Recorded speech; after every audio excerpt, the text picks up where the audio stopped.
Okay, cool beans. Ah, I am feeling very proud of myself right now because I figured out how to make my Discord notification thing automatically react when I start streaming. So that's really cool. Feeling real proud of myself right now.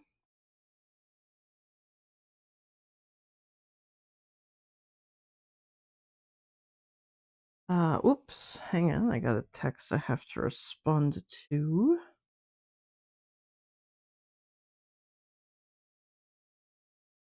Perfect timing. Let's see. Um,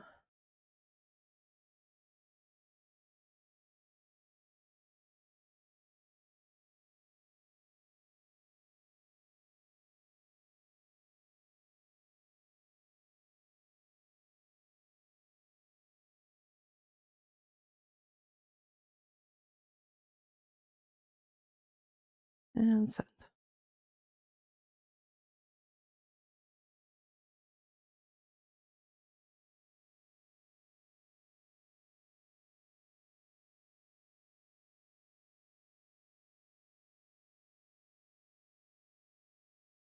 Okay. Let me check and see, make sure all of my cameras are actually working. Yes, looks good. I changed the angle of one of my cameras last night. So it was not on purpose, it was completely accidental. I smacked the arm that's holding it around, and now it's different. So hopefully everything will still be held together.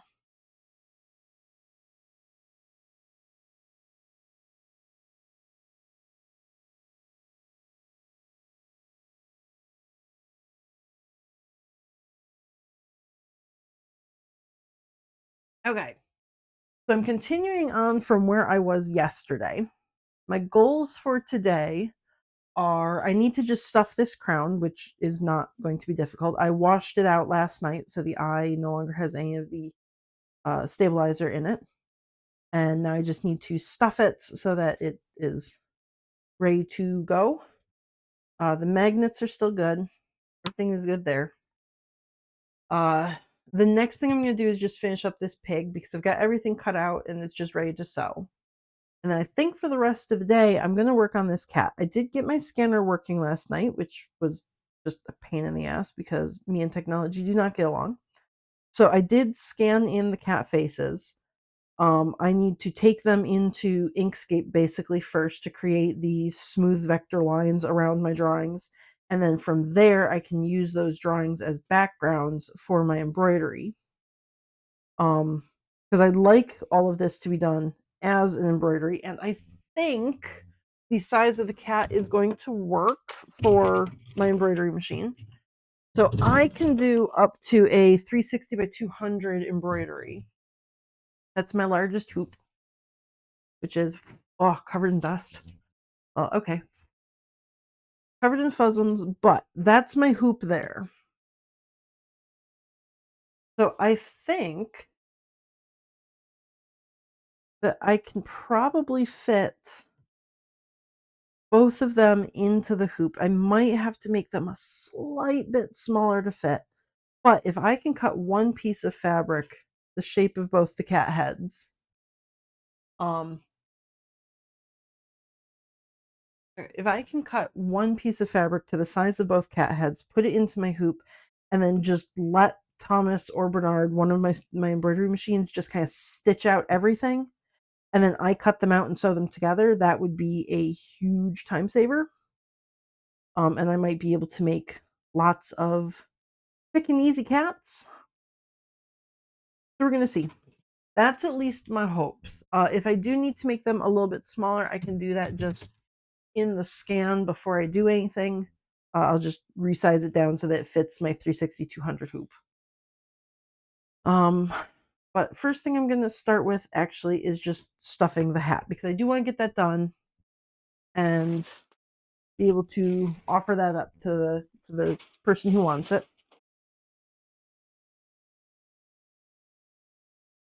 And I think okay, so this is gonna be the fun part because these magnets keep wanting to stick together, and I don't want them to stick. I want them to stay where they're supposed to be. And normally when I am stuffing, I use my tiny little metal uh, snippies, my what you call it, my stuffing tool. God damn, I don't remember what these are called. Forceps? Whatever. I am confused as to why this isn't. Huh.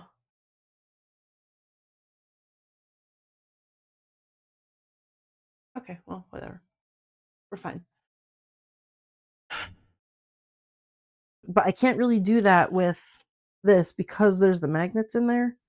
I have to stuff it by hand. And because this fabric is so like soft and finicky, I like to make the hole as small as possible, which makes it hard to stuff anyways. So this is like the least fun part of stuffing.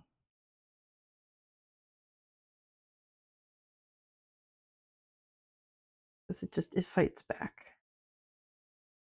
I am using my mochi stuffing for this one, the soft and silky stuff from Joann Fabrics, because I have to stuff it in there and I don't really have the option of like spreading it back out once it's in there. I need to make sure that there's no lumps, and this stuff does not lump up like the other stuffing does.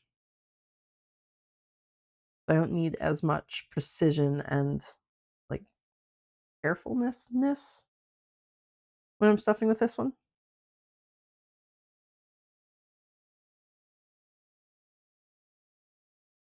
Ah, it wants to go underneath the magnets, but I don't want it to go underneath. I want the magnets to stay where they are.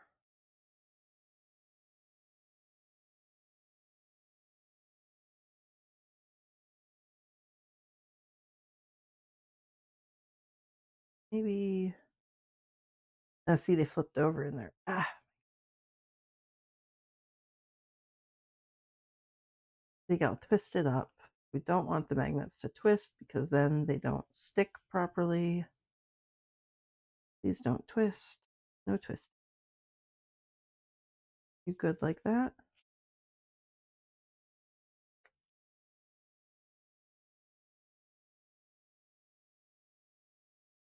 No twisting and no sticking to each other. That's not great. We don't want that. We do not want twisting. We do not want sticking.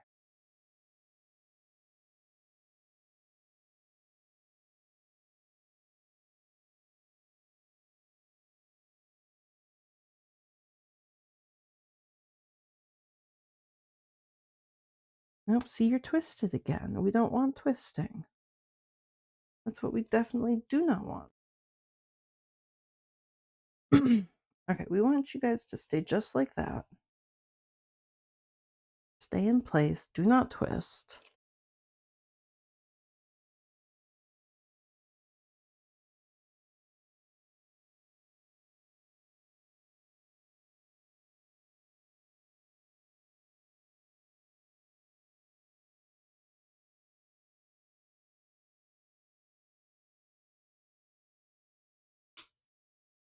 Do not stick to each other either.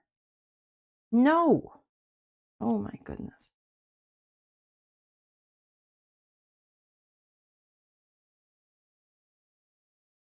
I think that magnet flipped over yet again.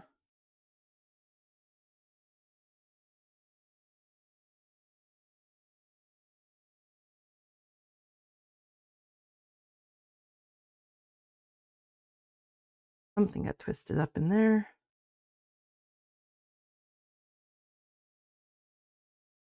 Don't do that.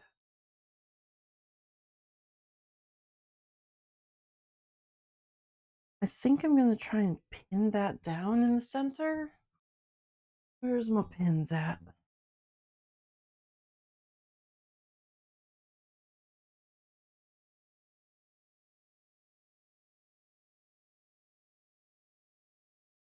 Because that piece of fabric on the inside keeps getting peeled up and like flipping around.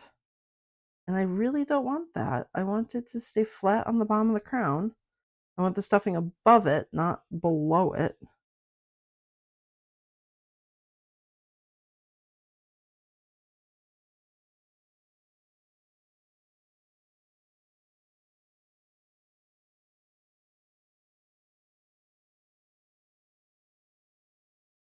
Okay, that's one half of the crown stuffed. Halfway there.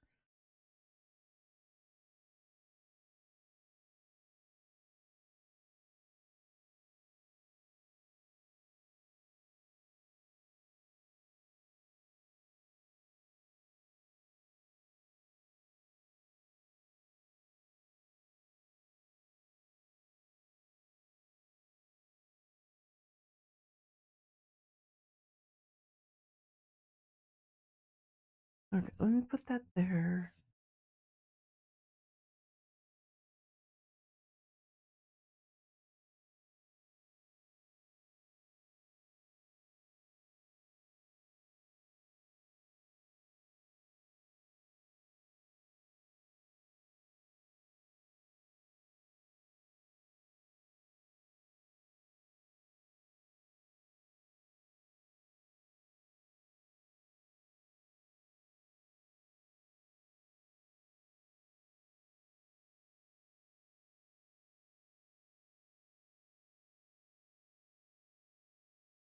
Oh my goodness. Hi, Phoenix Fire. Hello. Sorry, I completely missed that. Maybe I should actually turn on screens where I can see things.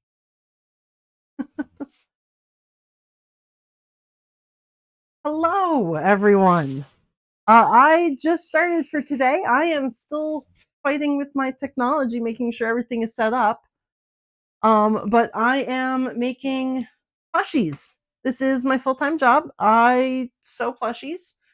Uh, I'm making a pig, the little guy down in the corner there, but black today.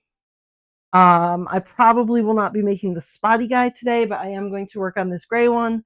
And then for the rest of the day, well, I'm stuffing the crown right now. That's half done. The other half of the day after I finish the pig, I'm going to be working on this cat idea that I had. This is actually a pattern that's available for free online from Choli Knights or So Desuni. So I am turning this cat pattern into something that I can make on my embroidery machine so that I can hopefully make them quick and painless. I started this yesterday. I am going to be continuing it. It's going to look like the little cat down in the corner there, hopefully, when it's finished. So those are my two big projects today.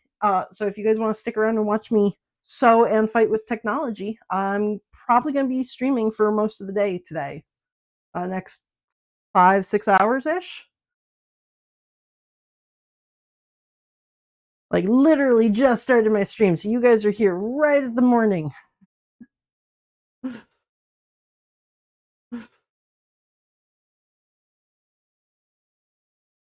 So this is the crown from the Cult of the Lamb. I do make that as well, but I actually had somebody request just the crown with magnets in it so that they could put it on top of a wooloo.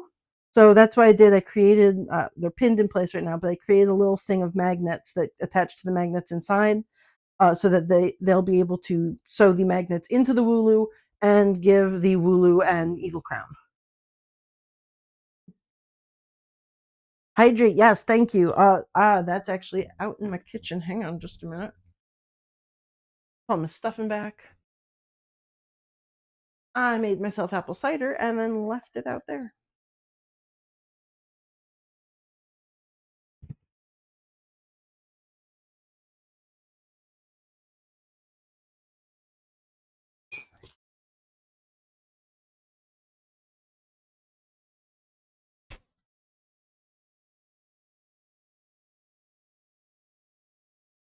Cider acquired. Thank you.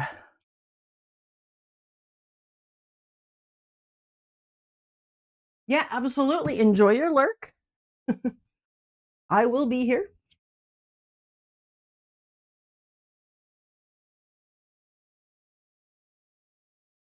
There.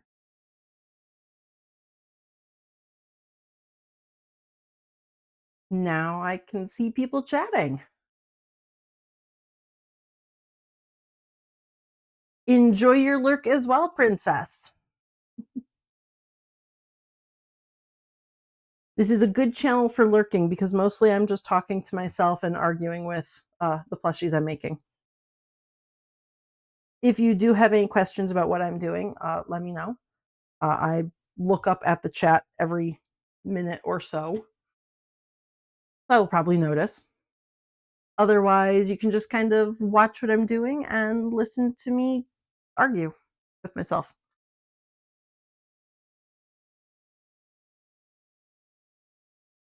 Mostly it's the magnets right now. These magnets have been giving me trouble. They don't want to stay at the bottom of the crown. They keep wanting to get twisted up. And if they get twisted, then they're not going to stick to the magnets on the outside. So that's just not great. Hence why I've got them all pinned down in place and I'm trying to keep them where they're supposed to be. That's mostly stuff. They can put a little bit more in there though. That's probably going to be enough.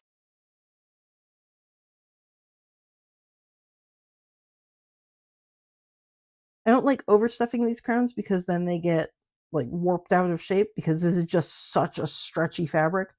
So it's kind of a needs just enough stuffing to actually fill it, but not enough to make it change its shape there. Okay, stuffing needs to go away. Whoop, nope, don't fall on the ground. Stuffing is so lightweight, any type of breeze just kind of blows it all away. So there we go. That's the stuffings. And now I'm going to unpin this. Okay. Yep. Woo! And then the magnets stick to themselves. Yeah, me and these magnets are not getting along right now. So there we go. I've got the 2 magnets in there, and they can just pick up those magnets. So that'll be the crown. And hopefully if I've done this right, they will stick in either direction there. Woo! Yeah. I want to make it as easy as possible for the person who's getting this. All they need to do is stick this into the Wooloo. They don't have to worry about like which direction it goes. As long as this side faces up towards the crown, which I'm going to write crown side on this. So it should be good to stick on. So, okay, cool. I can close that up now, which involves me finding where I put my pin cushion. Where's my needles? Oh my goodness. I lost my pin cushion yesterday and spent like an hour meandering around trying to find it. Now I lost it. There it is.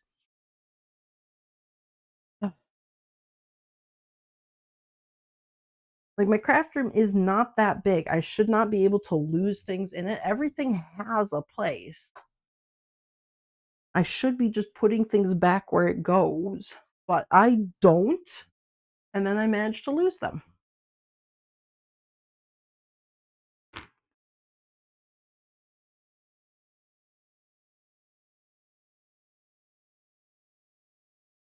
Okay, that was probably too long a string for that tiny little hole that I have to sew up, but that's fine.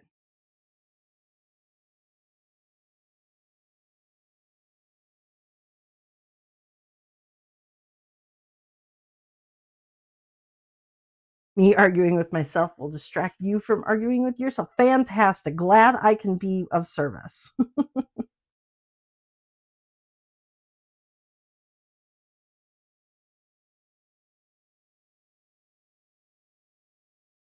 And then because this is such stretchy fabric, I do sew it back and forth twice over it to try and give it a little bit extra security so it doesn't stretch and snap the threads.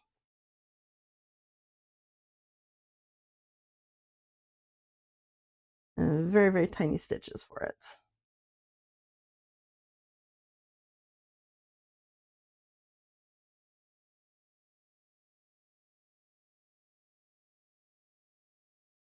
The magnet inside is trying to stick to my needle. They're very, very strong little magnets.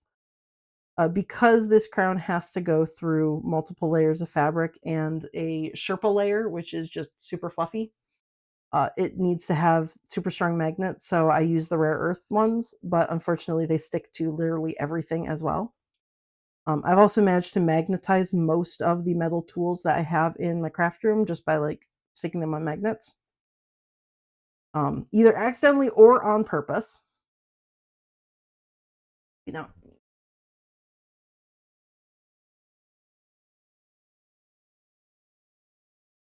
so some things are accidentally magnetized, the other ones are on purpose. I have a frame, a light frame above my table so that I can like hang my tools and lights on it.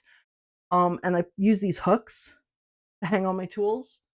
So like my scissors and my pizza wheel cutters, my rotary tools, they all hang on there. But then if things don't have a hole to hang from, I just stick a magnet on there and stick my tools on it. So they become magnetized because of how I store them.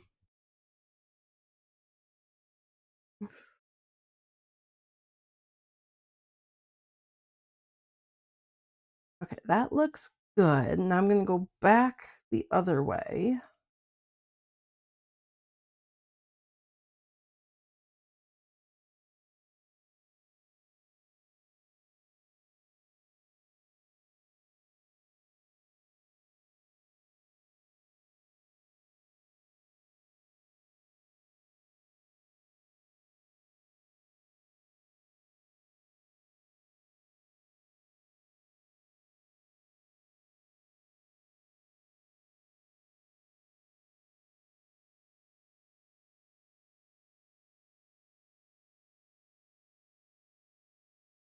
Okay, that looks good. Yay. And I think the magnets are still behaved. They are fantastic. So I think after I tie this knot, I can count the hat as done.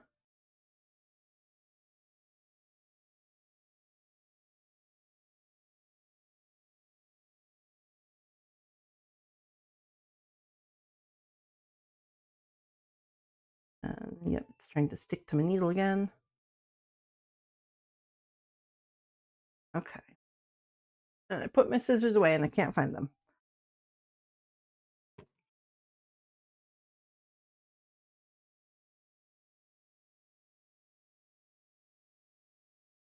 Okay, there's my crown. So that's done for today. That's the first thing down. Oh, sorry.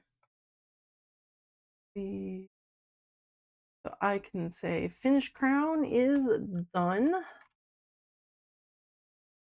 Now I just have a pig and the cat.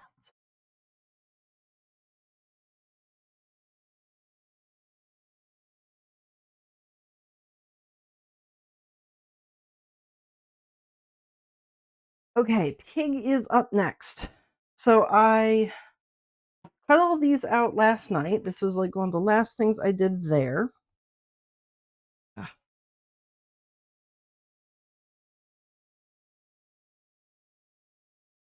So I have everything's cut out.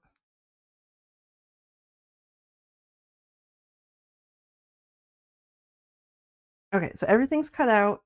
I just need to stitch them together now. I think I'm going to do this, pin them together here, then take the pieces to my sewing machine and then come back. Because this pattern does actually work better if I pin bits in place. Some of my little guys, I can just kind of hold the pieces together as I sew them, but for the most part, because I'm doing some very weird V shapes here around the belly where the legs attach, and then on the sides where the ears attach, I've got these V shaped darts that attach to bits. I think it's probably going to be better to pin things in half, like to the half it's supposed to be sewn to, and then come back and like unpin them and move around rather than doing everything right in front of my sewing machine. But I can change that up so you can see my sewing machine.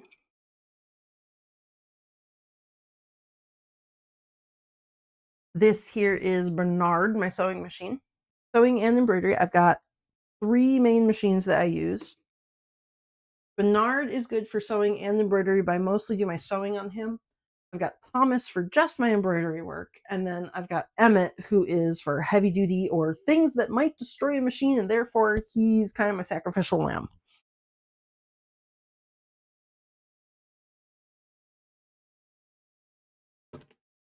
Uh, Emmett doesn't actually have a camera on him, so Emmett is, I guess, shy.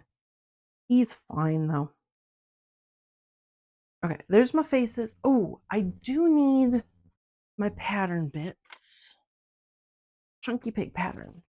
Because I need to know where to attach my ears. Where's my pattern bits? Okay, there's my pattern bit.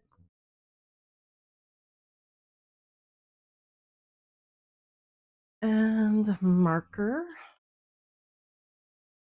I put them away. I did put them away. I'm so good. Okay. So the ear attaches right there and right there.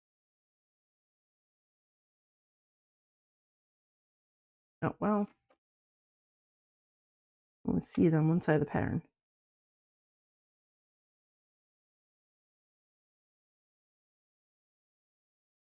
Okay.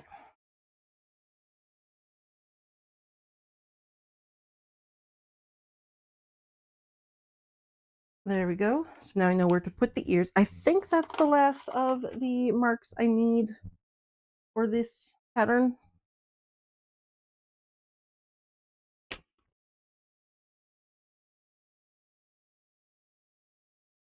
Okay, so I've got the face bits. The ears will attach to the face bits. The pink ears, the inside ears, will attach to the face bits. The outside ears will attach to the body bits. And the inside legs will attach to the belly bits. That's these right here.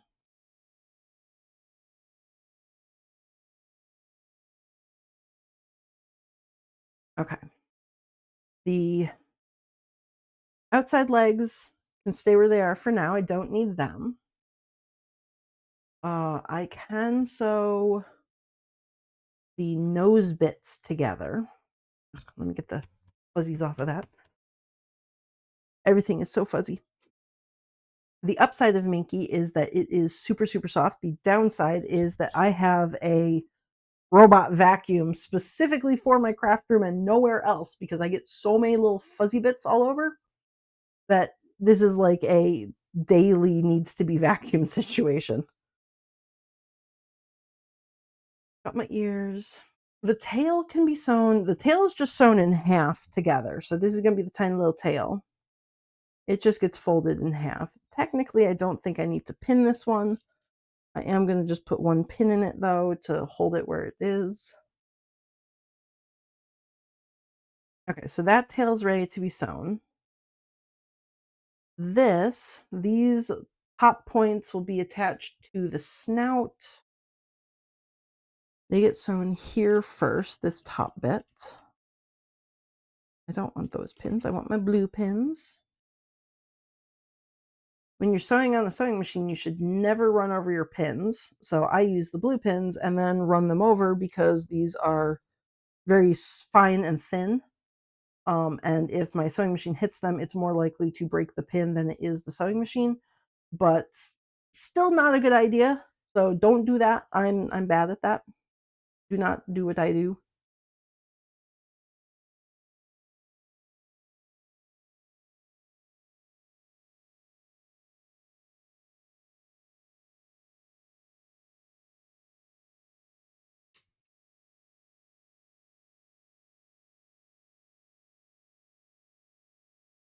I'm going to pin all 3. This becomes the snout section, like right on the little guy there, his snout, that will attach to the front of his snout. Hmm. Do I want to attach all 3 sides together? I think I'm gonna actually wait on the bottom piece. I'm gonna just sew these two together because once I have the face together, then I can sew the two sides here and I can come back to the bottom. So that I can set aside for now along with the inside feets. The ears.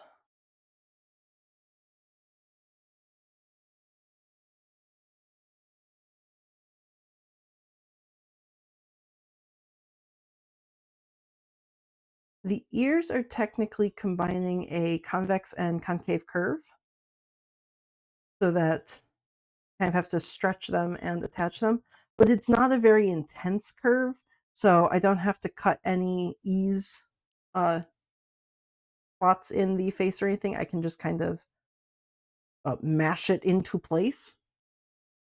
For the cat ears over here, I was doing something similar where I have this convex and concave that need to be attached. So what I did is I actually cut little slots. You can see I just cut up the edge there. Maybe. Where it's got all those V slots in it. And that just helps for when it needs to be straightened out. You give it more slack so that it can actually change shape.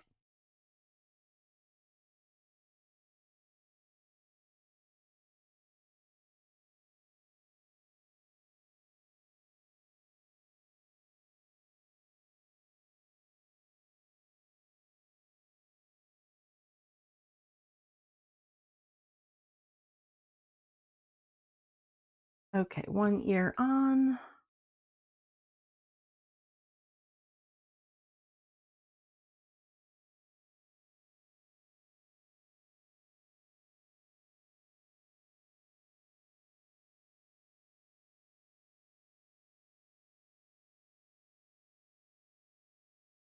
Oh my god. Ah, and I immediately pulled it right back off. Come on. Too many fluffies. Too many fluff. Okay. Try that again. Take two.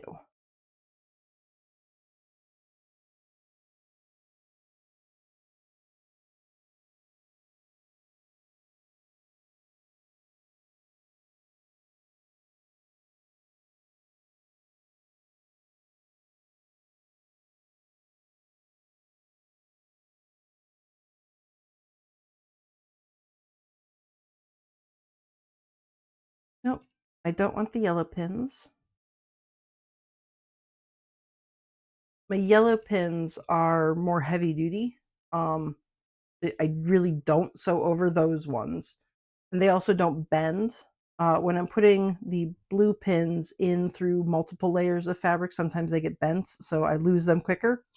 They get retired to the sharps container. Um, the yellow pins are a little bit more durable, so they don't bend or break. But also, if you hit them with your sewing machine, that means the needle's going to bend or break instead of the pins.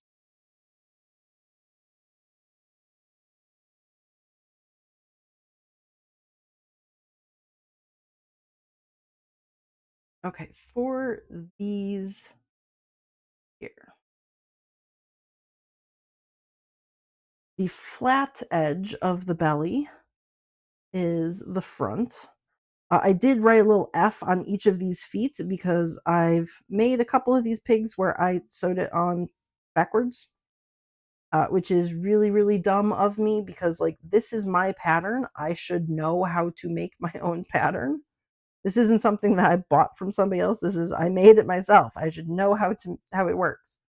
But I have sewn the legs on backwards at least twice that I'm aware of. Accidentally. Then I sewed the legs on backwards on purpose because I make three of these pigs. I make the black one that you can see here. I make the spotty one that's in the picture down there, and then I make an all pink one that just looks the same without the spots. So I'd made two of them with the legs backwards, and then realized, and rather than undo the legs and fix them, I just made a third that had the legs backwards so that they were a matched pair.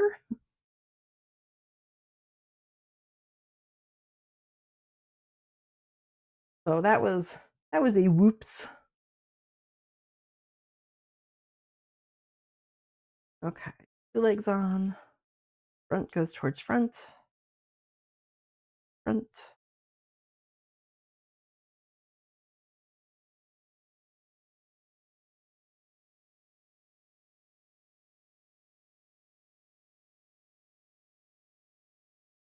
Ooh.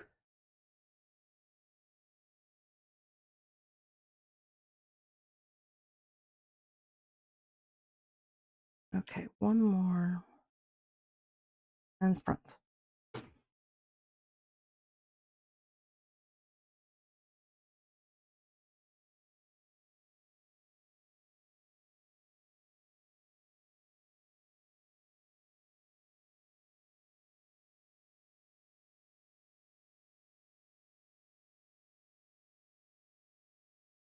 Okay, so there's my belly with my 4 little legs. These are all pinned together, good to go. I need get rid of some of these fluffins. Okay.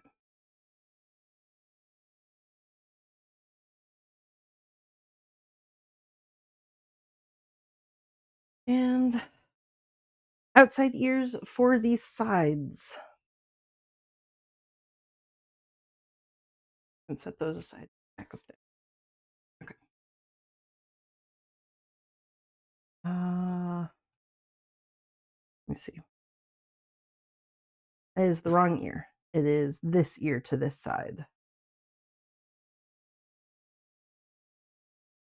So each of these ears has a short and a long side at the bottom. The short side is the top side. And I just have to make sure that the right sides of the fabric, the fluffy sides, are together. So I don't need to label which ear is left or right. I just need to make sure that when I put the two fluffy sides together, the short sides match up.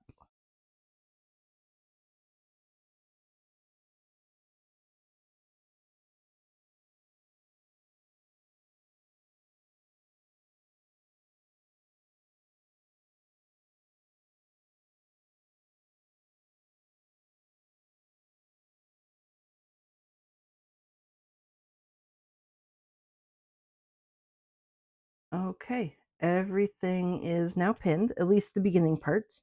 I have to get all these sewn together before I can come back for the other feet and the insides of the ears, or the inside of the nose. But Bernard can turn on. He currently has purple thread. That is the wrong color.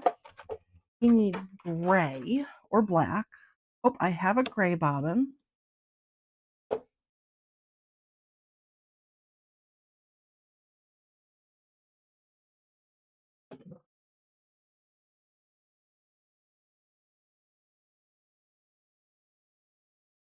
And he needs gray thread.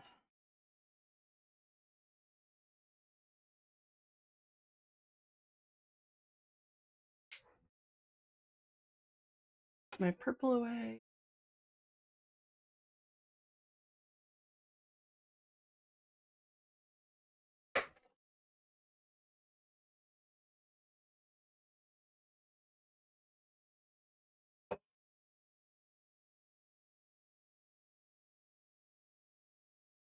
Okay, there we go. He is all set up, ready to sew.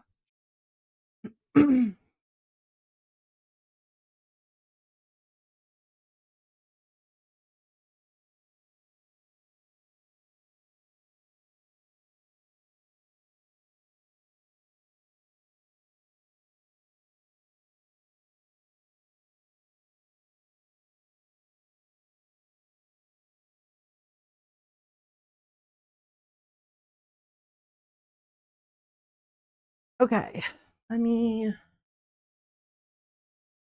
hop over. We're going to go to the sewing machine with the big screen there. And I'm going to collect my little bits.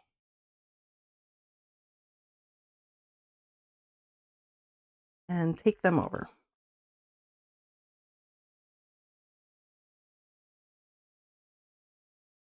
And let me grab my phone because I can't actually see. My computer and screens are directly behind me, so I can't see things here. Okay.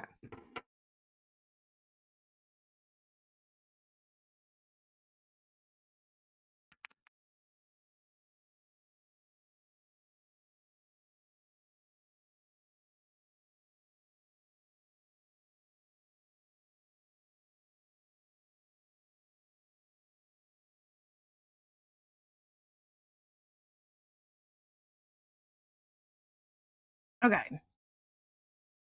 I've got my thread in place. Good to go there. Change the speed so it's low. I basically don't ever use the top speed on my sewing machine. I'm usually doing small things that are uh require a little bit more precision and finesse than like high speed straight line sewing. So one of the first things I do always is just change the speed to like saying 2 of 5. He never goes faster than that. Second thing is needle down. Are you twisted up? You are twisted up, aren't you? Okay, we're not doing that. We're not doing twisty thread. I'm not sewing that. Come back here. Okay, try again.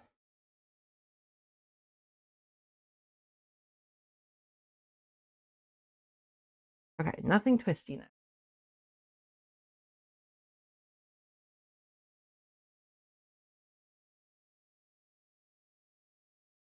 Okay. And I'm taking actually a piece of embroidery stabilizer and putting it underneath. This is really helpful when you're doing tiny little bits that you want to sew up to the edge on them because generally the machine tries to eat whatever your thin or like the edges of your fabric and pull it underneath where the bobbin is. But if you use a stabilizer underneath, it can't actually eat your fabric. So you can sew right onto the edge and then continue on without having to worry about it eating the edge there.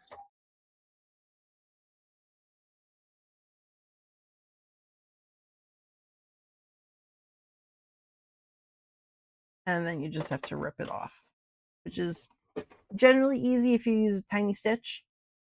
Just you're perforating the paper so it comes apart. Okay, there's my nose. I'll toss that back over onto the table because I don't need that piece anymore. Same with the tail. I just start on the embroidery stabilizer so that I can stitch right at the edge.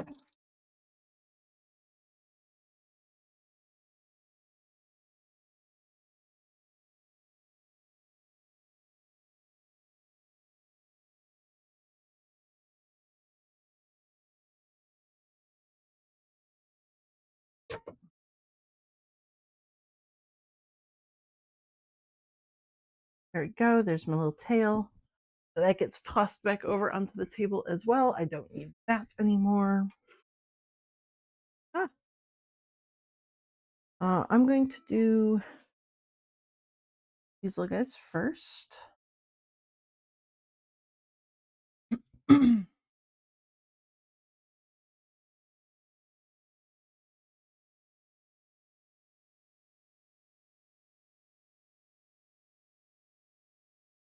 Okay.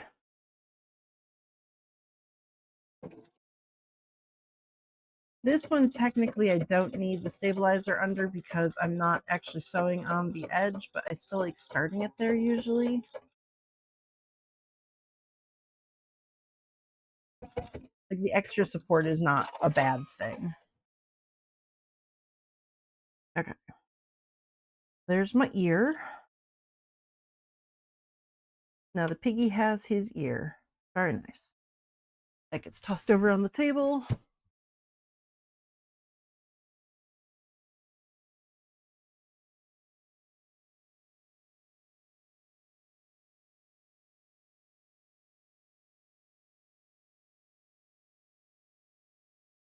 And again, do not sew over your pins. Do not do this. This is bad form.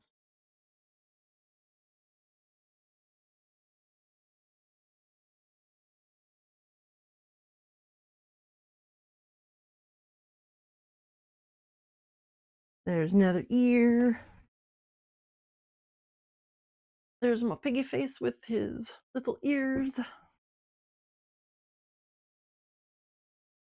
Now on these ones, I don't know if this is going to be very visible, but there's a dot that I drew on the fabric right there because I actually need to sew down to there and then stop, because afterwards I'll need to cut a little snip into that dot and then pivot around in order to attach this other side to the second part of the V. I'll do the same thing on all of the feet as well. My camera screen is off, so I cannot actually see if I'm pointing at things that you guys can see or not. Well, hopefully.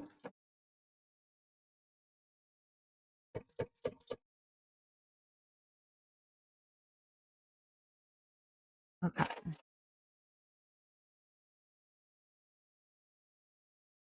So that is actually only half stitched down. So the other half of the year is not attached yet. And that will be the same thing on this one.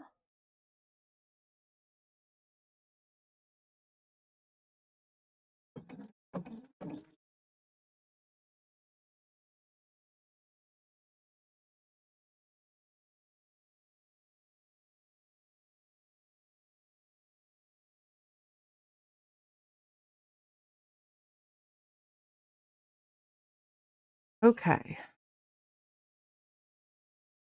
So those two ears are half stitched down. Now I'm going to stitch half of each foot down.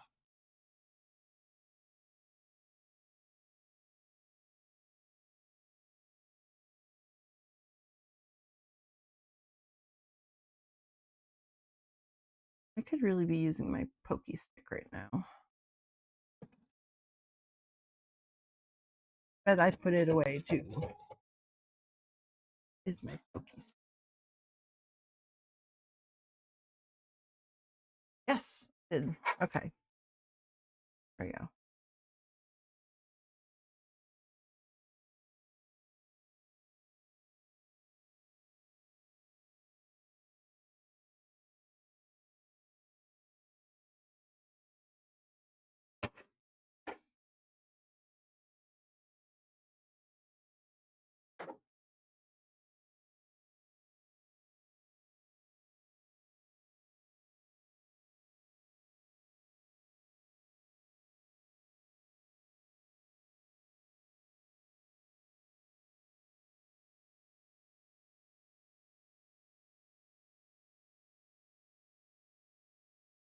Having a stiletto or any kind of sharp pokey stick is really great, because then you can just like poke it underneath the foot of the machine without like getting your finger stabbed.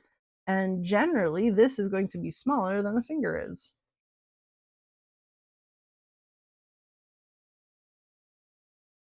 Okay, there's my half.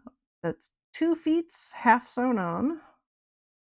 Went on to the other half of the body. Let me move that away.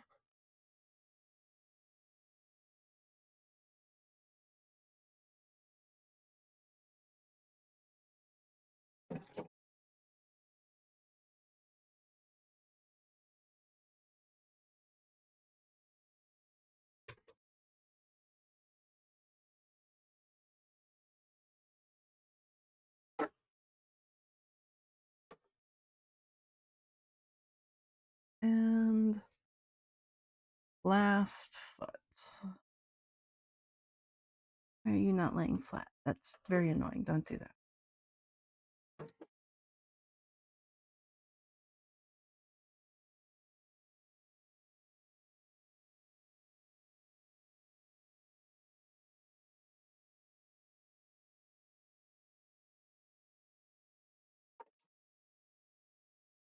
Okay. There we go. So each of the feet is half stitched down. The ears are half stitched down. And go back to my table then.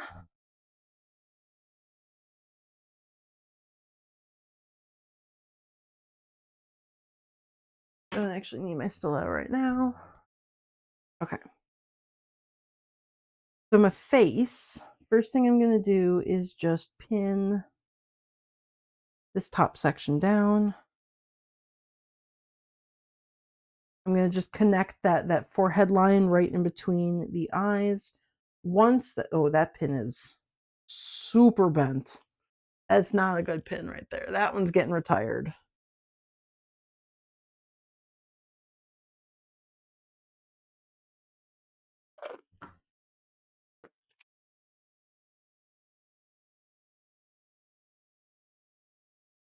Once this nose is connected, though, I'll be able to put the snout onto it.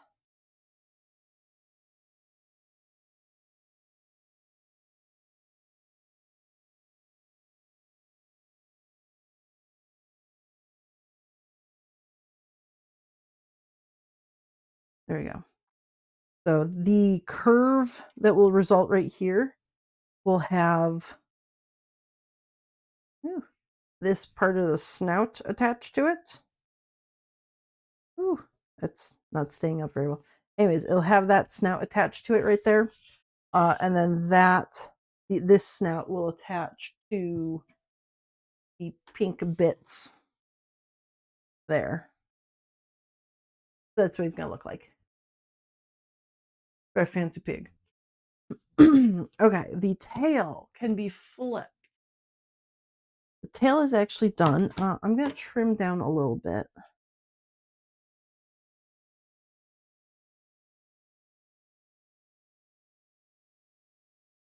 Just getting rid of those little bits so that when I flip the tail, there's a little less bulk in there.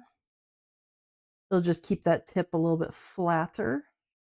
The tail doesn't get stuffed or anything like that. It's just going to be a flat piece that is sewn into the body seam. So there's my little tail.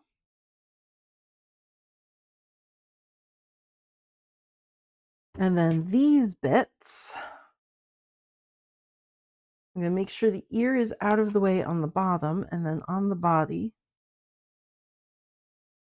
I just snip in right to where that dot was, and then I'm going to rotate around the ear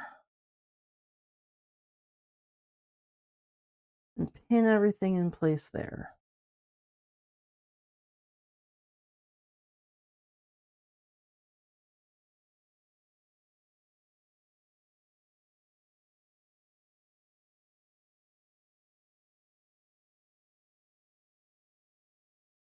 Whew. I'm going to use 3 pins on this, but the third pin is mainly just to keep it from curling up around the edge because it is under a little bit of tension. And when you put Minky under tension, it wants to curl the edges up. So there we go. That should be good there. We're going to do the same thing for this ear. Make sure everything is out of the way underneath.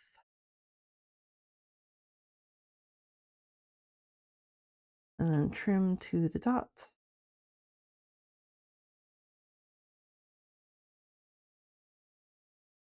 Take my ear, rotate it around. And then pin that down in place.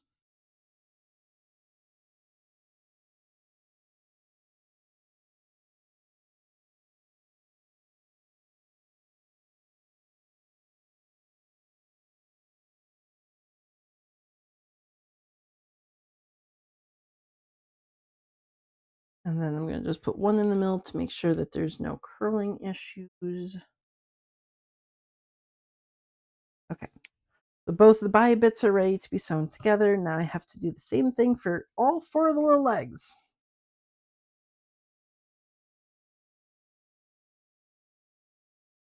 Sure it's out of the way. Snip to the dot.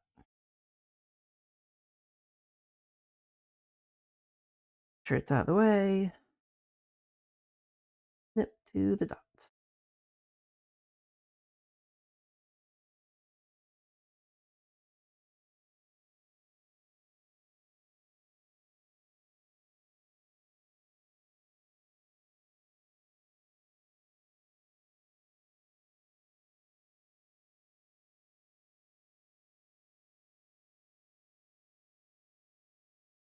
What the heck is this song?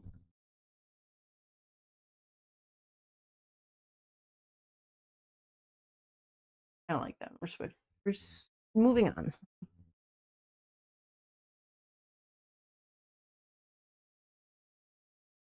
Okay.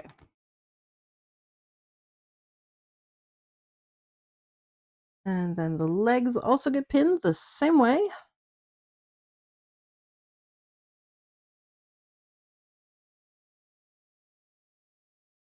These ones probably only need the 2 pins because they're not as long as the ear was. Just one at the edge of the fabric and one at the center of that V. And you're going to just do the exact same thing for all 4 legs.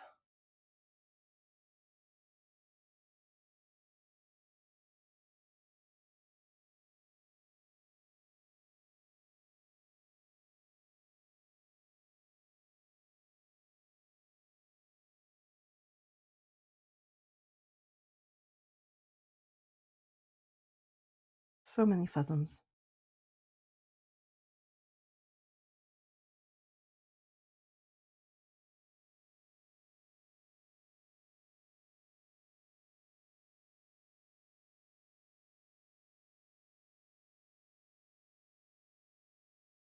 Whew. 3 out of 4 and last one.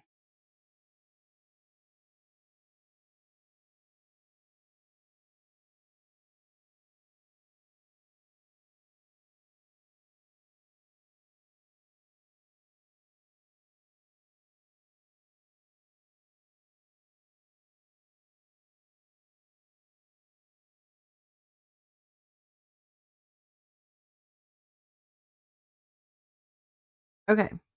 That's my 4 legs. 4 legs, both of the ears, and then the face there. Okay. Swapping back.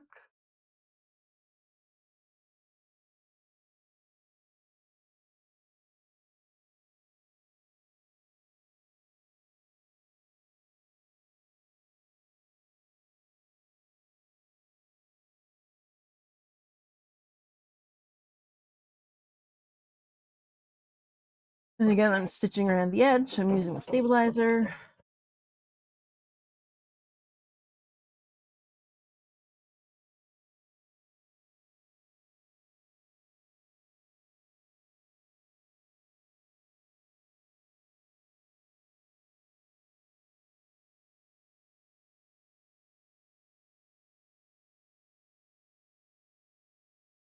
There we go. Face is put together.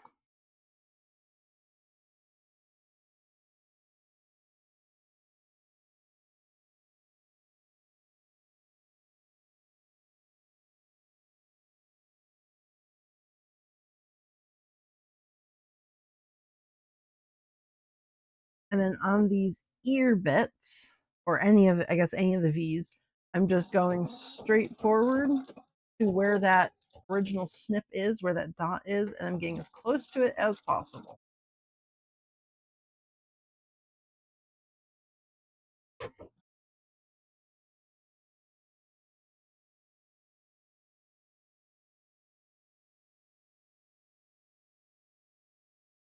There we go. So now I have a very triangle ear that wants to stand up. So that's what gives the shape of the ear, like the 3D-ness of the pig ear there.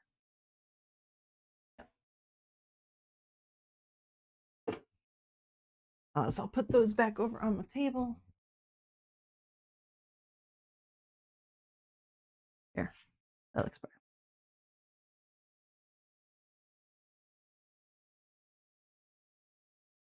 Oop.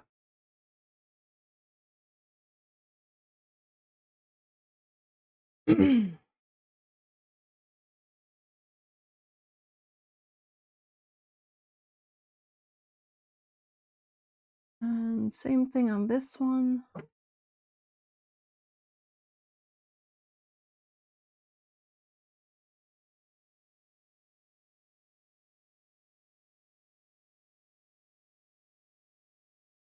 Come on.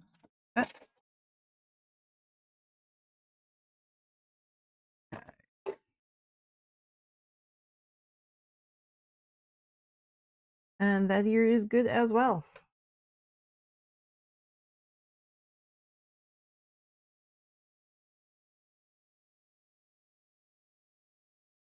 There you go. So there's the two sides of our pig. And then I just do the exact same thing on the body. So this is a sewing pattern that I actually made myself. It is based off of the very low poly pigs in Legend of Zelda Wind Waker. So it is, if you Google that and shows up on the wiki. Uh, these pigs are not my own design, but the pattern is my own design. And I was planning on selling it as like a sewing pattern that other people can buy. I just haven't gotten around to like finalizing it all yet. Um, I do think it's a little bit of a complex pattern, but I did try and make it a little bit easier, which is why like the ears and the feet all have that same like create the V snippet and then sew the other half on. Like it's the same technique in both places. So I tried to make it a little bit easier that way. I've written the instructions for about 80% of the pattern.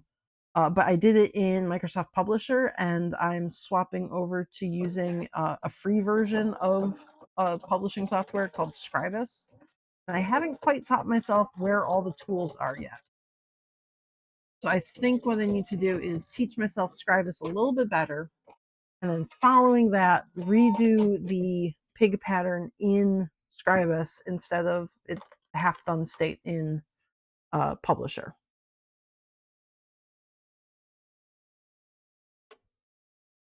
But also, I don't think I can learn Scribus like on Twitch, so that will have to be a off stream type learning project. I don't learn the best when I'm also paying attention to other things.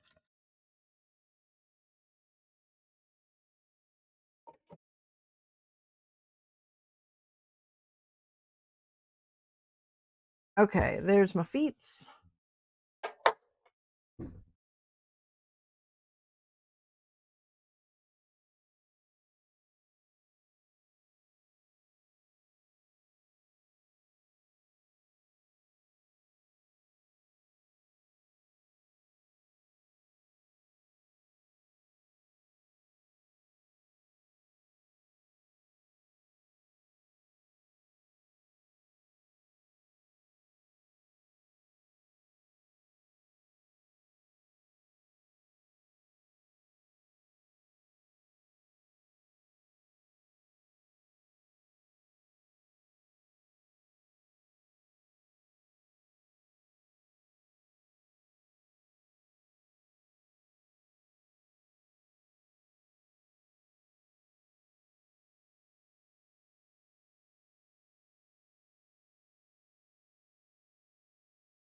I'm actually going to pause for a second with the pig half made like that because I do want to see if there is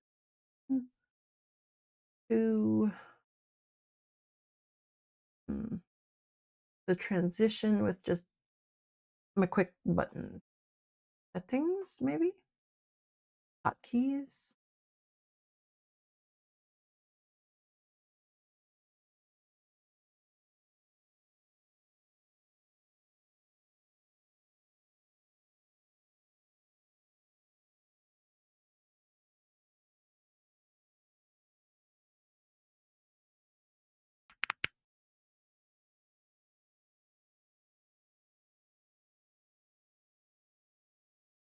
Let's see, is there one for transition? There is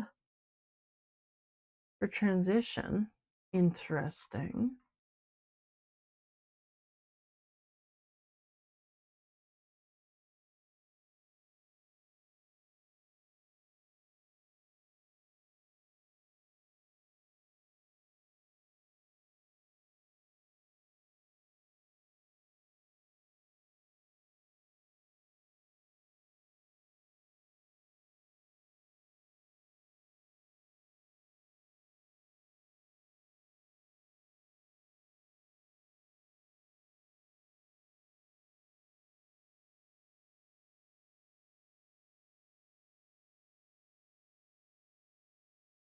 Okay, let's see if transition works.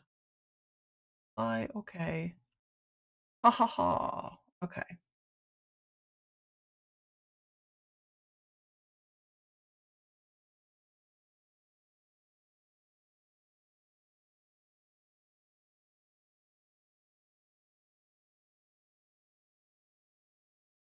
Cool. Okay, let's see if I can make that work now.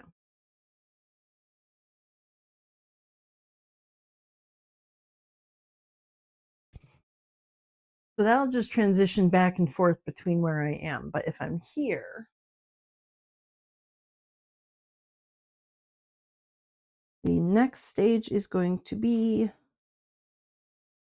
stitching the chin on. Let me get that all pinned up and we'll see if my hotkeys actually work.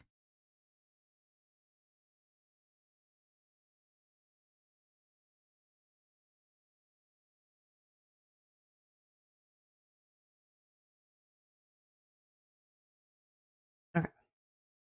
The two edges. Oh my goodness, so many fuzzies. I already shook all these pieces off last night. These are all like the fuzzies that didn't immediately come off.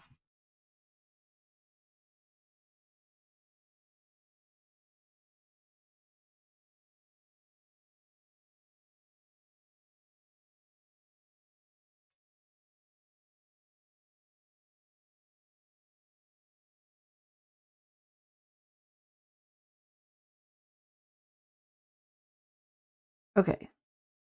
There's my bottom of the chin. Once the bottom of the chin is on, then I'll sew the two sides of the chin. But I need to do the bottom first and then come back to the sides. Actually, it's kind of rolling a bit, so I'm going to add a couple of pins on the other side. These are not to support it. These are just to keep it from rolling underneath. Apparently, it's under more tension than I thought it was. So the way that you put the pins in will keep it from rolling up. So like here, this pink edge can roll down because this pin is on the gray side of the fabric. So if I come over here and I put a pin on the pink side of the fabric, it will hold it down in place right up at the edge. So it's just a little way to keep it nice and straight.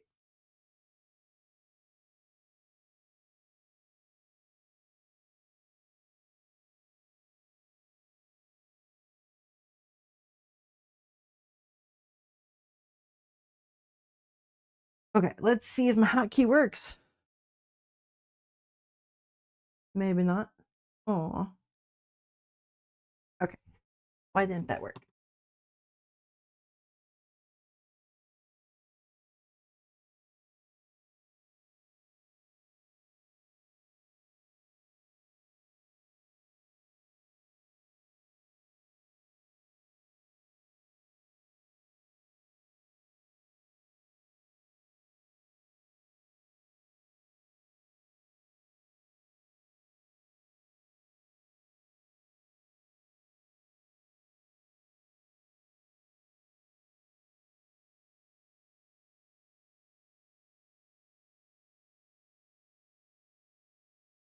Okay, we'll try that again next time. We're gonna sew this together first.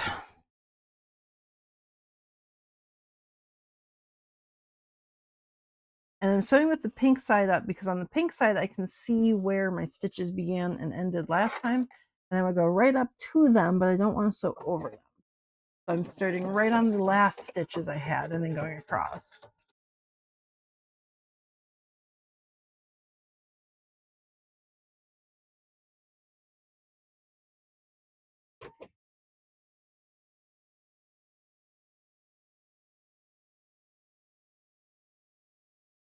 There we go. So that essentially, let me get that out of the way.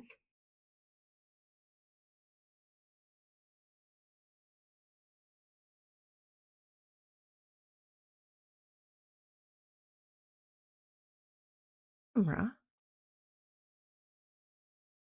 There we go. Okay. So essentially, my stitches go right up to the edge of this vertical stitch.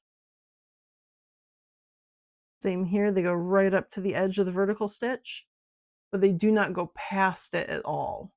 That will give me the best amount of gray fabric here on the edge in order to wrap around to the side of the chin, the side of the snoot there. So I'm going to just sit here and pin this. I think there's going to be like 3 pins per side. Get rid of that fluff. Technically, I don't even think I need that pin right there. It's whatever.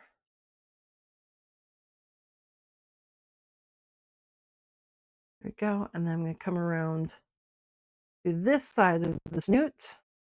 Pig's upside down, but this side of the snoot here, and I'm going to fold that over to match the other side there as well.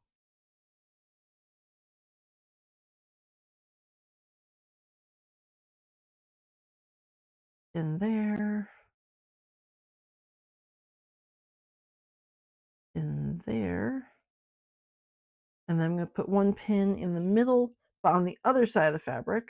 This will keep it from rolling under that way there. Okay.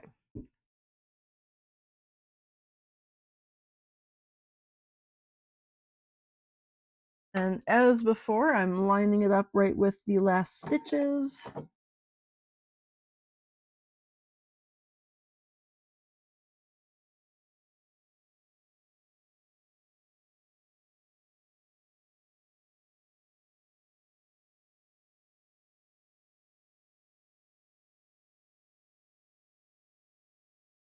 Okay, so that's 1/2 there.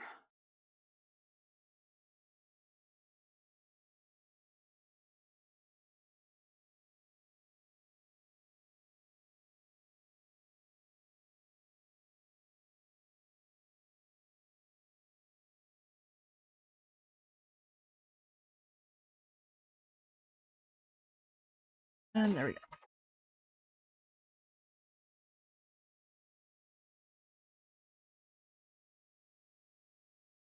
Okay. There's my snoot. All the way around on the snoot. Ta-da! Big a face. Let's see. You do not work. Okay, well, let me try changing my hotkey then. Maybe it's just you're not working here because you're being confused?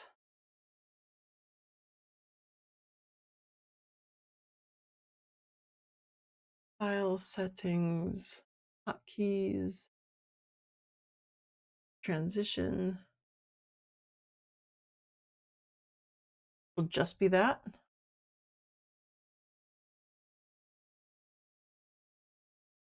Let's see if that works.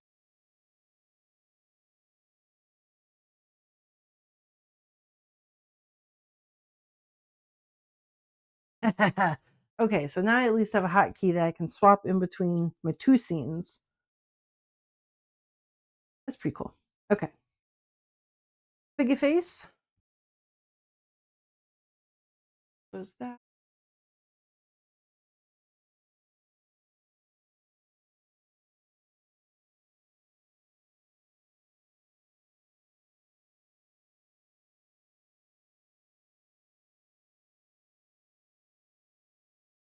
Okay. So Pig. Pig needs this. And as I did before, when I want the seams to line up, I'm going to be using a yellow pin right there, right in between those two seams. Whoops, well, if I can stab the seams properly.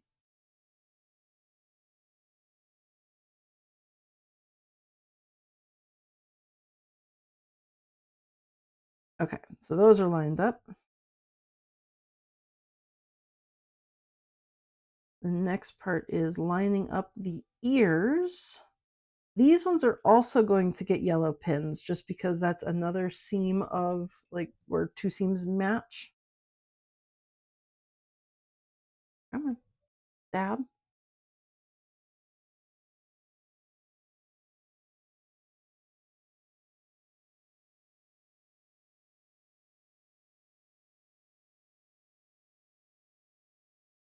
There we go.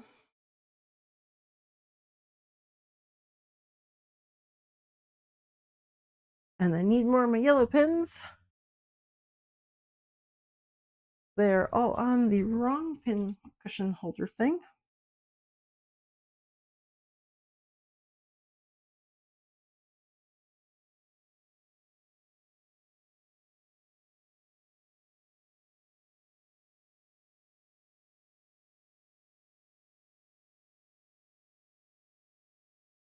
There we go. I'm actually going to redo that pin right there.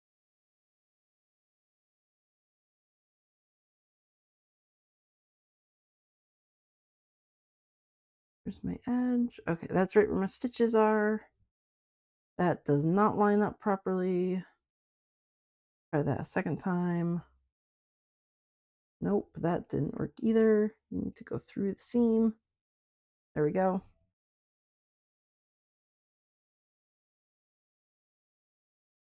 Hell yeah. Okay, so that should line up the top of the head and the tips of the ears.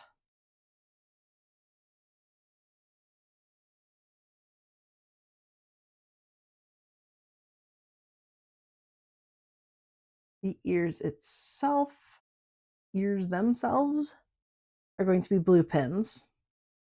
And I don't need that many, so I'm probably going to just put 2 along this edge. The one in the tip's going to be important because that's where the ear has to turn to the next bit there. And then where these two line up, that's going to be another yellow pin.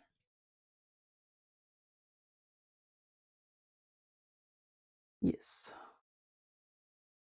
There we go. The edge here needs to line up. I don't even think I need a second pin in there though. That's a nice short little line. The ear here does need some extra pins, so that's going to probably be 3 pins. The longer side of the ear.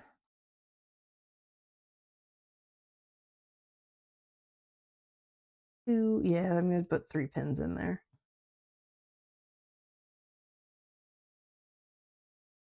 Oh.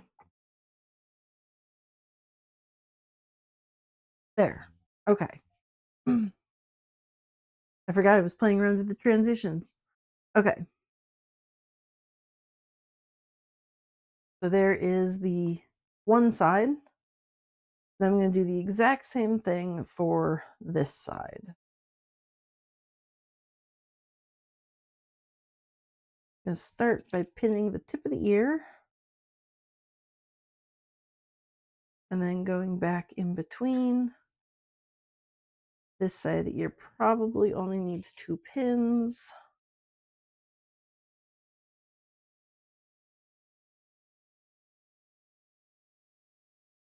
And I'm going to connect the bottom of the ears with a yellow pin.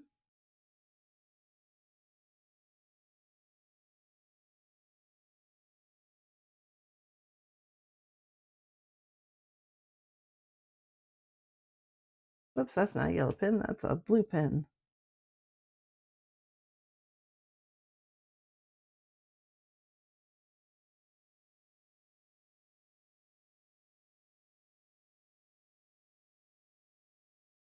blue pin there, and probably 3 blue pins along the longer side of the ear. So there's 1, 2, and 3. There we go. Okay.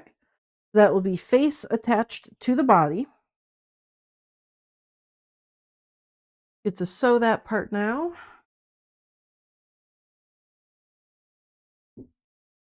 And again, I'm using the stabilizer because I'm beginning right at the bottom corner.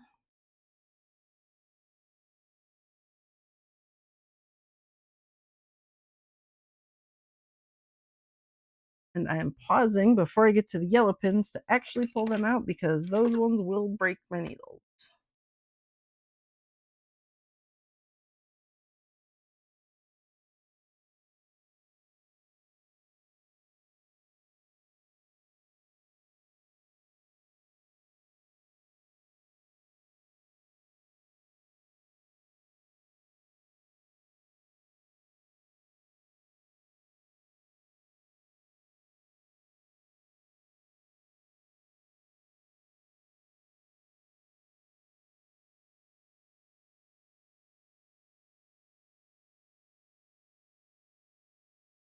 I can probably rip this off now, actually, just get that out of the way.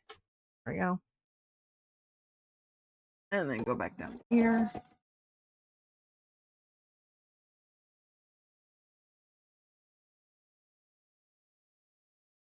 And again, I'm taking out that yellow pin before I hit it. And I'm actually going to pause right there. I can pull all these pins out, a little less bits to stab myself with.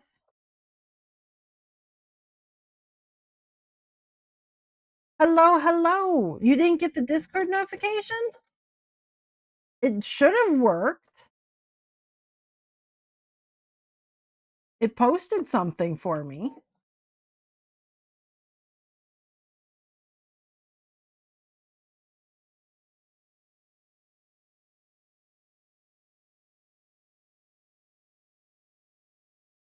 Oops. Why aren't you going in there?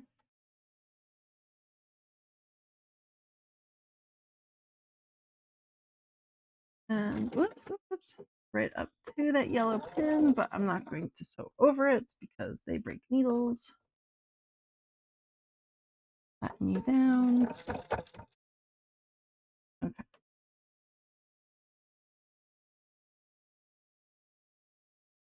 There's no at tag. Oh. Okay, well, I got it maybe halfway there.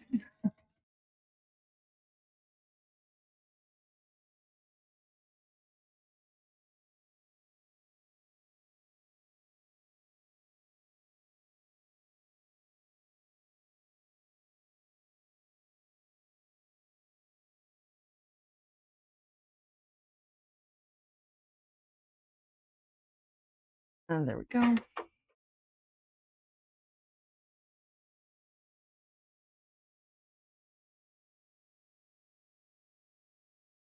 I'm taking out the yellow pin before I hit it again.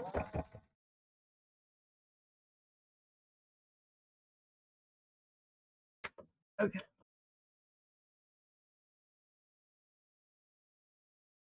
There we go. Okay, Pig. Pig. I should probably trim the edges of these ears before I flip them. Hang on. Okay, we're going to go back to table. I can trim his ears.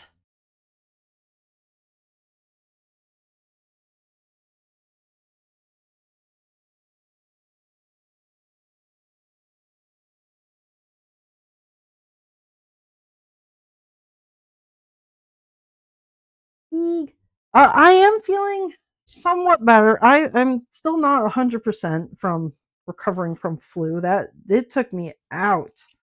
This is the first time I've had the flu since like college, so I was not expecting to be knocked down. I actually think this flu hit me harder than COVID did when I got COVID.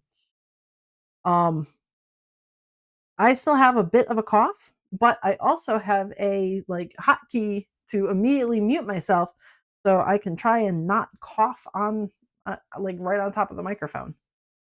So, yeah, so my husband got sick. He brought the flu home from work, and after like 5 6 days of no, it wasn't 5 6 days. It was, I think they can give you antivirals up to day whatever.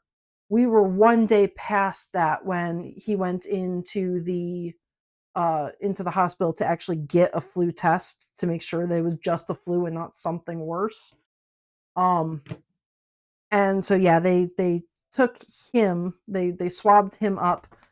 It was influenza A, which is the worst of the influenzas. And so we didn't actually get me tested because I figured like I had the exact same thing as him, and we didn't want to pay for double the tests. Hey, Fluffins. Okay. So he got tested and actually had the flu, and we're just assuming that I am also the flued. Yeah, he's immunocompromised, so he got hit really hard. That was not great. He missed, uh, I think it was a week and a half of work. Luckily, this is a job where he can actually do that. But I was basically just full of phlegm and coughing and gross for a week and a half, about 10 days before I was actually feeling like human again. So he's back to work. He's feeling better. Um, I'm mostly better. I still have a bit of a cough, uh, but not like gross cough or whatever, like I did before. Like I'm not coughing up phlegm like I was. So that's a good thing.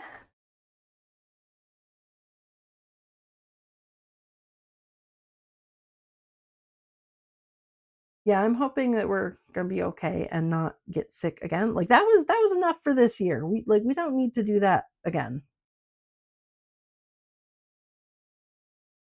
I have told him he's not allowed to bring home any more germs because it was not fun. But yeah, seriously, we were trying to figure out like when's the last time that either of us, well, had the actual flu rather than just like a cold or something.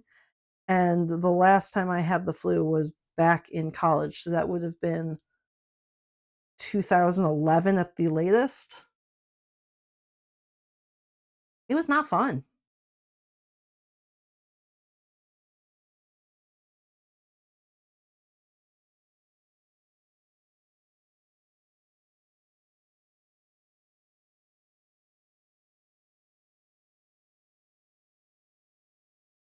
Yeah, 2014. Yeah. Yep. College too. Yep. Too many people with all their germs. Terrible. Shaking my fist at them all.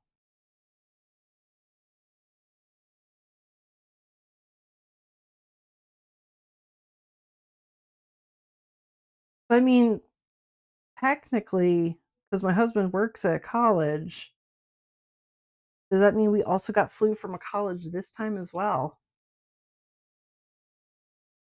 College is just like a hotbed for passing on the flu, I guess. Terrible. Homesick for 4 days. Yep. Yeah, I basically did very little for a full 7 day week there. The first couple of days, I just kind of we watched TV, did nothing, absolutely nothing. The next couple of days, I actually worked on some hand sewing stuff. I had cut them out to hand sew prior to getting sick, but then kind of at least had a project to do, something work wise, while I was just sitting on the couch sniffling and coughing and not feeling great.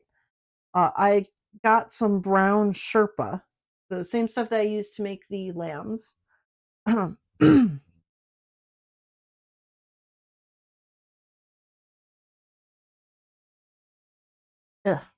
So I got some brown Sherpa, the same stuff that I used to make the lambs, but in brown. And they cut out some dino shapes, and I made some dino chicken nuggets. So The Sherpa actually is quicker to sew by hand than it is on the sewing machine, so I've got a little hand sewing thing. Um, Let me put the pig down. My inside out pig. I'm gonna go grab my chicken nuggets for just a second. They're on the other side of the house because that's where I sit and watch TV.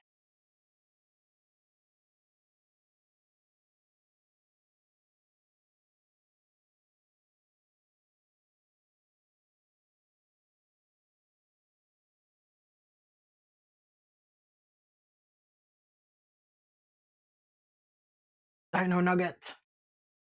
Dino nugget. I've got a bunch of these little guys, these stegosauruses. I did most of them. There's a little T-Rex guy there. These ones haven't been stuffed yet. Little pterodactyl.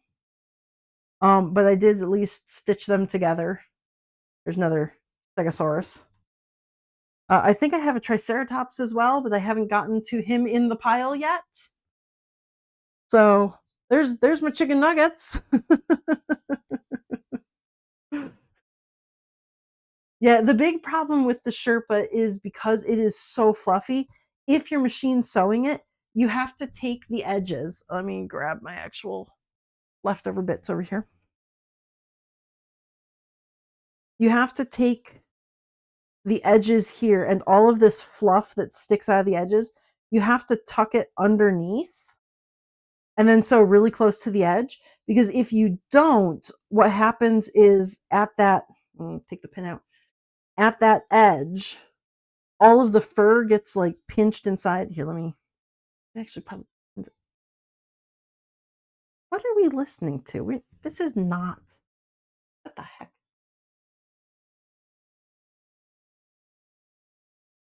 Hang on just a minute. What are we doing? We're not doing that.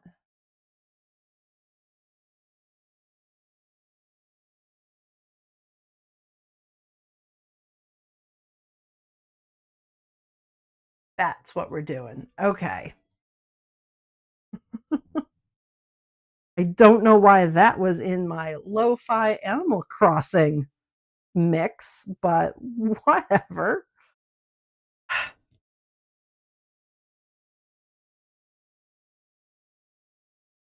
Who is the nugget second from the top? This one here? I don't know. This is a long neck. I only know my dinosaurs from Land Before Time. This is a long neck. The left side. This one here?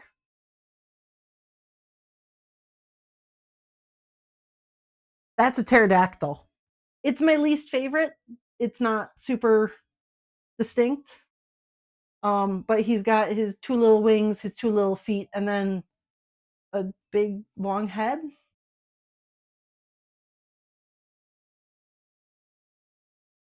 So, okay, so what happens, is it gonna not show? No, it doesn't really show with the pins. Well, what happens with if you sew it on the sewing machine is that you end up getting like this pulled look, like where all of the fur is like pulled into the seam, and it's not fluffy right at the seam. It'll just be like pulled to the side of that seam there. And so you have to be very careful when you're machine sewing it. So it's actually nicer looking and quicker to hand sew these guys together. So this is my sitting on the couch in the evening project. I'm just hand sewing dinosaurs together. I've got my Stegosaurus, my what are these guys called? No, these are my Stegosaurus, my Triceratops, which I don't have out here because they're not sewn together yet. I got my T-Rex, my long necks, and my pterodactyls. Yep. So that's my evening project, putting together dino chicken nuggets.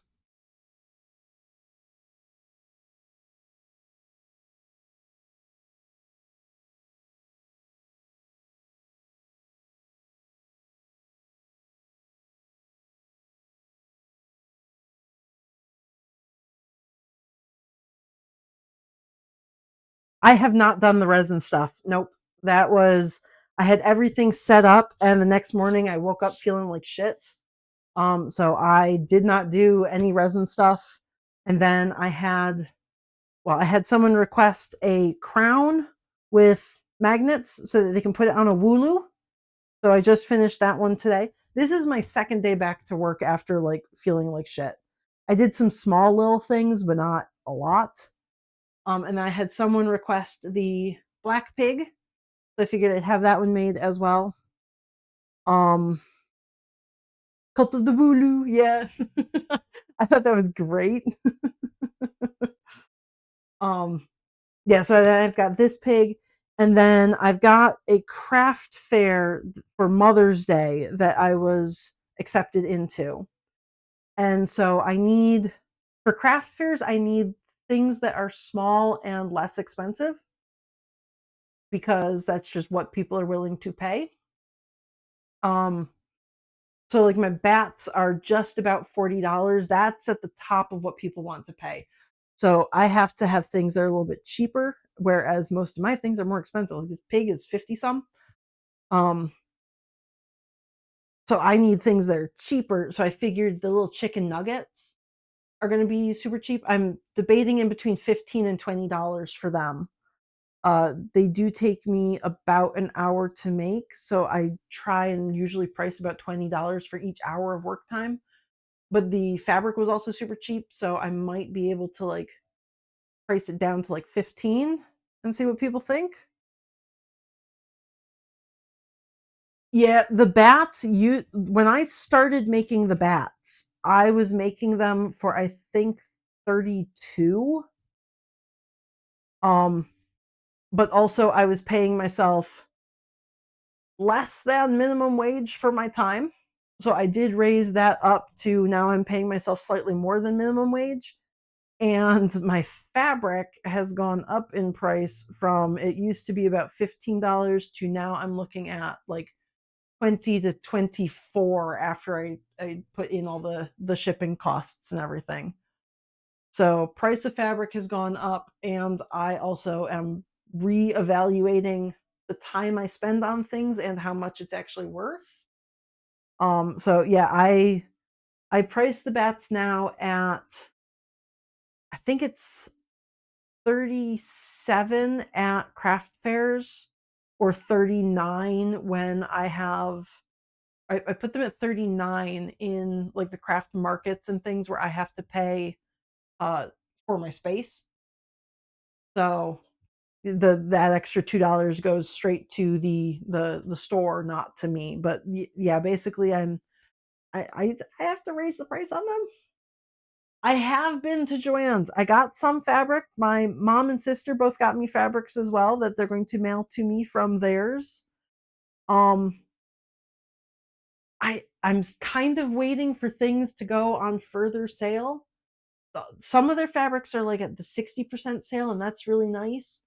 The other ones are only like 20% off, and it's like, well, that's more expensive than like their normal sales would be. So, why am my transition's not working? Okay, there we go. So I'm holding off on getting those for now.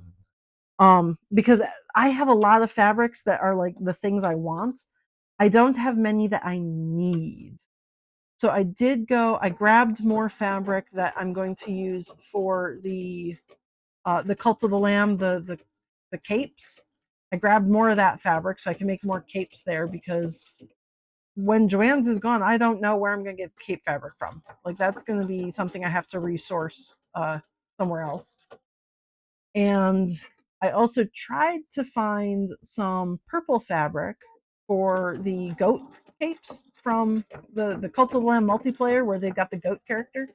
I have some brown or black fur that I want to make the goat out of, and the goat has a purple cape. So I tried to find purple fabric. I failed to find purple fabric, but I did find white fabric in the same like density, the thickness of the cape that I want to use. So I got that, and I got some fabric dye, and I'm going to see if I can dye that fabric purple. So that the making the lamb goat, the cult of the lamb goat, cult of the goat. I don't know. making that goat is probably going to be a next week or the week after project. Um, Depending on all the other things I need to do first. This weekend is my next attempt at getting my resin shit made. So that will be hopefully done this weekend. Unless my husband brings home even more germs.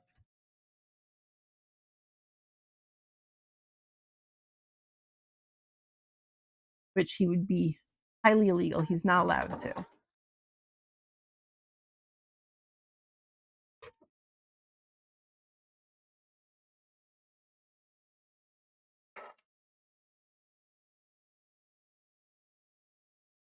Yeah, I did see that they had made the official goat plushie. I haven't actually like zoomed in on it or looked at it beyond like pictures on my phone. I figured I wouldn't really look at what they'd done because when I created the lamb plushie, I actually created my lamb before they had the official lamb plushie. So I didn't base mine on theirs at all.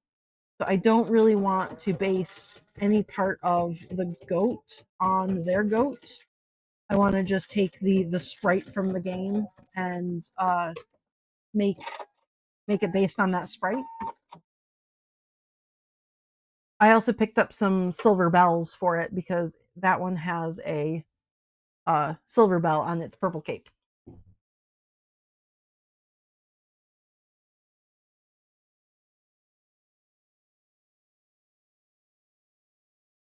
Okay, Piggy.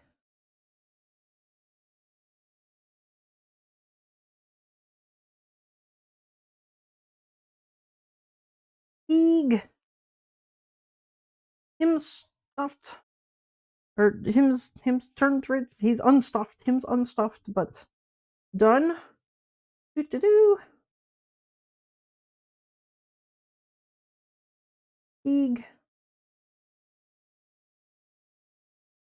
Doesn't look like I missed any of the spots. The opening is right at the base of his snoot. That's where I will stuff him from. He looks good. Okay, let me get him all stuffed. Blah. For his feet, I use the nice, really soft stuffing that I have because I need it to be able to go into his tiny little feet there and then stay in his tiny little feet. The other stuffing I have will tend to come out of the feet.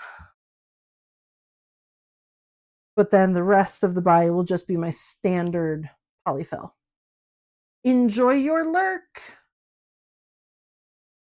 I will be here. I am planning on streaming till probably 5 or 6 tonight. So it is 1:30 now in my time zone for people who are not in my time zone. I got several more hours to stream.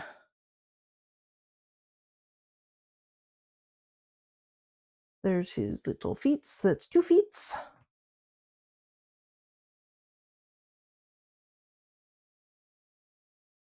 Do half that amount.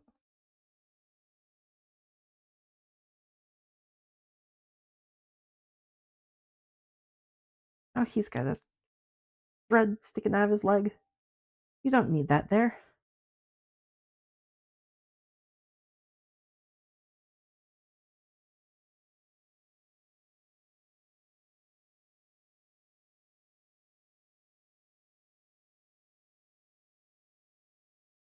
And 4th feet.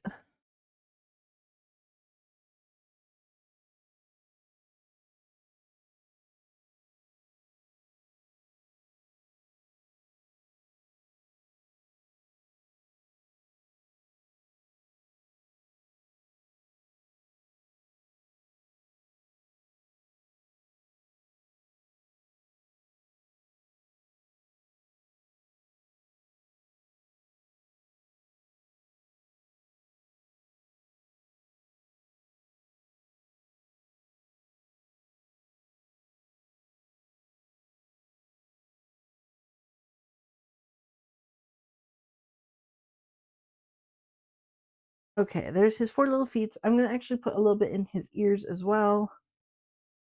Make sure that that's good. I just want to make sure the tips of his ears stay stuffed and the stuffing doesn't migrate out.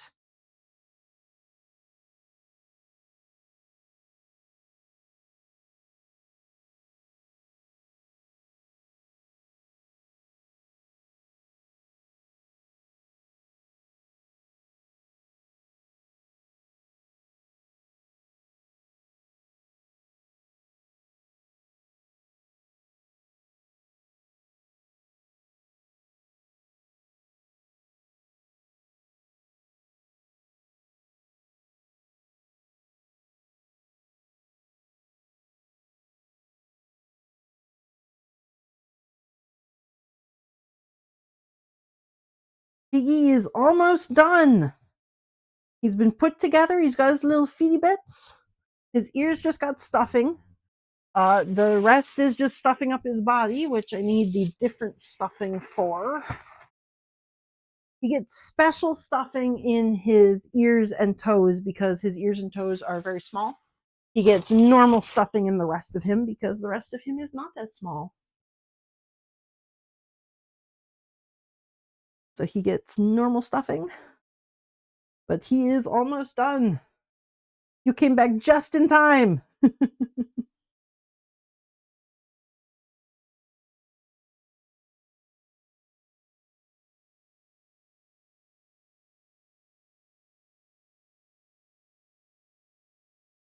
There, his butt is stuffed.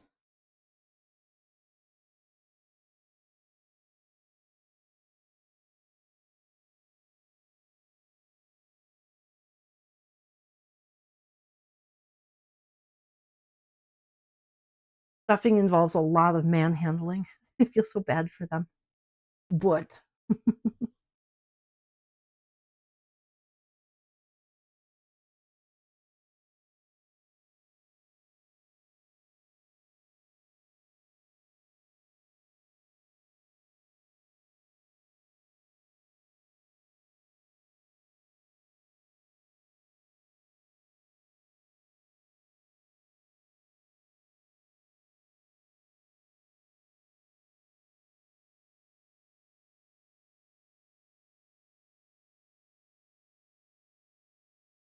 I'm just like pulling on his nose. It kind of makes me feel bad. It's like, sorry, little guy. I promise you need this. It's for your own good.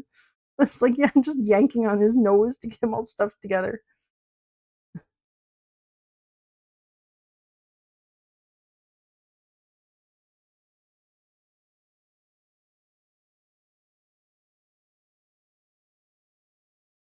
His face is a little deflated.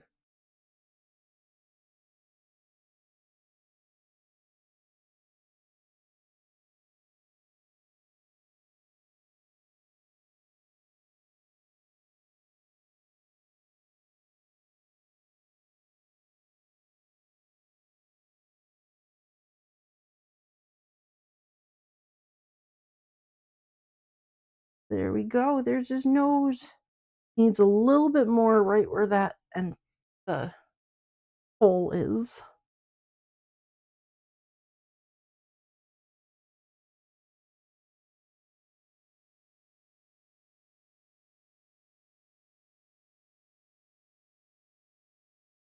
And there we go. Him stuffed. Pig. Pig is good. Pig still needs his mouth stitched up, but Pig. Him's Pig.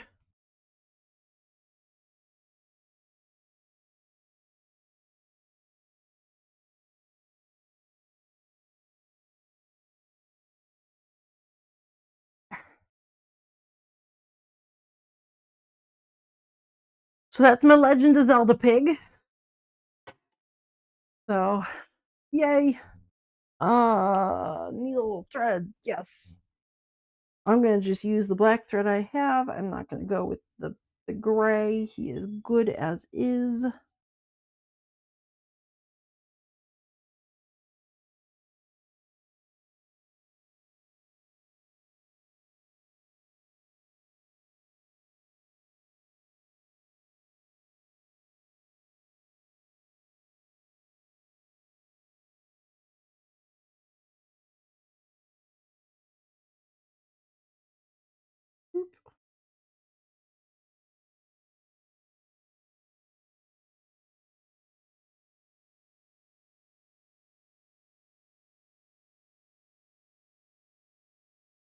at some point I need to put together the pig with spots that is in the little picture down here. Because I do want to sell this pattern. I just don't have all the pictures taken. I kind of got stuck on writing part of the pattern because when you cut out pattern pieces, you generally want to cut them from the back of the fabric. But then I put the spots on the pattern pieces, and when you flip the fabric to the front side, everything becomes mirror image.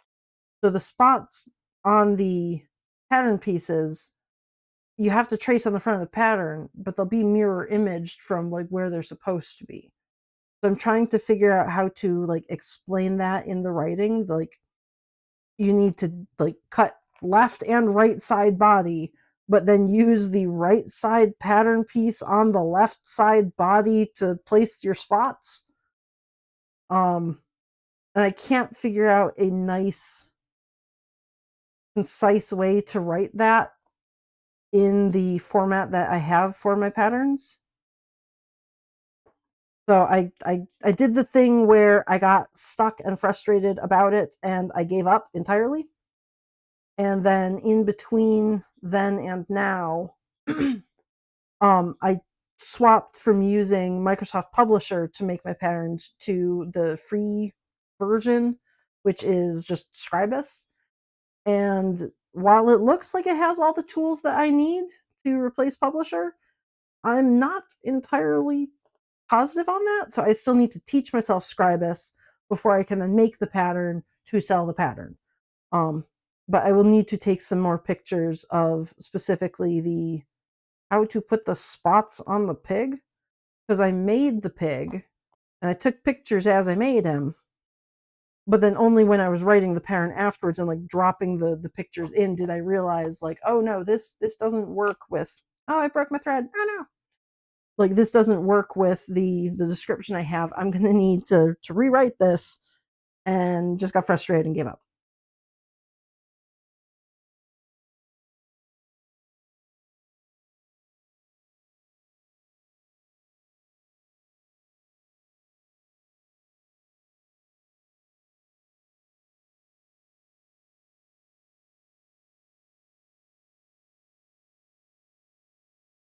I'd say about 80% of the pattern is at least done though.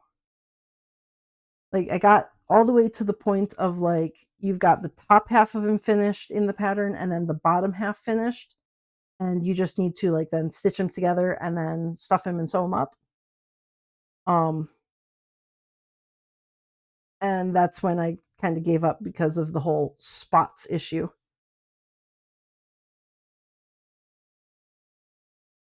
I'm probably overcomplicating it, and there's going to be a real simple way to just be like, trace the spots on the pieces where it fits, like the end. Put the spots where you want them. I don't care. But my brain's not letting me go past the whole like, no, you have to describe exactly how you make the spots in the pictures. Um, so me and my brain are currently at odds over that.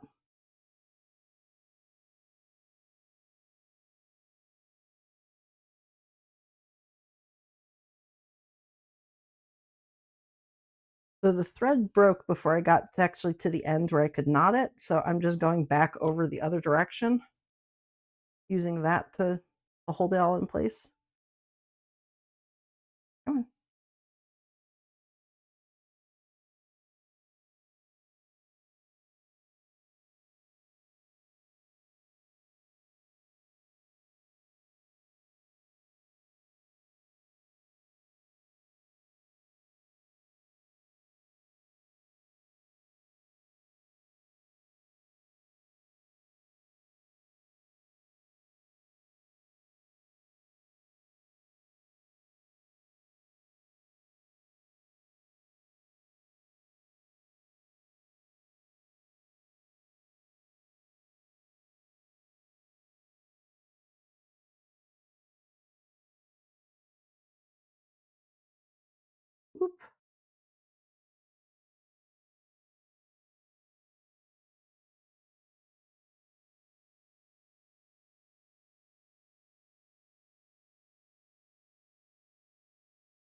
I went back to the middle of his face. That should be enough. The thread broke right at the end, like right where I was going to tie the knot.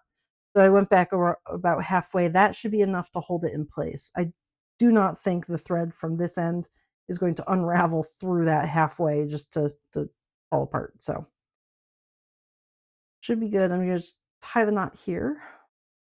And then Peeg is done.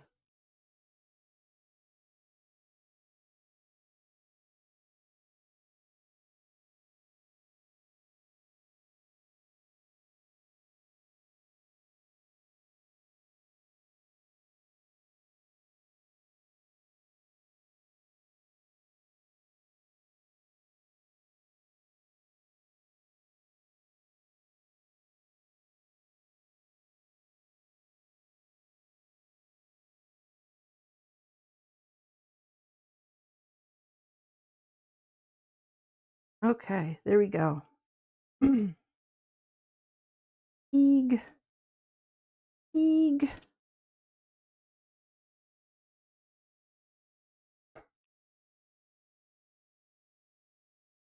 There's my Peeg. He's looking great.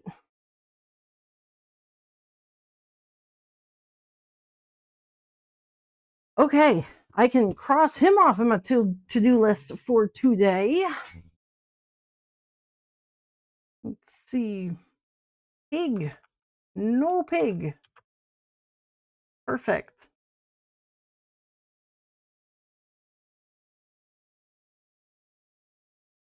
So the only things I have left today is this cat now. I need to take pictures of the pig because the pictures I have up on my Etsy shop are terrible. I don't know what happened to their quality, but they are bad.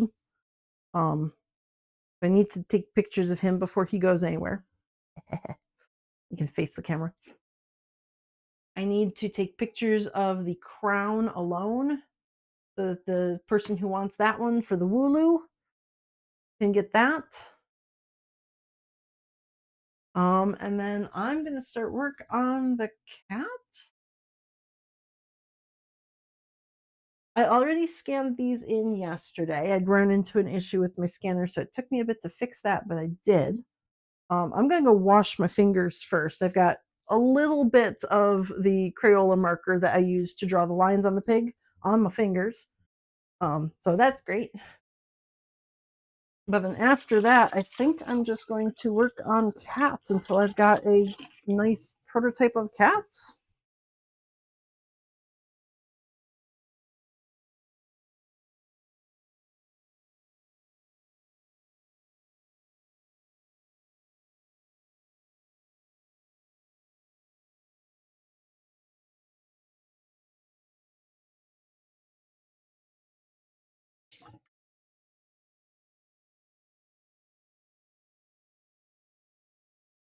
Okay. I am just permanently stained, but at least this won't be coming off all over my keyboard and everything.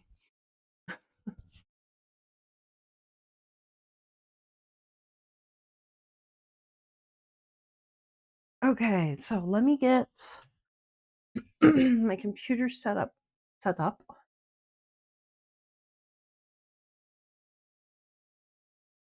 Let's see. We're going to start with Inkscape.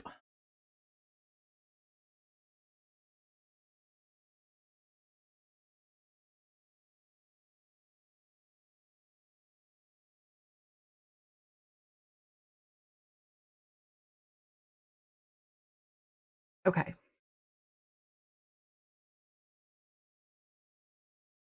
So I scanned in the 2 bits before. Where did I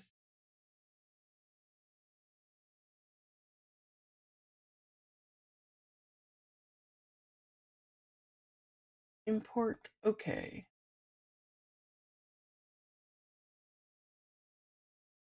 Are we importing?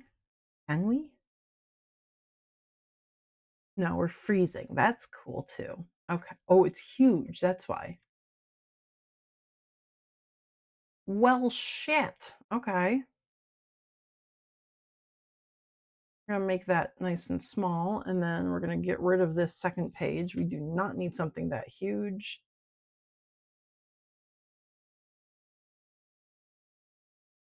Ooh, what the heck is going on there? Okay, so I had a new app for my scanner, which apparently just makes things giant. Good to know. Okay, so that's the back of the cat. Let's do the front of the cat, which is also going to be giant. So I guess I can zoom out. Import PDF scan to open. Make it smaller in the import? No, I can. Okay. I'm gonna drop in a huge cat face. Good Lord. Ugh.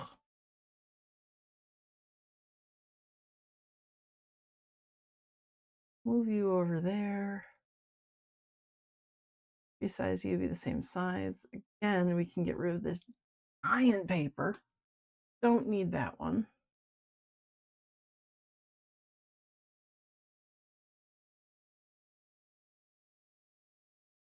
Okay, so those are my cat faces, along with all of the colorful lines that I drew on the fabric yesterday. I drew the lines and then sliced it back up. This is what I'm going to use as the basis for my embroidery. But I don't want to import these pictures into my embroidery program. So I'm going to just draw little vector lines on them first. And that will be the guides that I use. Oh, actually, I want to one half because then I'm going to just mirror.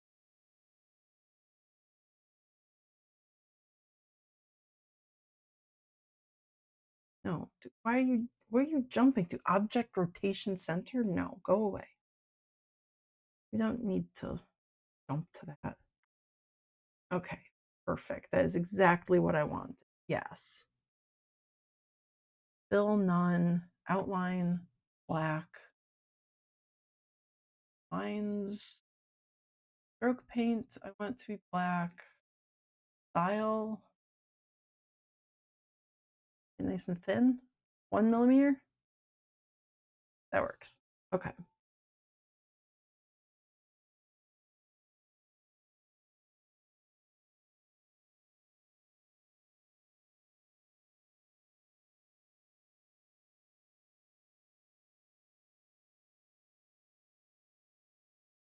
I actually need an extra there because this,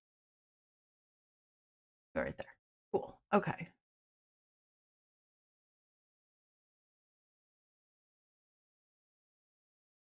This, I don't like this scan. This is like bothering my eyes. This is weird. Fill opacity. Yeah, we're gonna go down to like 30% on these guys. I don't like.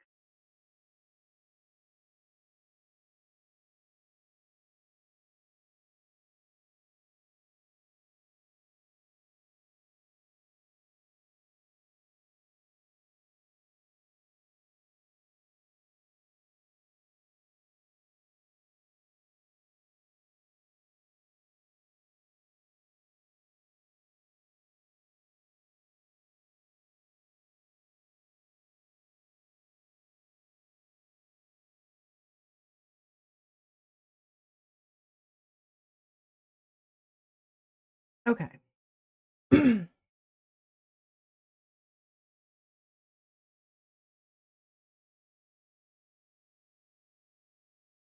Theoretically, I could have just taken the PDF file from this pattern because this is not my pattern. This is a pattern that I found online by Choli Knight.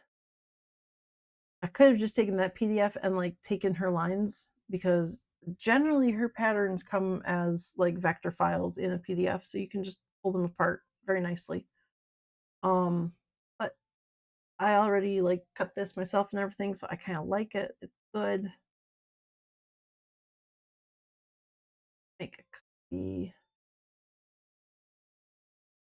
Flip horizontal. Cusp node to cusp node. Good.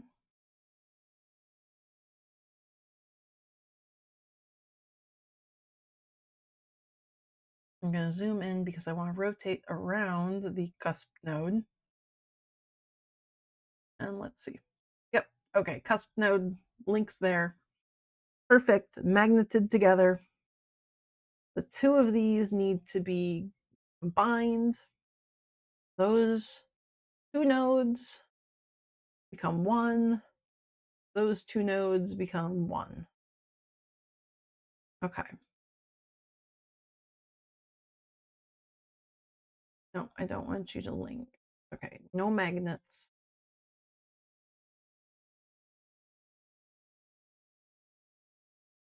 There we go.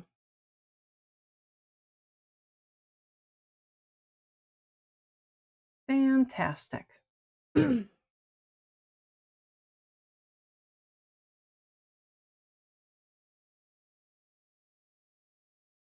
Oh, I do want magnet now. Handle there, handle there. That's just going to be my center line, which is why are you so low opacity? Cool, cool, cool. Okay. Why are you so thin? Okay. That's just my center line. So the kitty face is not exactly centered. Whoops. That's fine. I can adapt it. I'm going to trace these guys out because the face itself, the eyes and the little mouth, that's going to be the same on basically everything. Um, this cat is based on the little app game, the Nico Atsume game, which is really, really cute. And I used to play a lot and now I don't anymore, but I really like the kitties and I want to make them.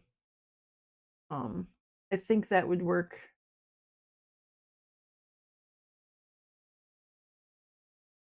Let me tap for that.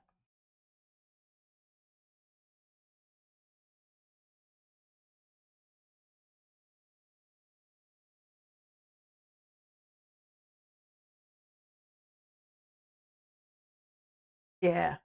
So all these little cats from the Nico Atsume game, um, I'm essentially just making their faces. There's not going to be a cat attached to them. It's just going to be a little round ball with the faces. I probably will not make all of these designs, but I did draw enough of the lines here, like all of these shapes here, so that I could potentially make most of those shapes. So that will give me a good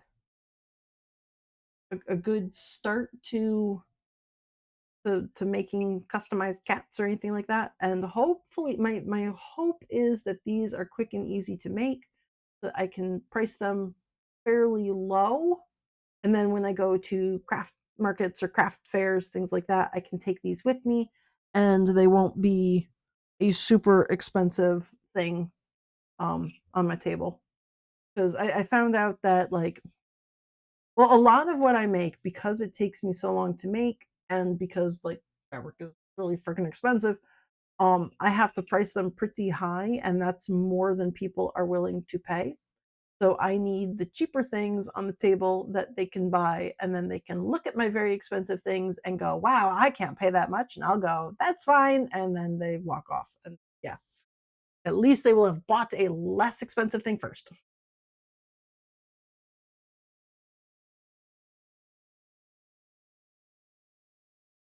Yep. It's where like half of craft markets is just people saying like, "I can't afford this." It's like, "Thank you for informing me."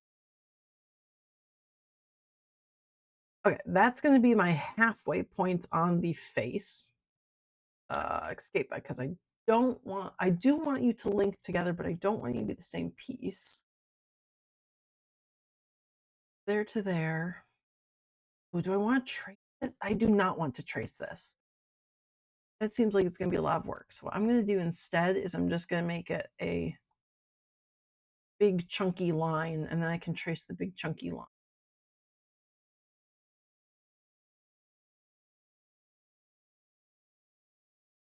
That looks like a good shape.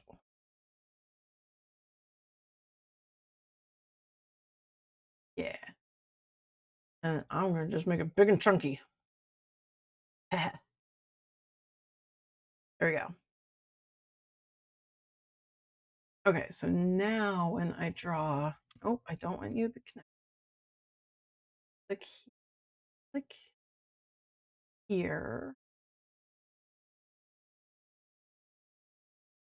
Go to there and there. Right there. Whoops, you are big and chunky gray, and we don't want big and chunky gray.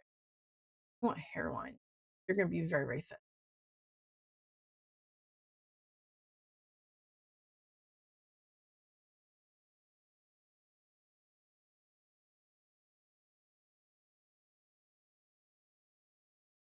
There, haha.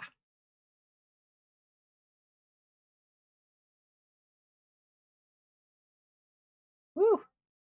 Well, that wasn't a good grab. So grab somewhere else on that one. Stop! No magnets. Okay.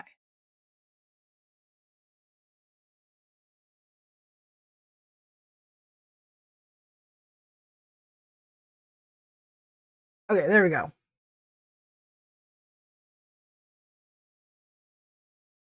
Uh, 4.8. Okay, when I go back to making the stripes on the side, no, that's not going to be wide enough. I'm going to need wider than 4.8. Okay. Zoom back in on the nose.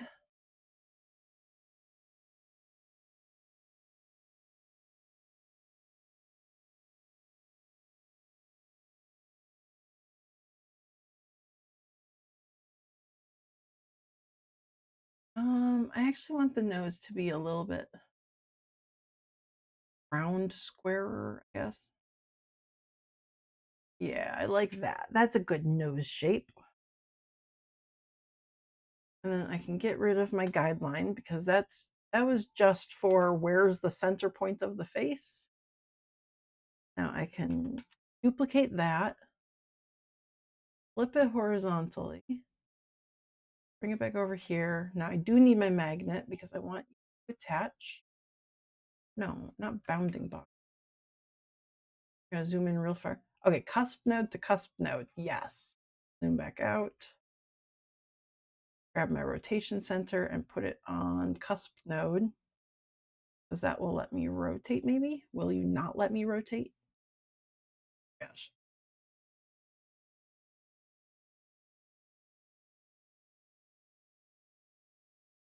There we go.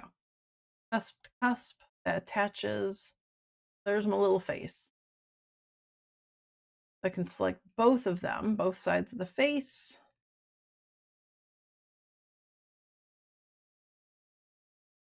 I have these two.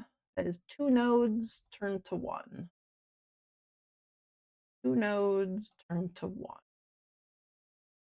Okay, so that's one object now. That whole face is one object. Zoom back in. Cusp node to path. Yeah, where's your rotation center? Cusp node, yes. Rotate, yes. Okay, so now I have centered. So I had this line that was down the center. I also have the two nodes at the center, the middle of the nose and the middle of the mouth. I just put them on that straight line there. So now I am certain that this is centered. Whew. Oh, that's not the worst place, but I do want it a little bit lower. Stop. Okay, object rotation center. We're turning that one off. You're not allowed to magnet to that one. Go down. Yes. Okay. There we go. We've got my little mouth. Very cool. I'm not going to do the eyes yet. Oh, actually, I could rotate everything. Yeah. Okay. We'll do that. No, I don't want that. I want this one. Okay. Let's go down to there. I want cusp node. Yes. Thank you.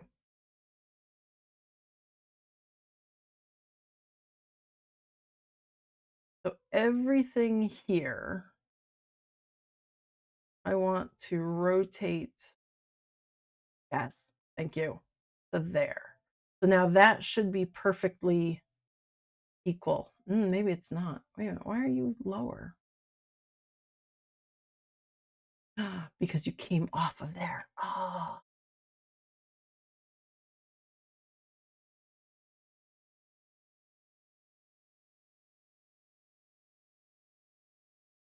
Okay, can we rotate? No, where are you rotating from? Whoa.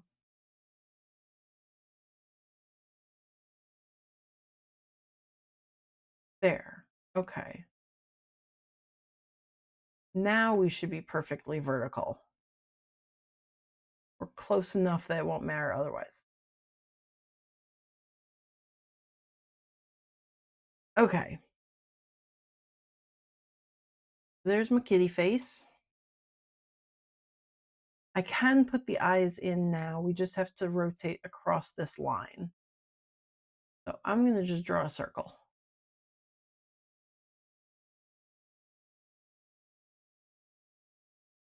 Do I want a perfect circle? Or do I want more of an oval?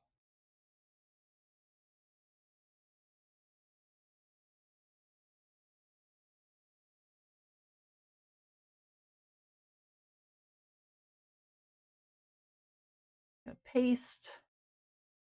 Group the two of them together and flip them horizontally.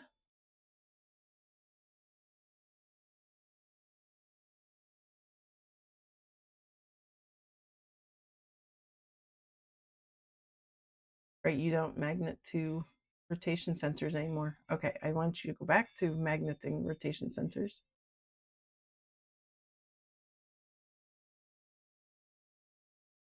And now turn off magnet. No magnet. I want you to be right there. Ungroup. Get rid of that line.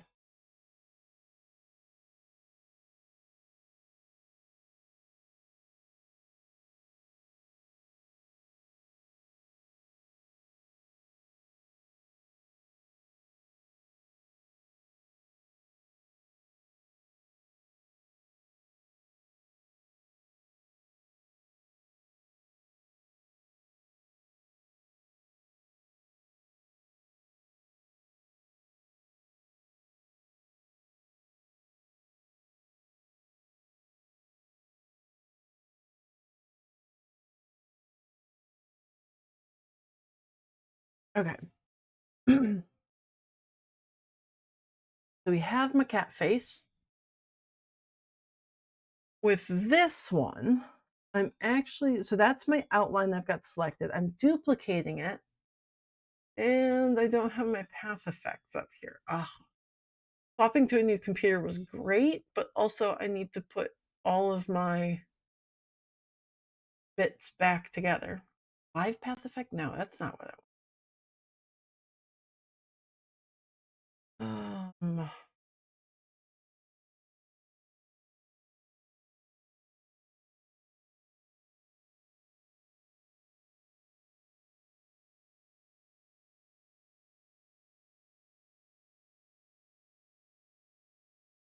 Okay. Time for Google. Where do I find my tool? Offset.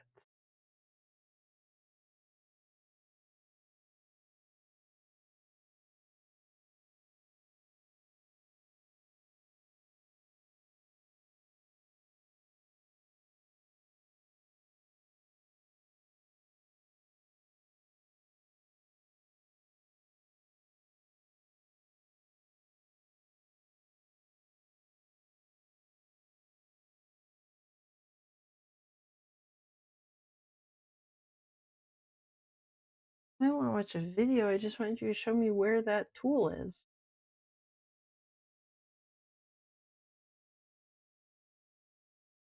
Path effects? Right, but where do I find path effects? Well, you know what? That's what I did, but I didn't like that one.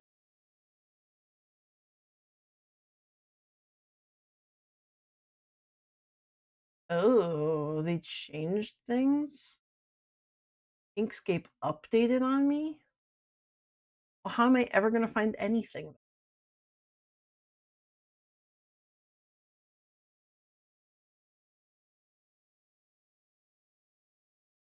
Look at that. That was so nice. Offset right there.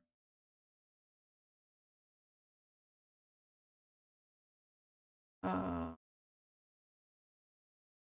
oh, I want negative.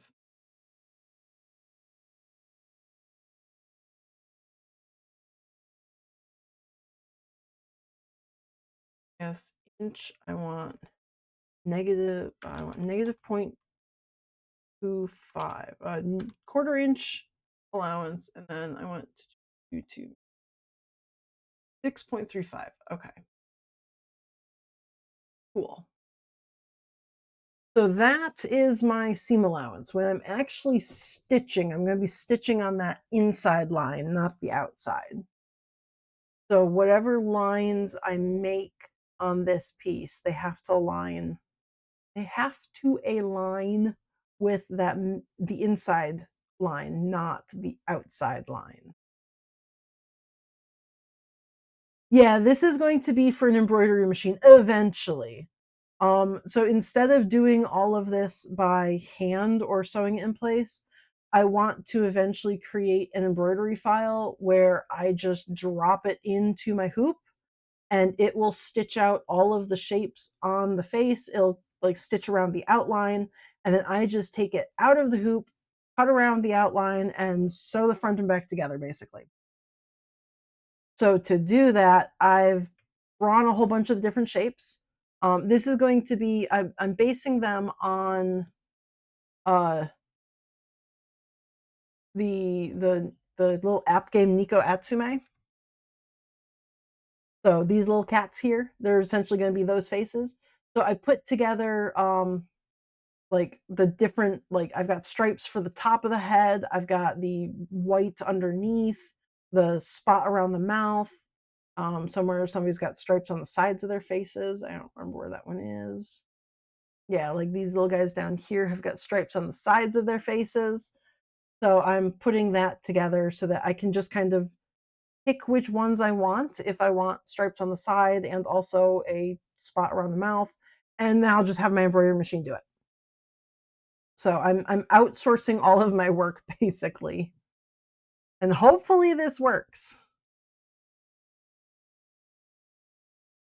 So for now, I'm just creating the drawing, the template that I'm going to put into my embroidery program into Hatch so that then I can create the stitches on top of it. There is apparently a extension, an add-on, a something for Inkscape called Ink Stitch that can turn your vector drawings into actual stitches. But I've never learned how to use that because I have a program that I purchased that I can make my own designs on. So I haven't needed Ink Stitch. But I think it's pretty cool that that's something that they've made for Inkscape. I think anytime anybody makes programs for free and like allows people to use them, it's pretty freaking cool. Okay, so there's my tiny line. This is going to be the stripe at the top of the head. I don't want it to be hairline. I want it to be very thick.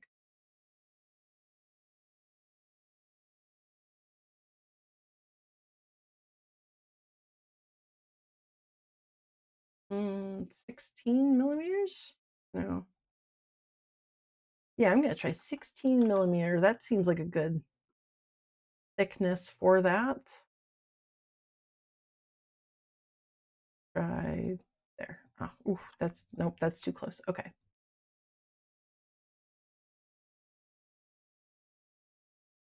So, okay, so that's the stripe and I'm going to trace around it now. Deselect that.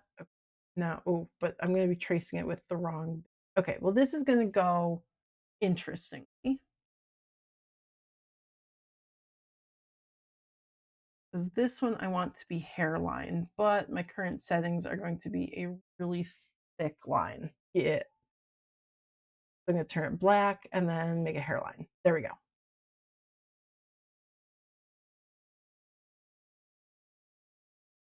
And move it up, match up these lines.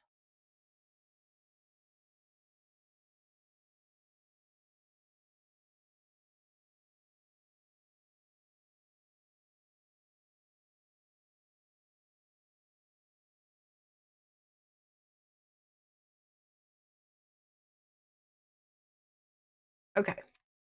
I'm actually going to keep this and just put it off to the side. Okay, so that will be the stripe on the top of the head. And I'm going to be able to just rotate and like flip it horizontally to put it over here. So I'm just going to leave the one for right now. This one also attaches to one on the back. So I'm going to do everything on the front first, and then I'm going to do the back.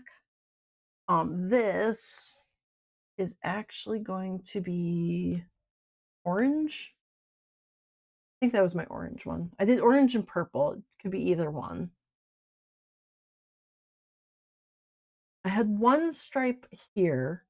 The cats in the little game only have one stripe on the side of their faces. I drew either one, this orange line here, I could do just one stripe, or I put in two green stripes. And I think I actually like the two green stripes better. So I'm going to come up to here and grab my gray line.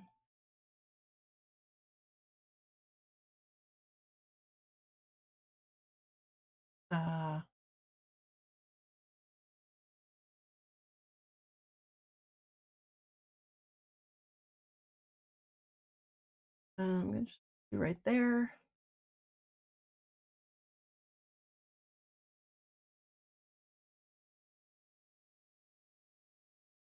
Okay. And I'm going to duplicate this, make the second one. That's the same line, just now I've got two of them.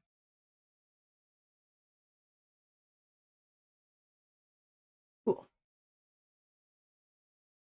And then again, I'm going to draw a line, a hairline. Yes. Okay. I'm only going to trace this once, and then I'm going to move it over to the other one as well. Oops. Edit nodes. This is a terrible song. We're going to go on to the next one. I don't like that one.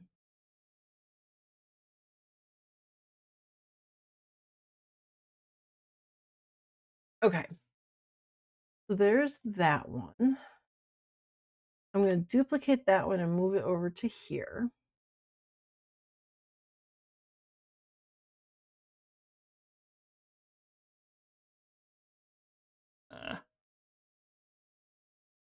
Okay.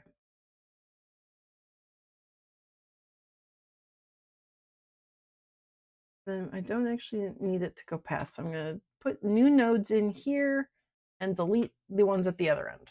I'm going to do the same for over here. Put new node in here, delete the one at the end, put a new node there, and delete the one at the end.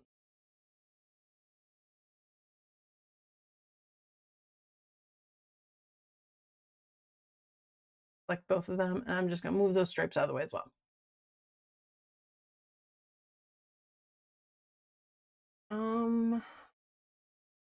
How well do those match? Those match the lines I drew pretty well. Oh, not this one. That one terrible off. Okay, maybe I will change this one then. Let me go back. I'm gonna undo. I'm gonna make those lines longer again. This guy, let's make you lower opacity, but still that I can see. And we're gonna rotate you.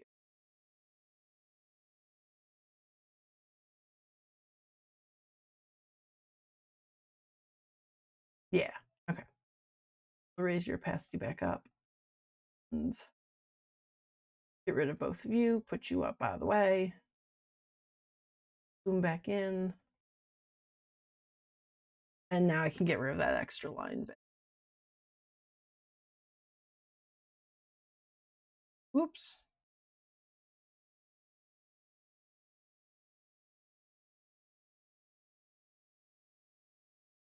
Okay, so that's my lines on the side there.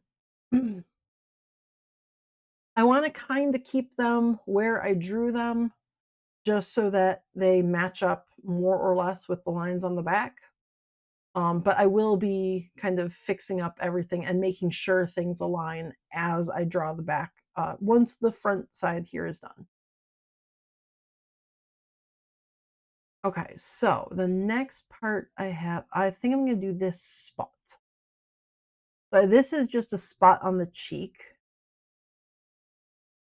And I want it to be more or less circular. So I pulled this node out pretty perpendicular, like a little right angle there from the curve.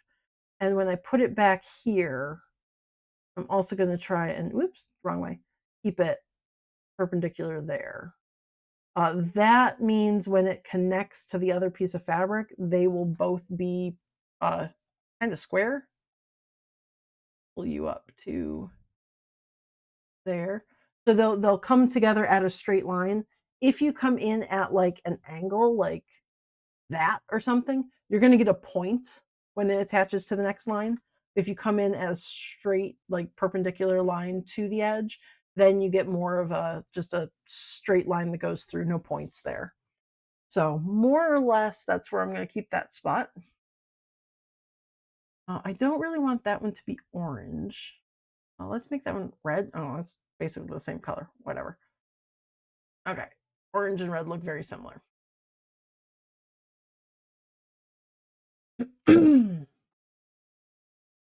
I also have a bunch of spots on the forehead that go around the ear. Those ones I made in blue and gray.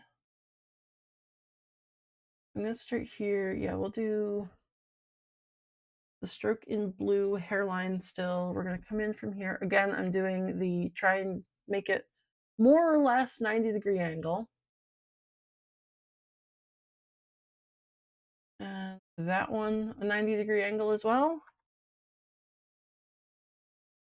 I'm going to add that in there and just kind of pull it out to here.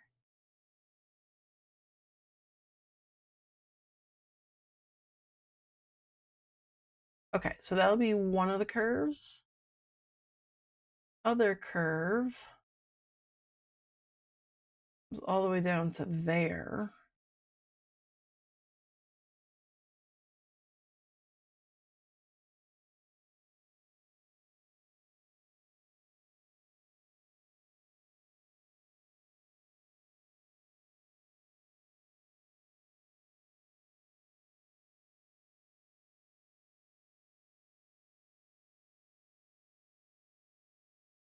I think I'm going to make this a little bit bigger. I want it to go a little bit more around the eye.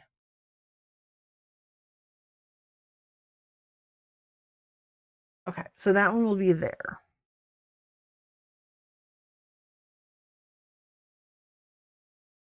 So I've got a small spot that just goes around the ear, and I've got a large spot that goes around the entire eyeball there. I also have this gray. The gray is essentially going to be, let's see, which cat is this?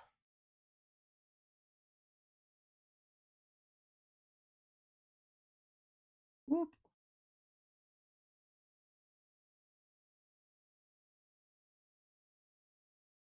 So the gray is based on like Gabriel here, where it comes up to the top of his nose and then comes back down. So just this little guy here. Oops. There. This little guy here where it's got the gray that goes up to the point. And pretty much it's just that point there. like it comes up at an angle again. Like how I said, if you don't want the angle, you come in perpendicular. If you do want the angle, which I do in this case, let's see, I'm going to go with gray.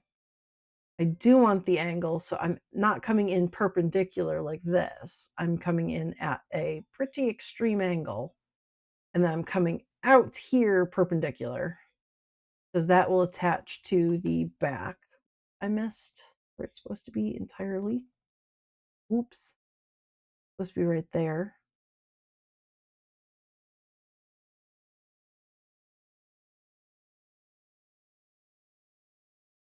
There.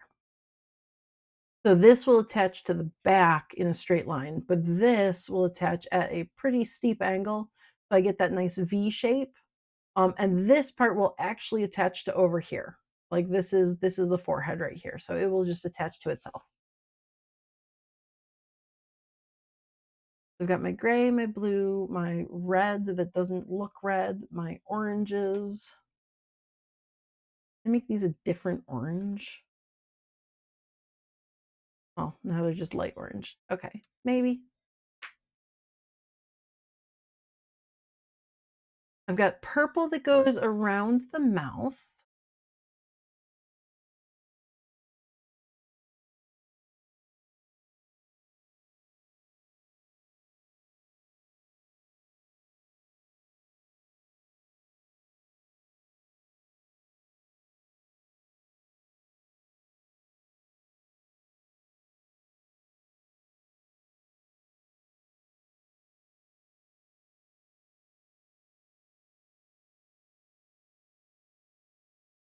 Okay, so that will be just the circle that goes around the mouth there.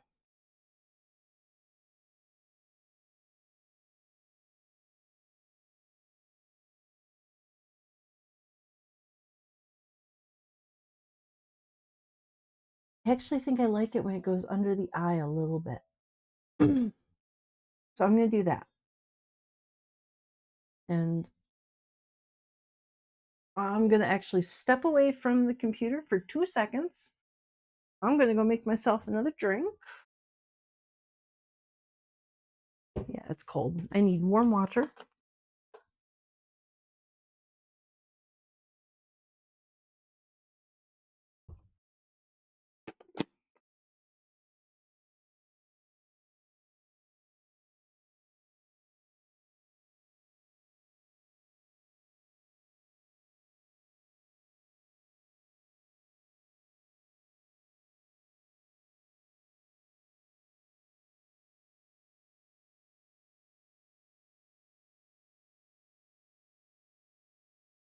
Okay.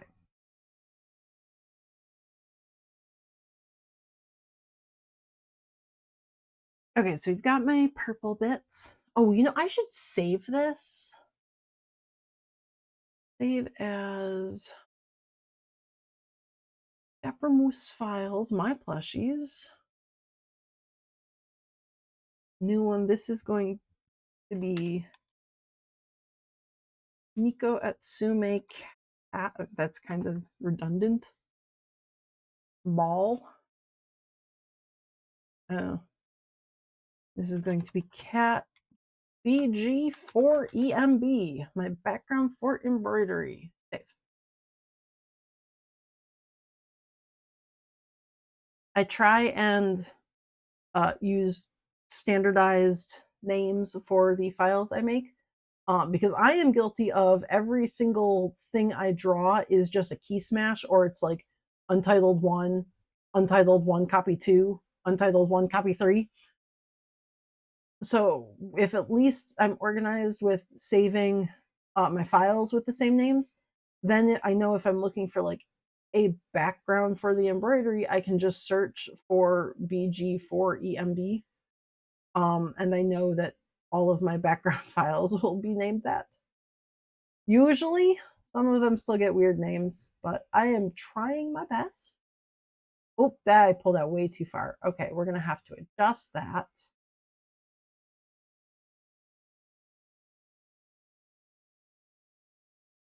Okay, well, that one's going to be brown. Oh, that is a terrible brown. What other color browns do I have? I don't have any other color brown. It's horrific. Whatever. Okay. It's fine. We need to edit that one though because I did not do well there. Oh, don't do that. No, put you back.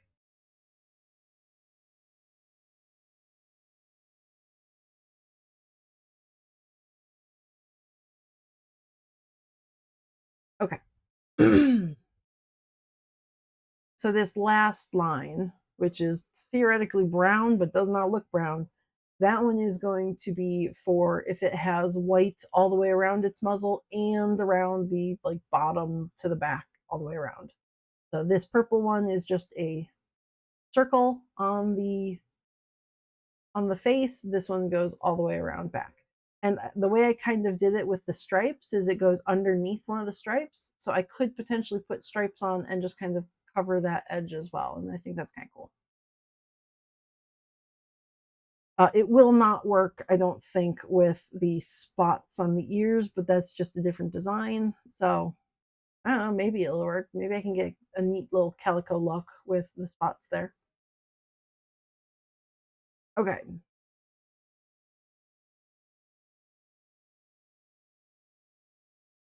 I don't actually need that background anymore, so we're going to just shove that off to the side.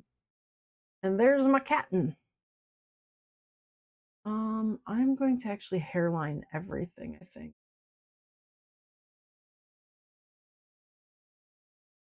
Yeah, that looks good.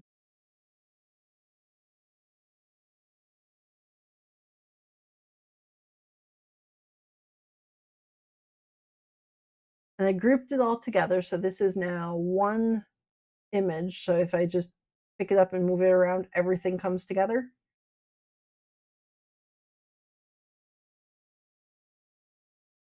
And I do want my line again.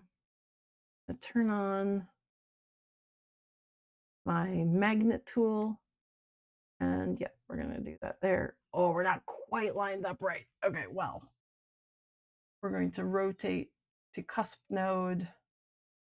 Let's rotate you. Yeah, okay, now we are perfectly vertical aligned.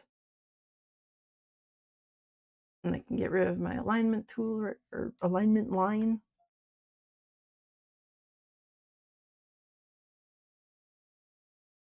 So now I've got the back. And I'm actually going to, I think, flip that one horizontally because my stripes are going to be over on this side. So I can put them underneath here and make sure everything aligns properly. Okay, so copy the front of the face. And I'm going to paste the front of the face over here.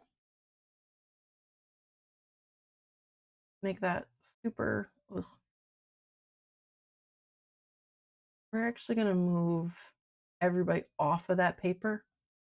I like working on the gray instead of the white. It's just a little less vibrant, I guess. Can we line you? We don't want you. No. Line up. Fit. Rotate you. Fit to fit.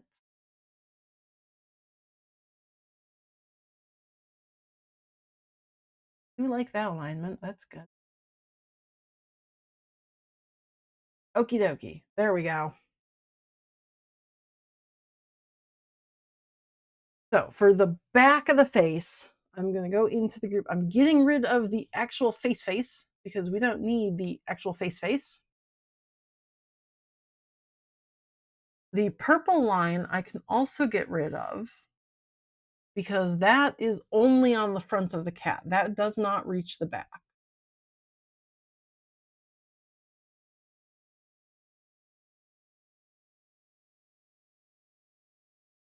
Hmm.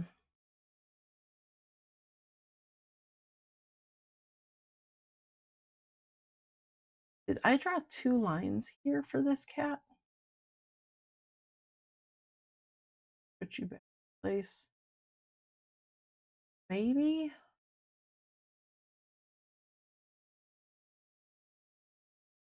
So on the back of the cat here, let me zoom in. The red line is nowhere near where it's supposed to be. The blue lines are slightly off. Maybe I just need to rotate that side a little bit back.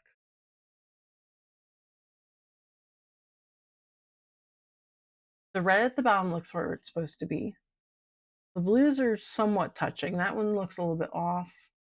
I might have stretched the fabric weird here when I sewed it. Interesting, because that's lined up. Oh, I don't need, oh wait, I do need this one because it attaches at the bottom. I don't need the top of it. Okay, but it will attach to the bottom. I do need this one because it goes across. I don't need it to go all the way up there. I do need this one here. Okay, I think I have all the bits I need.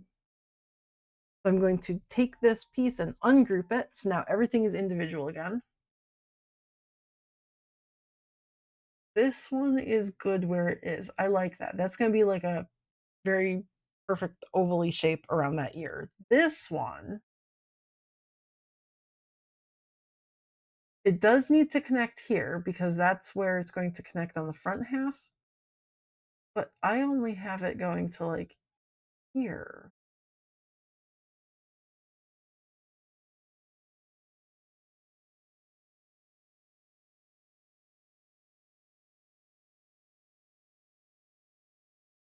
So it's much less round in the back.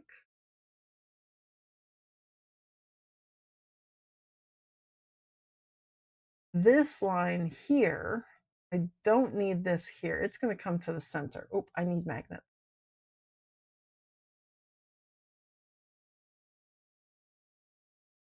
And I want it to come in at like a horizontal.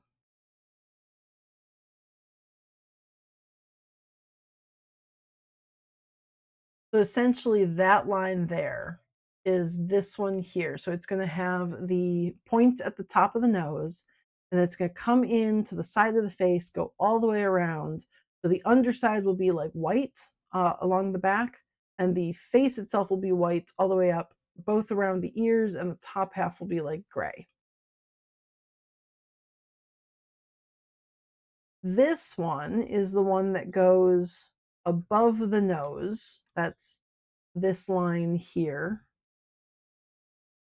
So it comes to, oops, about there. I can actually get rid of that one. We don't want that one.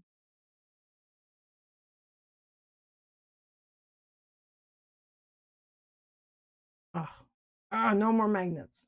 Go away, magnets. So that one will be to, I think, here. What I'm going to do. Yeah. It'll go underneath, or it'll go around above the nose, around to the back, and then just this bottom part of the back will also be the underside color.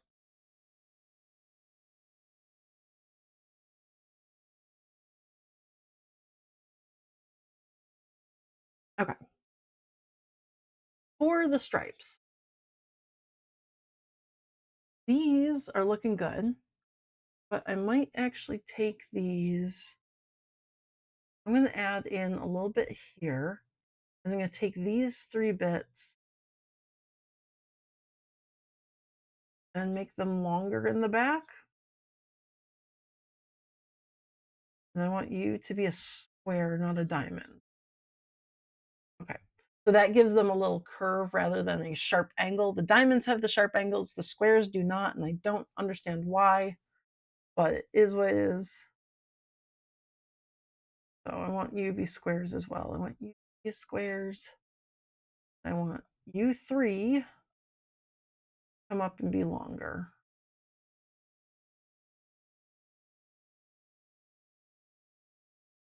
Yeah. I don't really like how they get closer there. What is the distance between these? I'd like to keep the distance about the same if I can. So let's see. I'm going to use another fat line trick. I'm going to use gray. Oh, I can't see that gray. Oh, your opacity is super low too. Okay, well, we want better than that. Okay. Not hairline. We want you to be fat. Ooh, nope, don't do that. Wrong tool, wrong tool.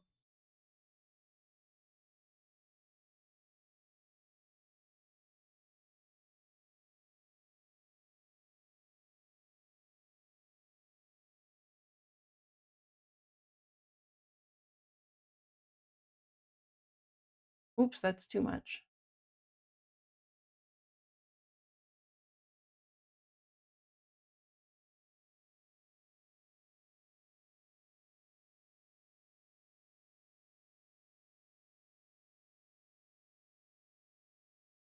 Okay, we need a little bit fatter.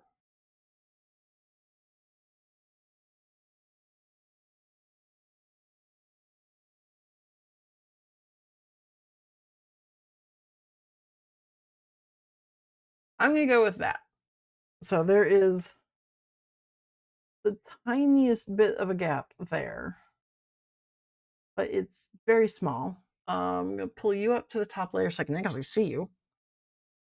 And if I add you and you, I'm going to pull you guys down to there. And then if I select you three, pull you guys to there.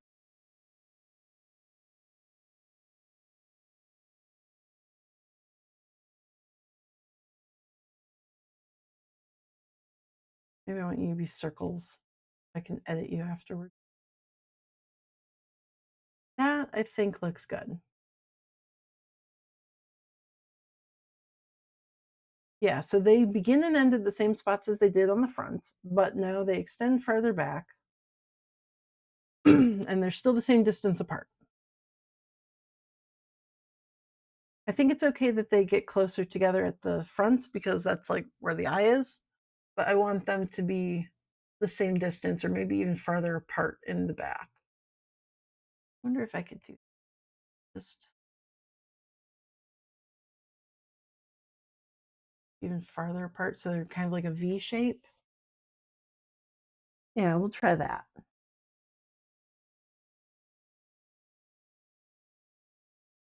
For the top section here, I do want a short one and a long one. I'm actually going to leave the short one alone. I'll put you in there. Both of you, I'm going to make you circles.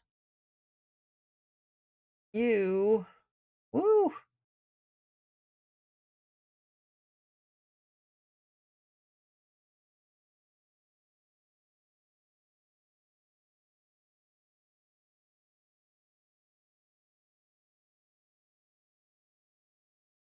Hmm. I want it to be the same distance apart. I think I'm just going to have to fiddle with it.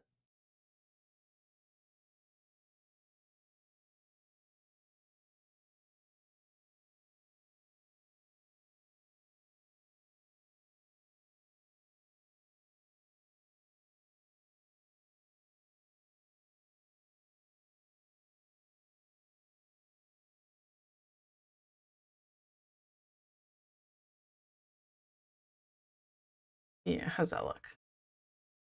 Where's my little lines?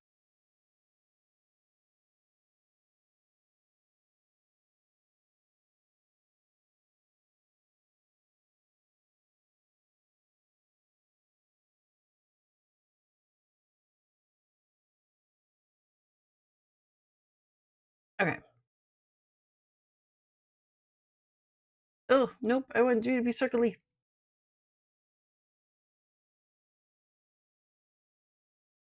That wasn't bad. I wasn't that far off. Okay. I eyeballed that not terribly.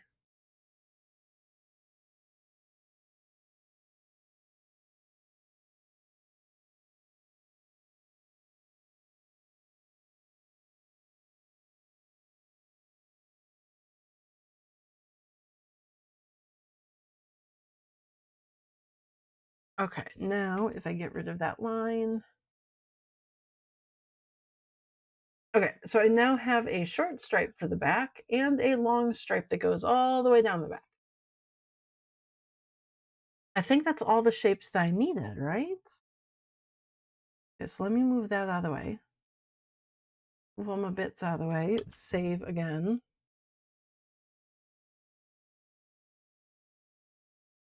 There we go. Okay, so now move that out of the way. For my paper, I want it to be 360 by 200 millimeters because that's my hoop. My largest hoop is 360 200. So if I can put both of these into the hoop, let me select all of the back, group them together, move it there. Ah, just barely. It's slightly too big. Okay. So what I then have to do is I'm just going to resize this. 8 millimeters? Oh my gosh. Actually, I'll do 359 because my embroidery machine sometimes has issues with it. If it gets right up to the 360 that I have, so I'll do 359. That gives me 1 millimeter space, which should be okay. I got my fronts and backs. Save again. I did have to resize them just slightly. Ooh, so actually before I resize them, let's put you guys back. I'm going to want to resize the ear as well. Ooh. Okay, so what's percent wise? What did I do?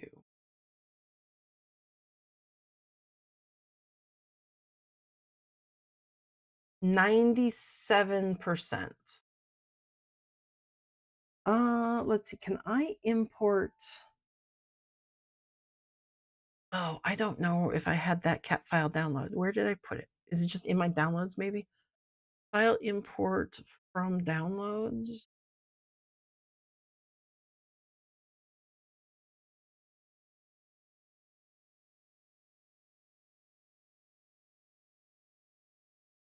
No, I did not download it to here. Okay.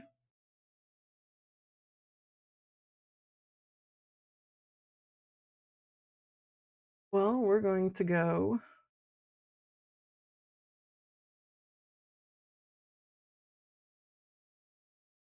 We're going to go Chilly Night, and we're going to. Where's her search? Well, we're just going to go here. I think it's all the way at the bottom. Somewhere. Yep. Okay.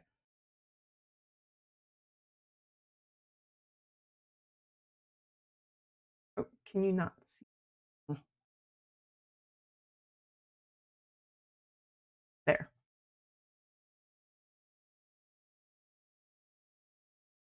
So that's her sewing pattern, which she does everything by hand. Like she sews the eyes on and the stripes on by hand afterward, which I don't want to do. I don't like hand sewing. I don't want to. I'm not going to. PDF. Zoom, zoom, zoom, zoom, zoom.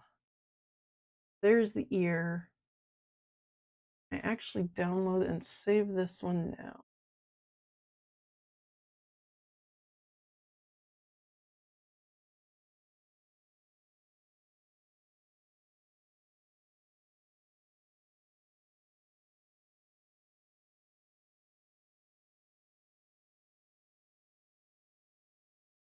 Okay. Now can I import that page?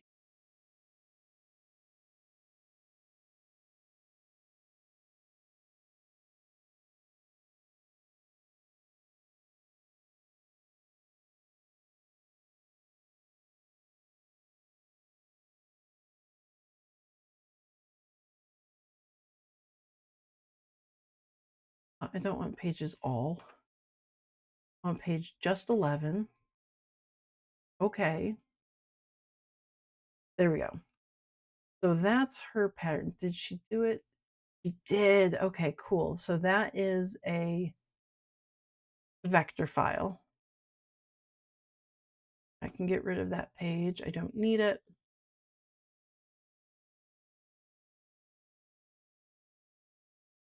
Yeah, I did a pretty good job tracing her lines.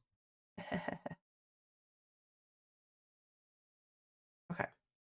The ear, though. Ungroup.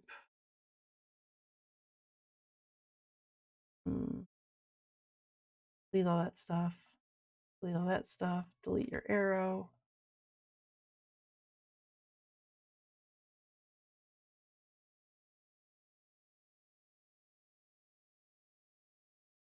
Oops.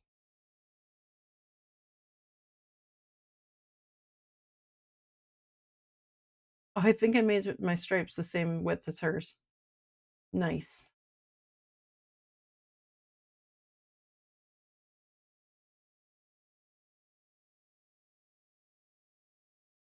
Okay.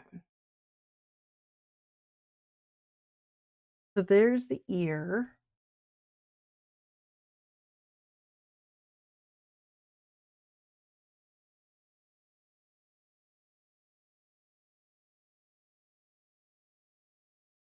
And I want to duplicate the ear and add the path effect of offset.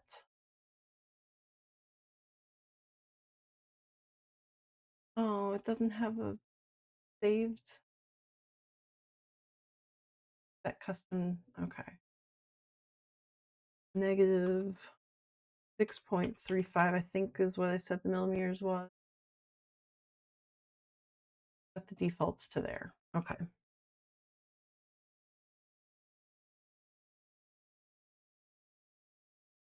Actually, I'll hairline them for now. Okay.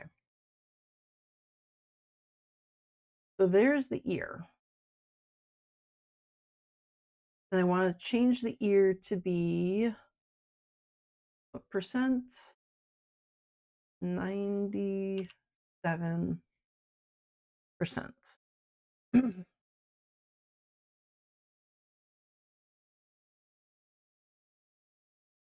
Okay. I also want to add some of the registration marks around the ear, so maybe I'll group them together there.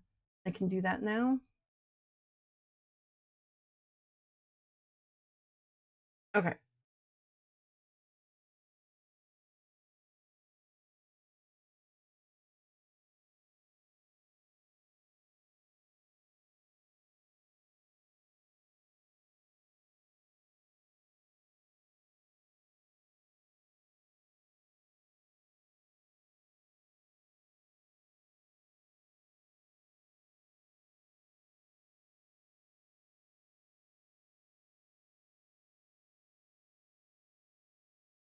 More or less, that's going to be where the ear and everything line up. I'm going to add, I think, 2 lines right here and right here.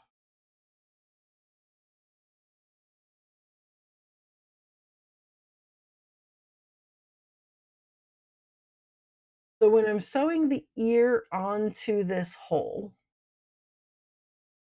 there's going to be, like, this is where I'm stitching them together. And then this is called walking the lines, where you just kind of rotate parent pieces around themselves to make sure that they actually like fit together. And it gives you a rough estimation. So I'm going to come to here. And this line I'm going to duplicate and then ungroup and group it together with this ear. So now I have a line on the cat face and also a line on the ear. So as I continue to rotate it, that line should rotate with me. Yes, it does.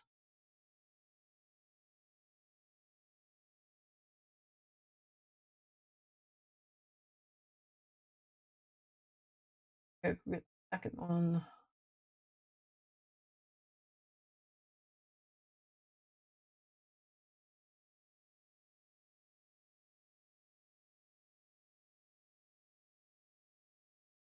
Okay, then I'm going to duplicate that line, ungroup everything there, regroup it together with the line now, and then continue rotating around just to make sure that everything connects, because if it doesn't connect, then I've done something terribly wrong.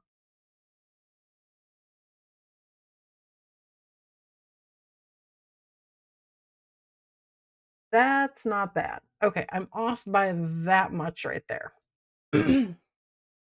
That is not terrible though. So I'm going to take my ear, rotate it back up. There we go. Now, when I am sewing around the ears, I can use these little marks here to know that they're supposed to connect right there. So that'll just save me some time when I'm actually like pinning things together. I'll be able to pin right on those lines. Okay.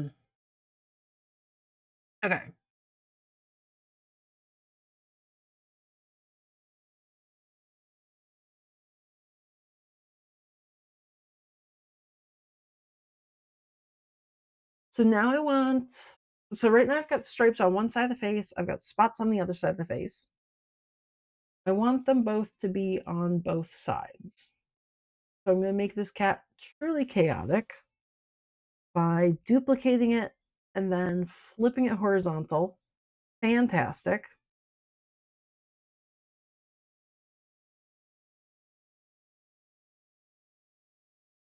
And then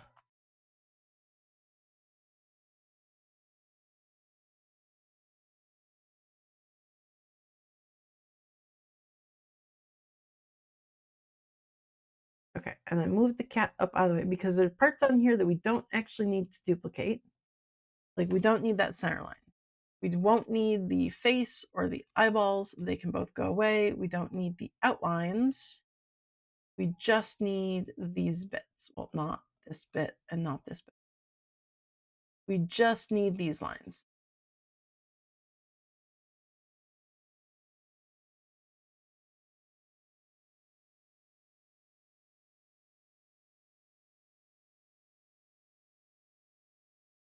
Okay.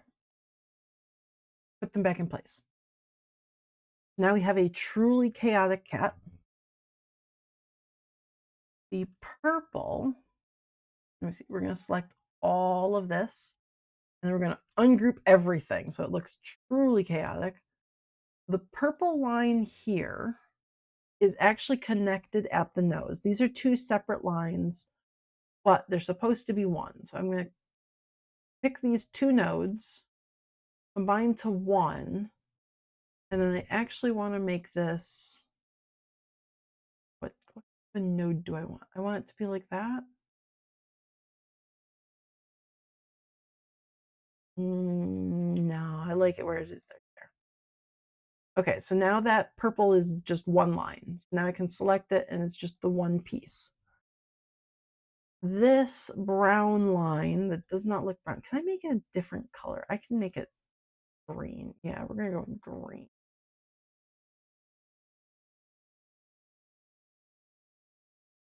Green did I do? That green?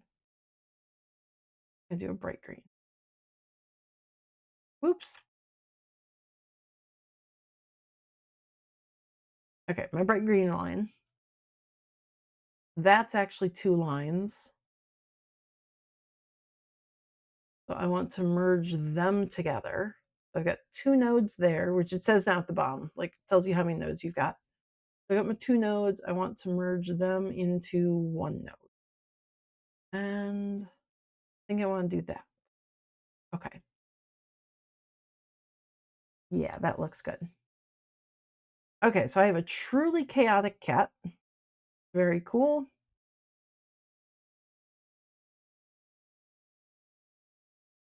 And I'm going to do the same basically for the back, make the back chaotic as well. The ear can go elsewhere. Ooh, I want to transfer those lines around as well. Okay, so I'm going to have to do that. And I duplicate, group them, flip them. And then Come on. Zoom you over to here. That looks pretty good.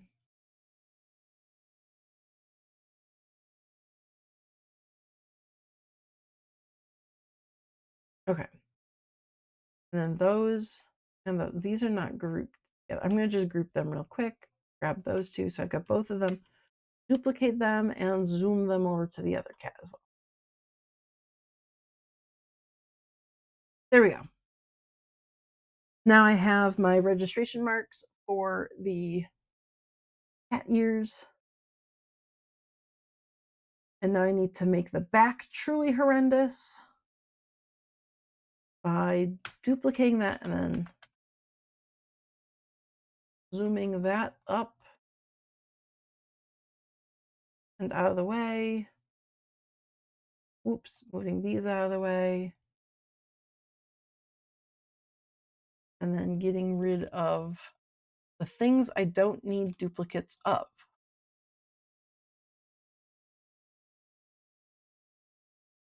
Then I can put them back. Probably should have flipped them first. It's fine. Okay, so truly horrendous back there.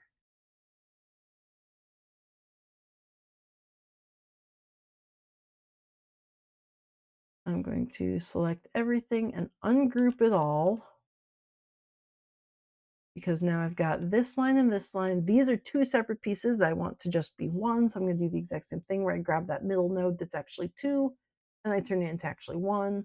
And I'm going to do the exact same thing with this green line. Those two nodes are going to become one node. Now they are all the same lines. Cool. This bit is going to get grouped into the backing. The ears already together. This is going to be grouped together. Okay. Now I have a front of the cat and the back of the cat. I can get rid of Chilly Knight's stripes. I don't need her stripes. I have my own stripes.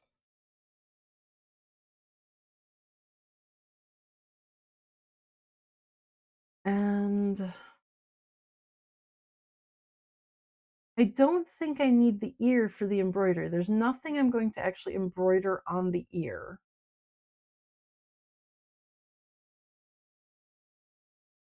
But it does fit nicely right there.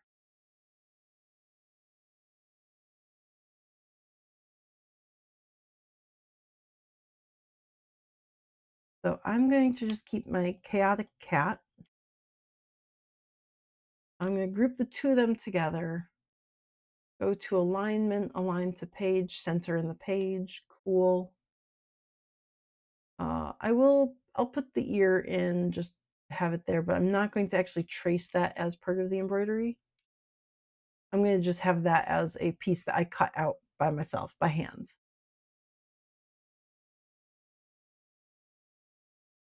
And now I'm going to export it as a PNG. Background color should be white. If I do a transparent background, it gets all sorts of weird in my embroidery program, so I just want the white background for that. I've got some crazy cat face bits now. It's got all the bits everywhere. And I'm going to export that. So now it should be saved as my background for embroidery, and I can come over to my embroidery program.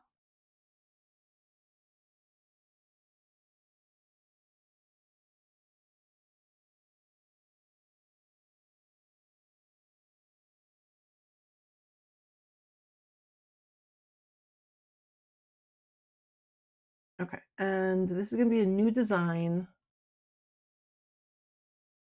View hoop. There's, whoops, where's my hoop going? Where are you going? I do need my 360-200 hoop, and we're going to rotate you. Oops, no, don't do that.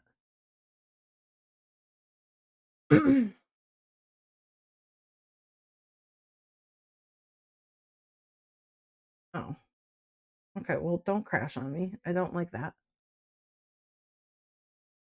We're going to rotate you there. So this is the top of my hoop right here. I'm putting it horizontally so I can put the two cats in without having to work on them sideways. What is this? Don't do that. Okay. So there's my hoop.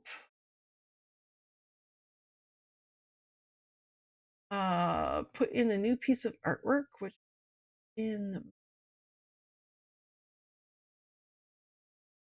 plushies, Aniko Atsume background open. There we go. So that red outline is my hoop. This is the perfect size for my hoop, so I don't have to worry about resizing anything or changing it in any way. Now I can just create my embroidery. I am going to save design as not Cult of the Lamb. This is going to be in the Nico Atsume. This is going to be what cat?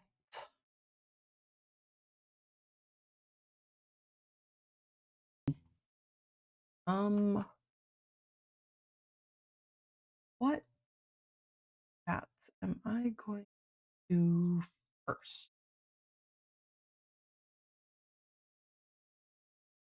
I mean, I could do just a plain old cat, but I'd rather just cut that out by hand. Um,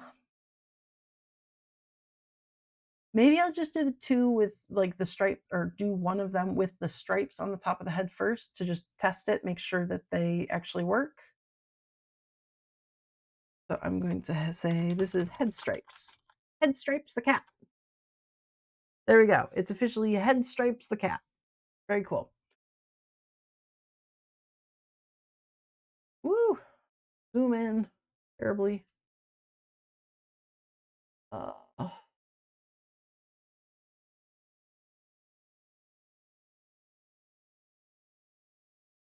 where is my artwork tab?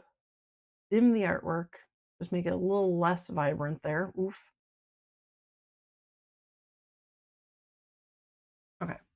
And digitize. First thing I'm going to do is the outline. I'm going to zoom in on. I'm going to drop some nodes around.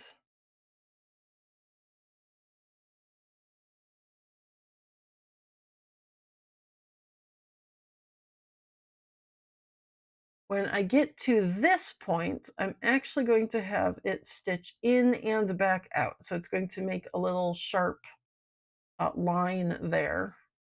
So in and back out.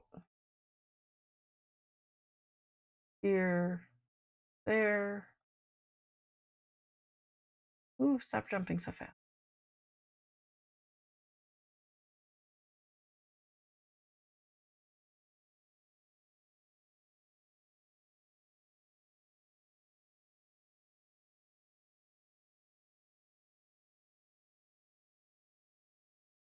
I probably should have done an open shape and then just done half and half, but oh well. I'm going to go all the way around by hand. There we go.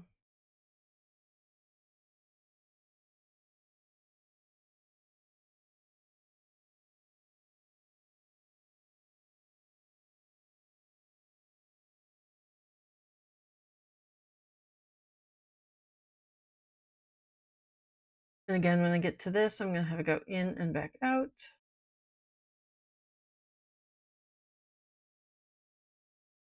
That way it just stitches out my alignment markers for me and I don't have to worry about it.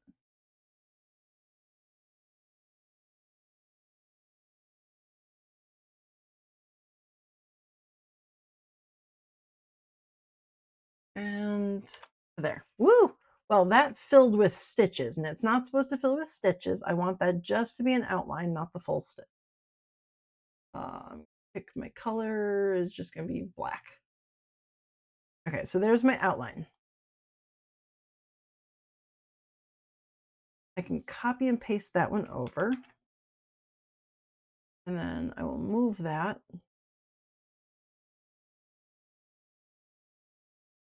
Whee!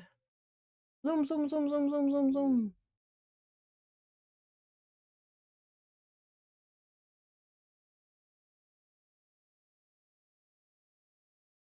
Okay, so I've got that outline.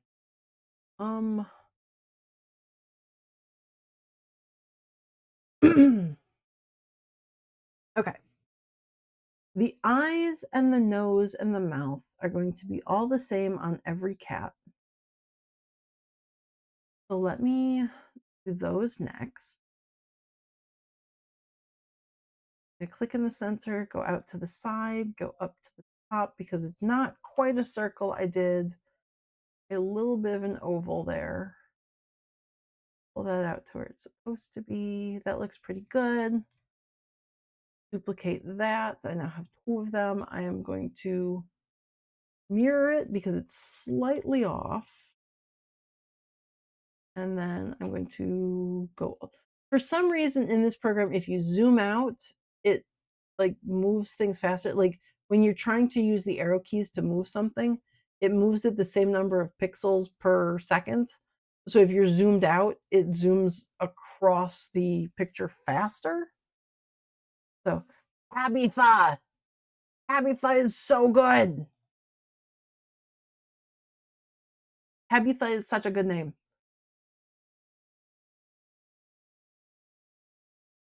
Oh no, I missed it. Okay, you gotta go back to where you're supposed to be. No, go back. Right there. Okay. So there's my eyeballs. For the eyeballs, I want it to be filled. Can I do a satin? No, they're too big for a satin stitch. So that will look terrible. So in here you can see that like it has half and then another half or a third, a third, a third. So I can't do a satin stitch for that.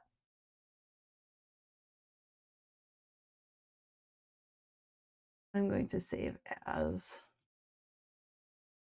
Tabitha. That's good. Okay. But I'll have to do just the tatami fill stitch, which is what most things get. But it's just flat embroidery. A nice satin stitch would have looked like this. But that's just too big. So if it doesn't work with like a satin stitch here, the 3D satin stitch just looks messy. So that's just not good. It would have like 3 separate sections there. So I'm gonna just do the tatami stitch. Unfortunately, I'm not gonna put any shine in the eyeballs or anything. Like I know down in the picture here, um, in the corner of the screen, I did put little whites on the eyes. I'm not gonna do that until I see how this looks with just the plain black eyes. And for the mouth and nose, if I can't do a satin stitch on the eyes, do I want to do a satin stitch for the mouth and nose?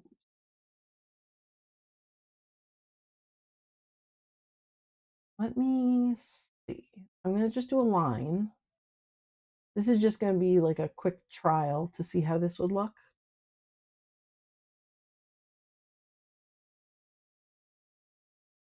If I do that, as a satin stitch, no, not that. Select you and then pick satin stitch. Hmm.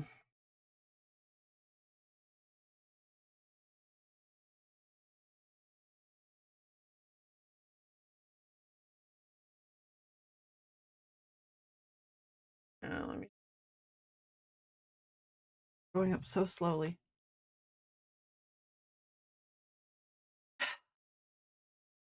I don't know if I like that as much. I would add the little curved edges to it. It wouldn't end as a straight line across, but I don't know if I like the way that looks right now. Hmm.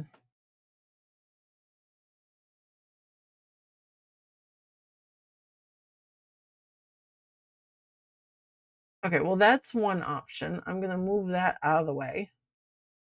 The other option is to just do this as the same tatami fill stitch. So I'm gonna digitize it as a closed shape.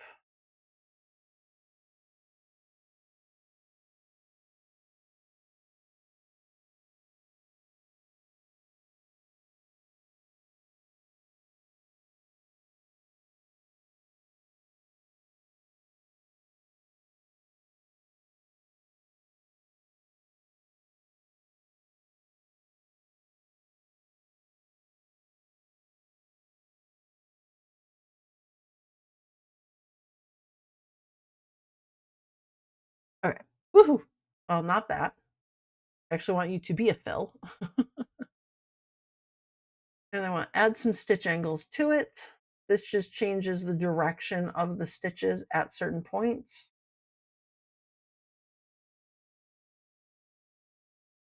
Um, by that, I actually want you over here more, like that. Hmm.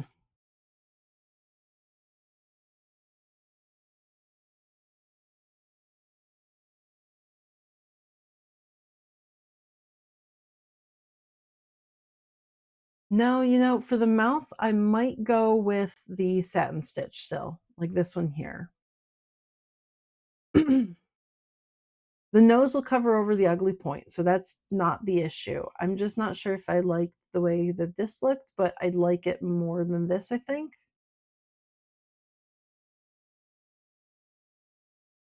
So we're gonna move that mouth out of the way. We're gonna put this one back in place.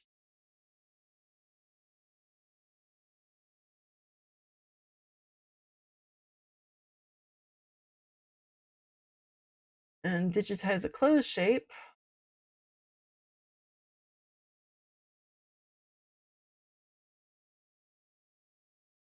Select that to be a satin stitch. Stitch angle is that way.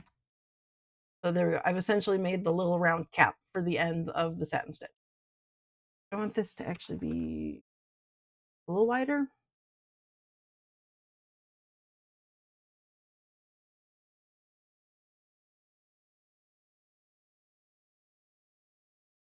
Go back out. Okay. So I've made the end of the mouth round.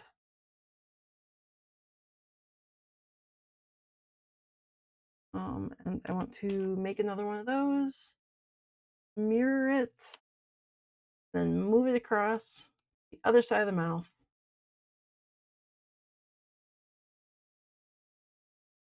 And then this, I actually need to reshape it a little bit because, woo, I want it to just be right there. And zoom back out.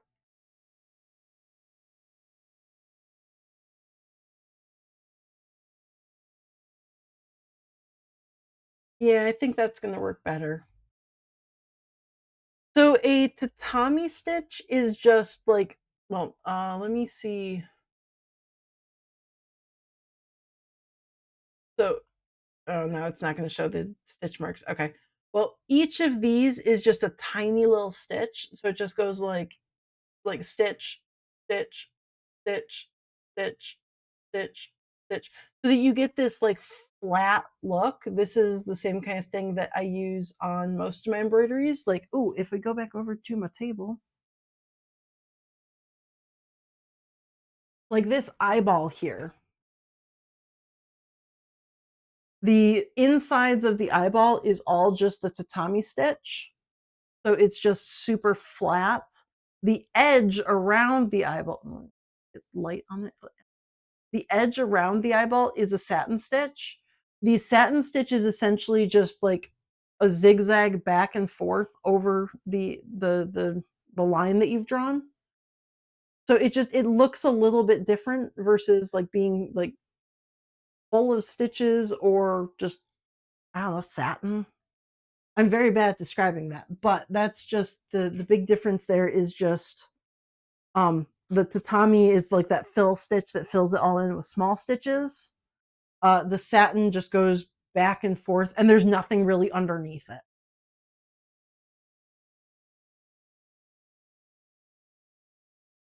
It does, yeah. It has more bite where it has more of that like it has more of a ridge up and down over it because it's just back and forth there. They look a little bit the stitches are a little bit like longer usually, so it has more of a like smooth look to it. And they're yeah, it's chunkier. It's got more stitch to it instead of being pulled into the fabric so often like the tatami does. So yeah, they look nice.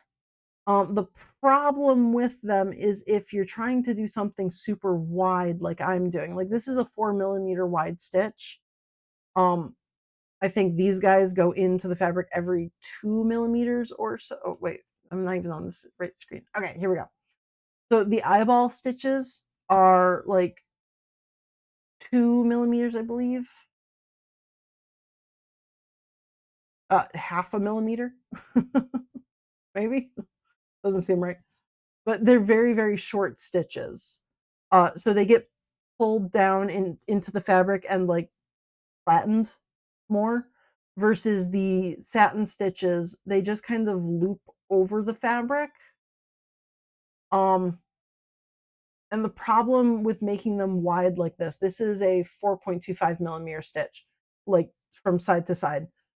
The problem with that is if the fluff or anything underneath kind of pokes through, like this is just one long stitch. There's nothing underneath it holding the fabric or the fluff down. So you might run into the issue of it starts to look uh more ratty quicker than uh the tatami fill does, like the eyes. I don't know, it's just a little bit of a difference in the types of stitches. So these ones can look really, really nice, but they also have a bigger chance of failure.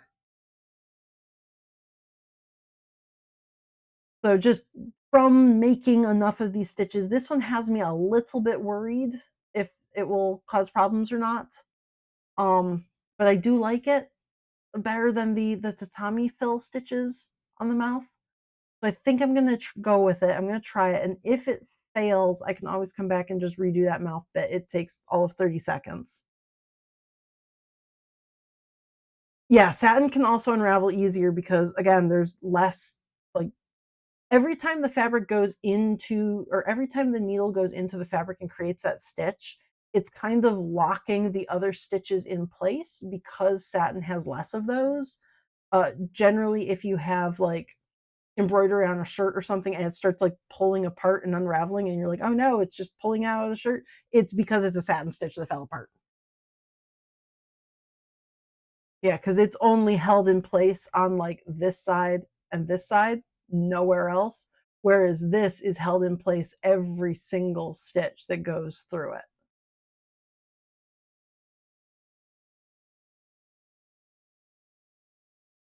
I got to add the nose.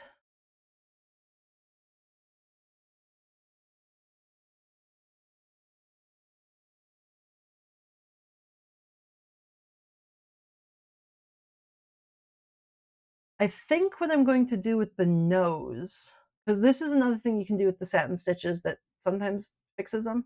Well, first off, I'm going to reshape you so that you look better because you look terrible there. Okay. So the other thing that you can do with the stitches is you can create something underneath and then you can duplicate it, make a second one, and put satin on top of it. Now, I don't have it split. So this will just create very, very long stitches, but I want them all to be vertical as well. There we go. So that will create a little satin nose, but underneath it is a fill stitch. So even if these guys pull up away from the the stitches so you see underneath it, there's still going to be thread underneath. So with doing that, I do not need any underlays on it. It's just going to the colors underneath it are also the underlay. Don't crash on me. Please don't do that. Okay. I know you hate having a background image, but you're gonna be okay.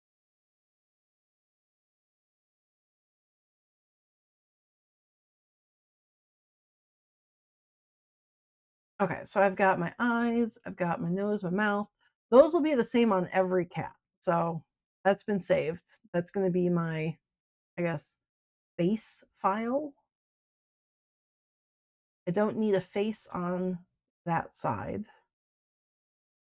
So I'm gonna start with, I'm gonna just do, no, I'm gonna do the side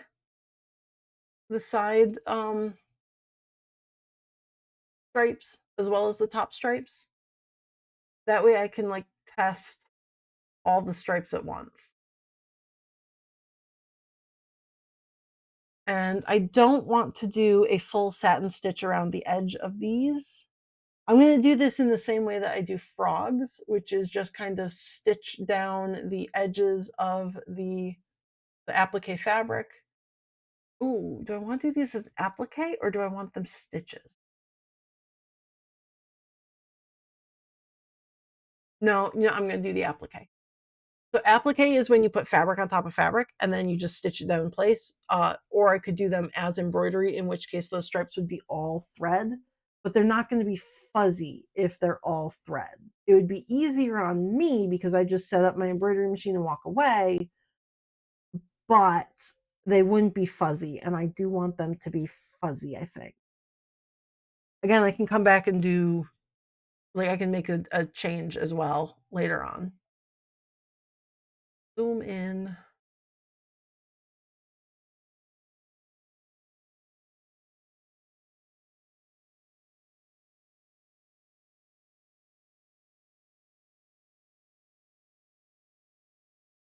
Like, it will not be hard. Like, okay, that's the full stitches, yes.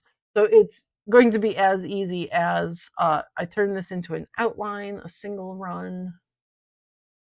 Minimum length is going to be 0.1 millimeters. The actual length is going to be 0.5. I think that's what I did for my frog. What? Let me pull up my frogs real quick, actually. My plushies. Pocket frog. Embroidery file.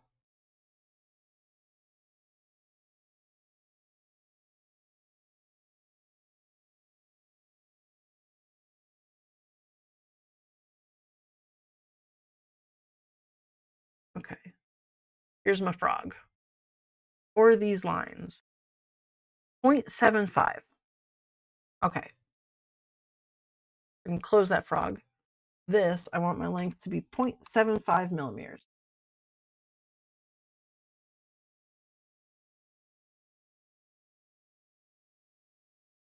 Okay, so I have made my first stripe.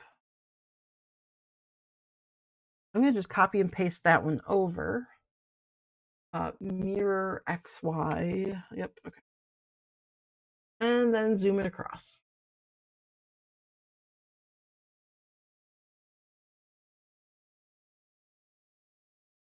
There we go.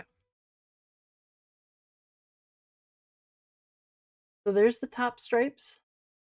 Let me zoom in on the cheeks and I can make the cheeks close shape.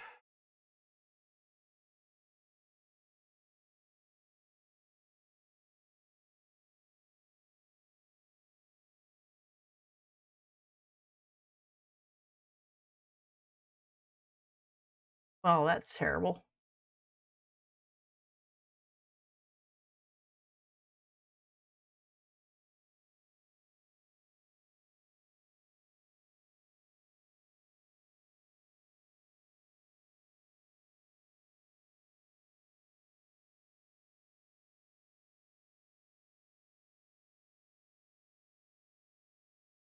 That'll expire.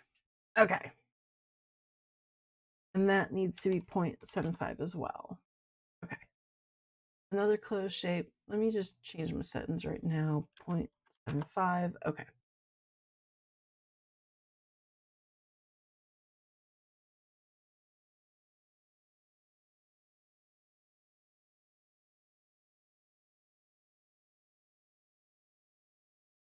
There we go.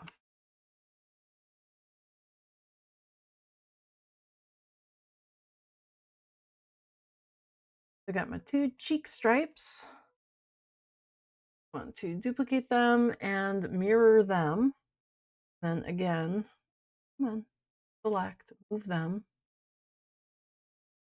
and zoom out. Again, because as you zoom out, for some reason, it zooms across the bit faster. And then when I get close, I can zoom back in, put them where they're supposed to be.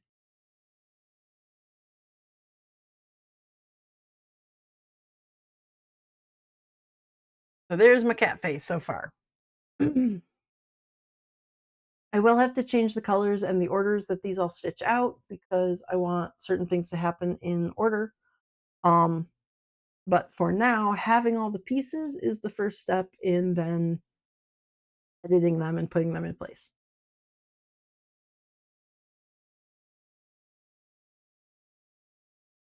Now on to the back. I've got these ones here. So again, I'm going to do close shape. Things should be all right.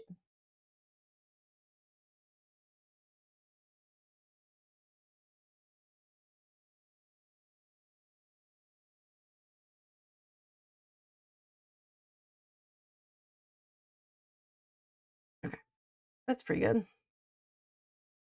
Making weird lumps on it, which is always a good thing.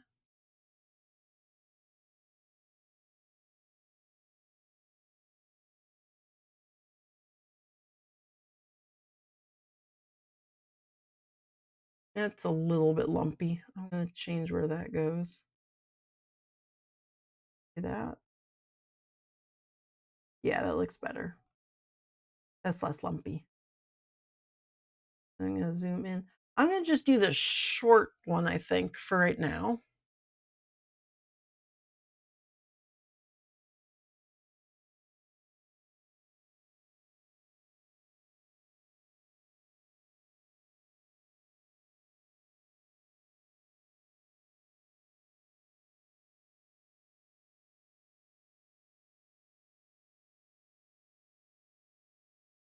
That looks pretty good. I might pull this guy out. I might make him round. Oh, no, that was bad. I like that one. Zoom in. Put you right here. Oh, that didn't work.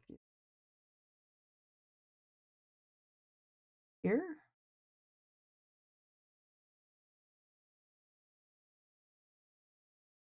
I just get rid. Whoa, no, bad. Okay, we need that guy there apparently. He is a load-bearing node.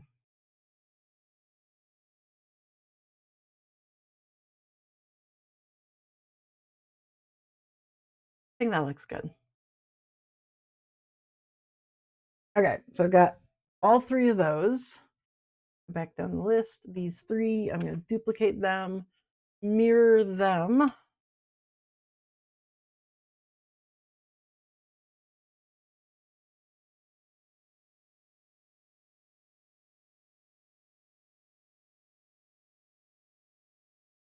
Okay, that looks like, oh, I got them pre-lined up. Last 3.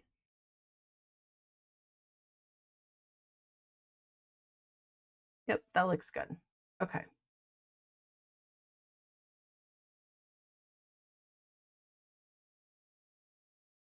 Okay, so I'm going to hide my background. The very first thing I want to do is stitch out these 2 outlines because that's what's going to hold my fabric down in place. It could do the face next. This needs to go above that, below that. It could do the face next. That would be not a problem.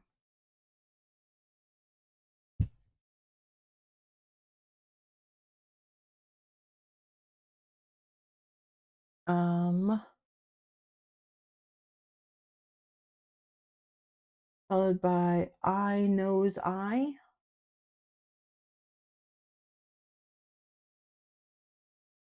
Although technically I should have the other eye nose, and eye.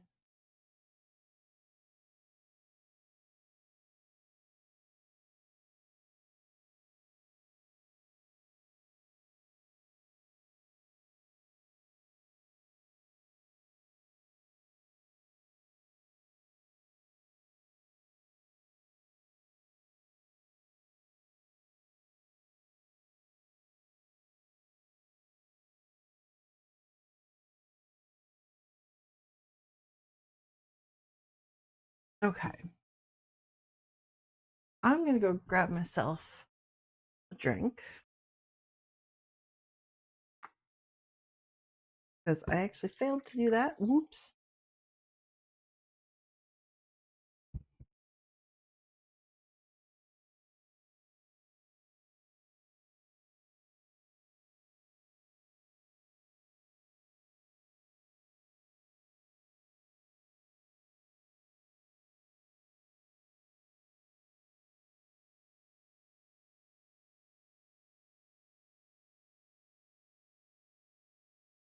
Oh, and it is, oh my goodness, I forgot to give my bunny rabbit salad. He's probably wondering where lunch is. Oops. Okay, well, yes, he is. Okay. Sorry. Want your dandelion? There you go.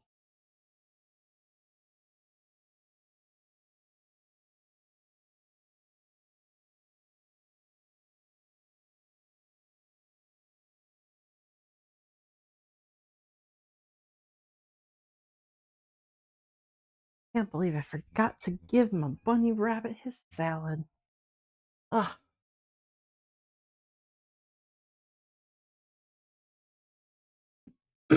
Okay. We've got the outline. I know I starved him, the poor man. I'm going to be put to death. Okay, I changed the colors of them just so I can see the different parts because I want it to stitch out the outline and I want it to pause and wait for me to change color, which I won't be changing color. I'll start with black and keep going through black for the face. But I want him to pause in between number 3 and 4 here so that I have a chance to put down the water soluble stabilizer that he needs to keep the fluff out of his design. Then he will stitch out the entire face, going from the corner of the mouth to the center of the mouth to the other corner of the mouth. Then one eye, then he'll do the underneath part of the nose, and then the top part of the nose, and then the other eye. For the stripes, I can either just kind of wing it, knowing where to put the fabric down, or I can have Thomas like stitch out the shape so that I put the fabric on top of the shape and then it stitches around it. That might be helpful for knowing how big of a piece of fabric to put down.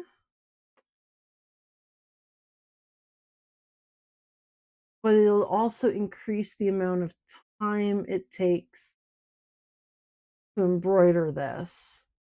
And I am going for speed.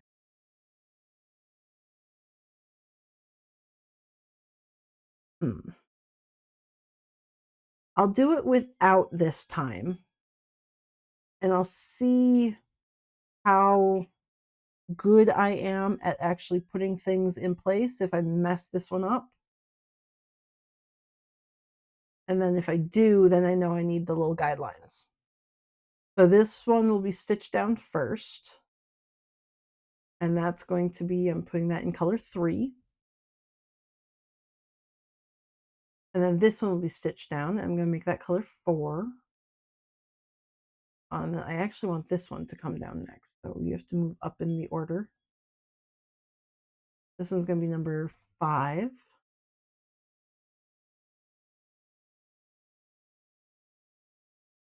This one's going to be number 6. And then I want to go to here This is going to be number 7. I'm going to have them both stitch out because I'm going to put down one piece of fabric here for both of them.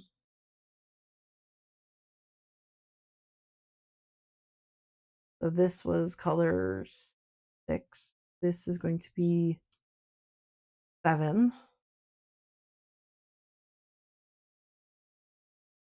This one and this one are going to be numbers 8. These ones are going to be numbers 9. And then these two are going to be number 10.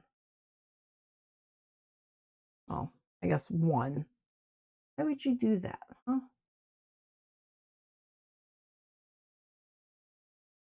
Do that. And then, okay, 1 through 10.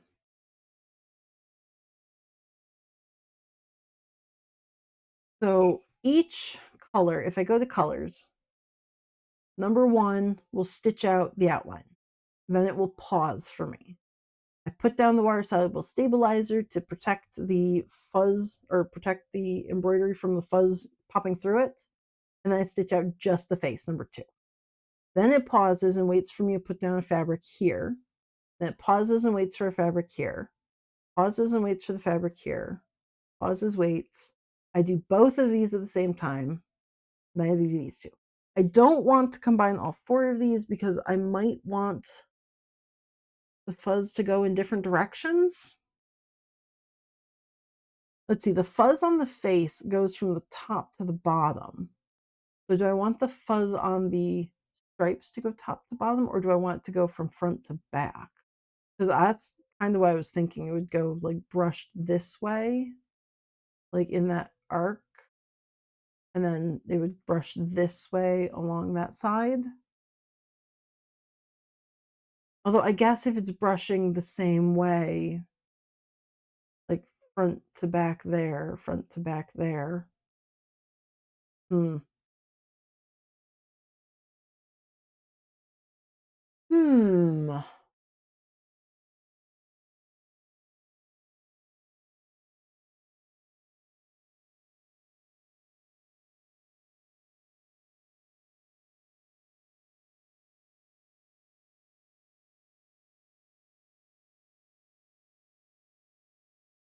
I don't know which direction I want the fur to brush.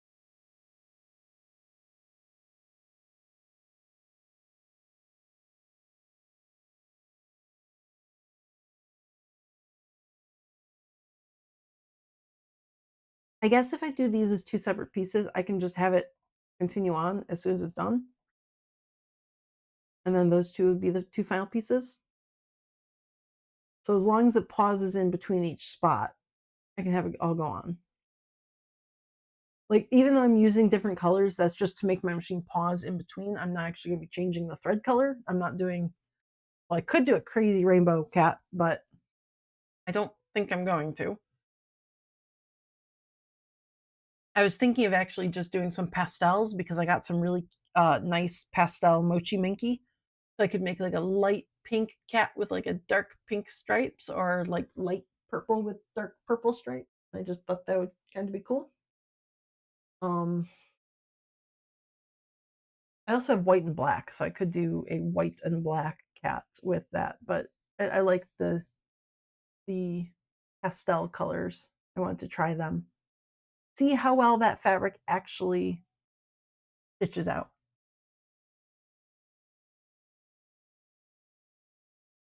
Okay, so that's going to be my cat.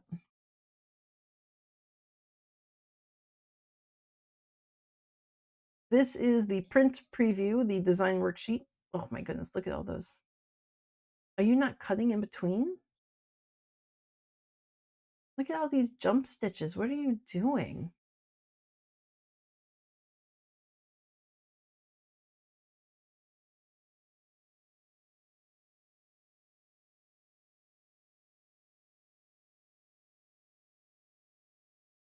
Please don't crash.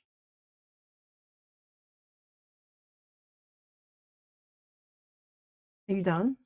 You're not going to crash? Okay, thank you.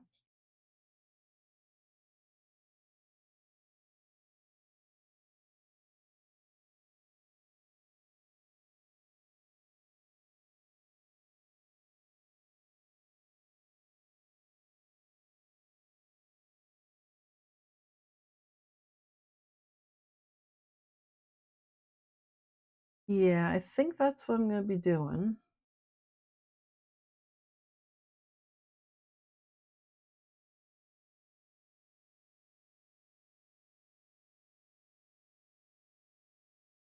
Okay, so I've got each of the bits. I don't know why you're doing all the lines in between. Options. Oh, you're showing connectors. I don't want you to show connectors.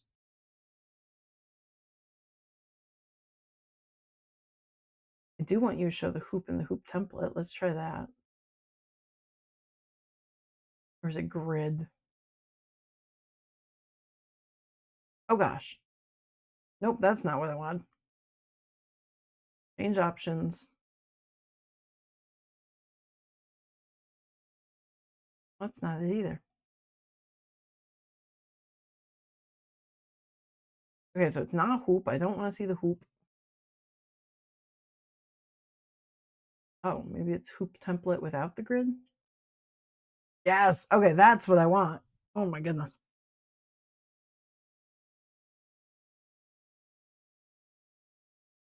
So I'm going to have this print out.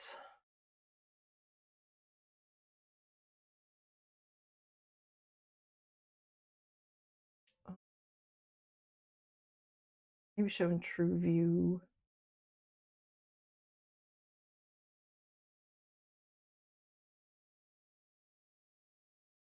No, that didn't change much.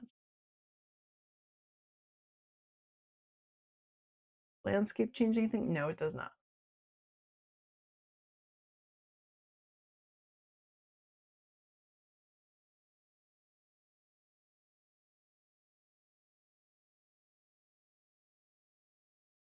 Okay, so I'm going to have that print. Yes, please. Print.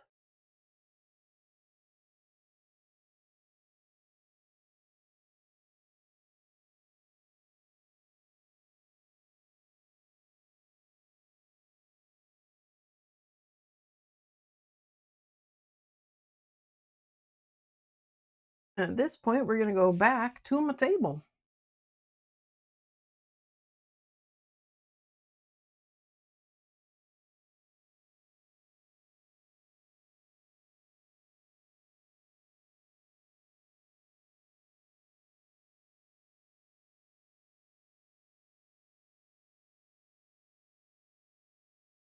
Well, I mean, as I wait for the printer to print, which hopefully will work because it keeps telling me I'm low on ink. Maybe we'll have some interesting coloration going on here. Yeah, everything's green. Ooh.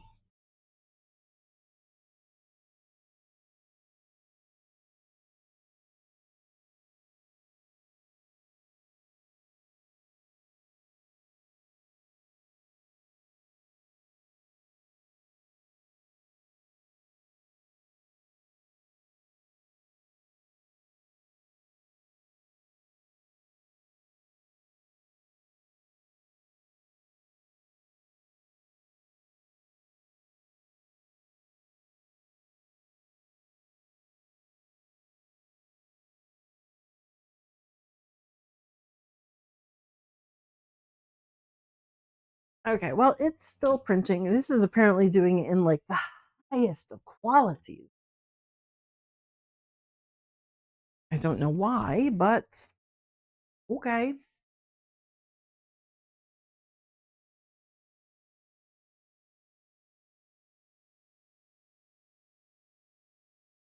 Ah,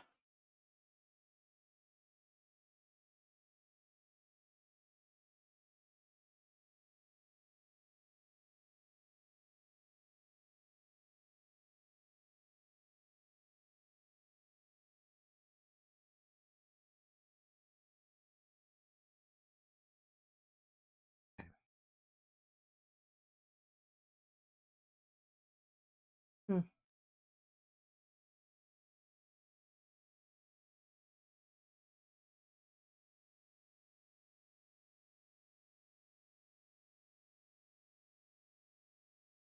Oh, it's gone from green to blue. Neat.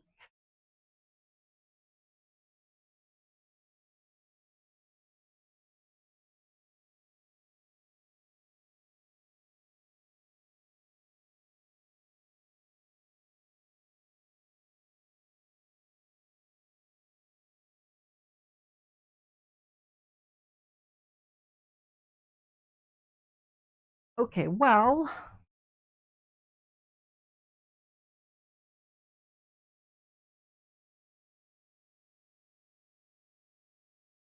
I'm going to put the pig and the hat away.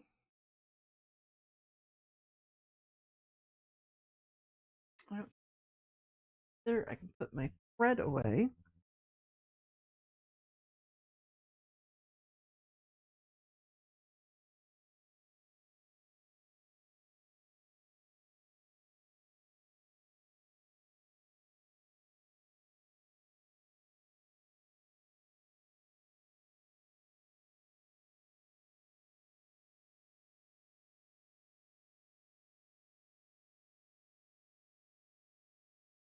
So I've got one half of it so far, and then printed out my worksheet, which I can't tell it to only print 2 out of the 3 pages from this program. So I'm going to use this as my notes for how to make.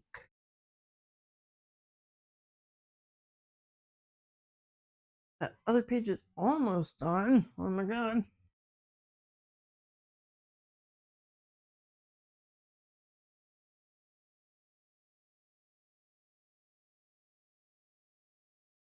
Okay.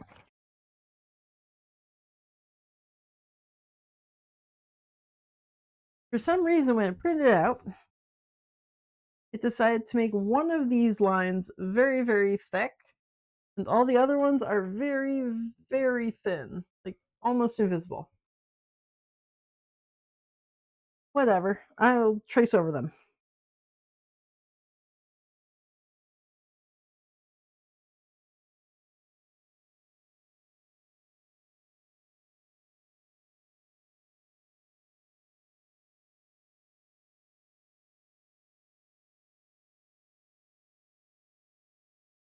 Okay.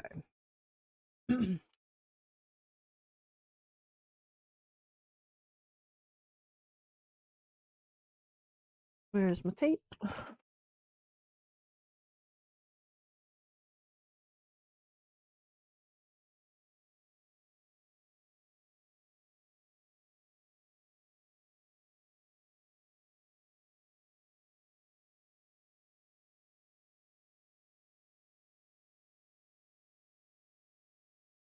And of course, there is fluff in my tape because there is fluff everywhere in this craft room.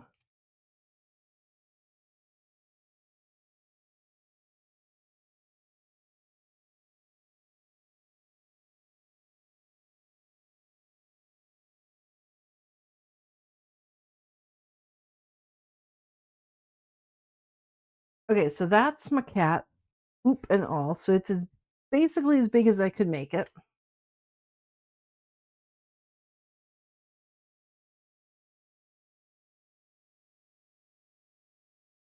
Ugh, cut along the edges here, because this will give me a template of how big I need to cut my fabric for the cat to go in the hoop.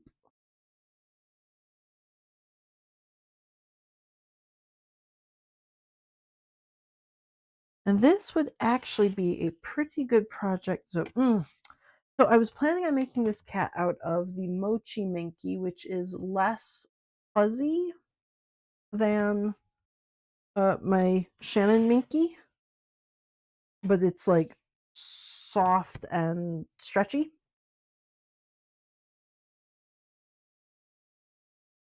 But this would actually be a really good project to get rid of some of my smaller bits of scraps. And I'm going to take these to their cycles.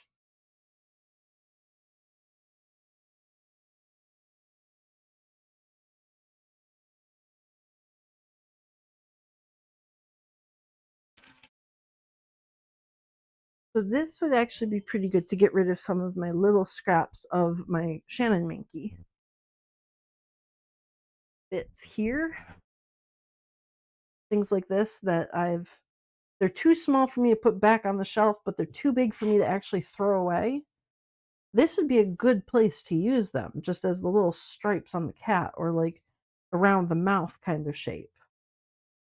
But these are Shannon, so they're fuzzier. So do I want to use these? Do I want to mix these with Mochi, or do I just want to make a Shannon cat?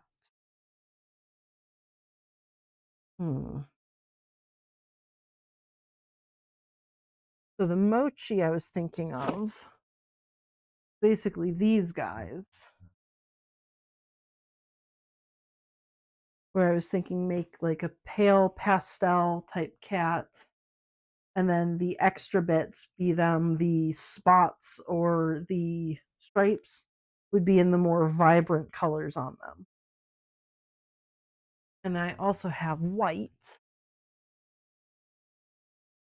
so that if I want to do like a calico cat, I have multiple color options. Hmm. But these are very much not super fluffy. Like this is a very, very short fur. Like it is very short versus something like this, which is much longer and fuzzier. Like this has got some real fuzz to it. I don't know if that even shows up. But regardless, this is a lot fuzzier. So they'd be mismatched if I were to use this as the base and then like these extras as the stripes. They'd be kind of mismatched. Hmm. But that would be such a good use for all the little guys. They would be rainbow cats though. Like they would not be very normal colored cats.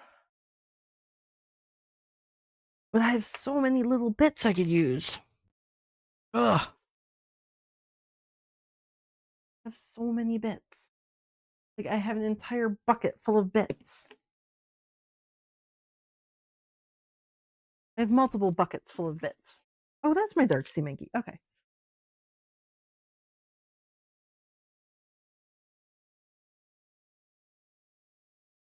Oh, that's a mushroom. I can't use those ones. That's actual fabric. This is for a mushroom. Okay. That's a project. Like I have so many bits.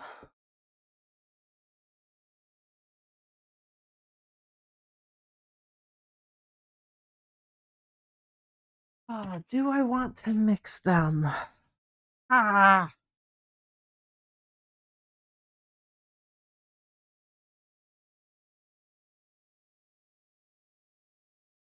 it's time pick. What's it time for?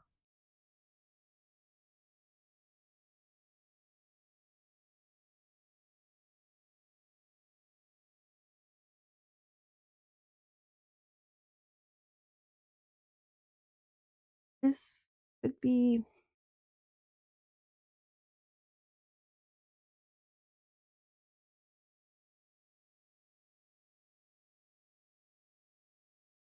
I wish I had a slightly more normal cat color, because if I had like a brown in this mochi that I then put rainbow stripes on, I'd like that.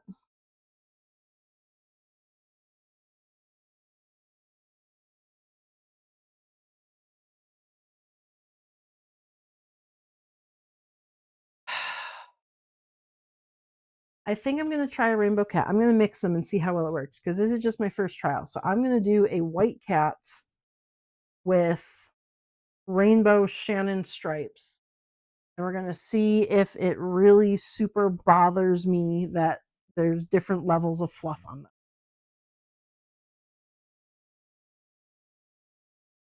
Oh, I need to keep that spool because that's color I need.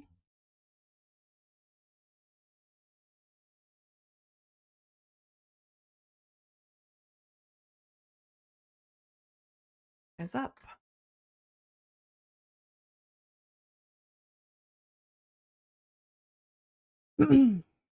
Ooh, I could even do the ears rainbow colored.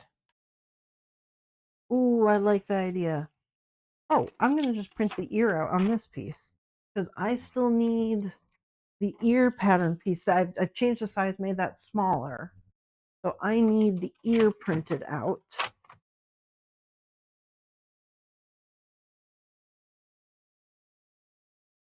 Yes, take that paper. You're good.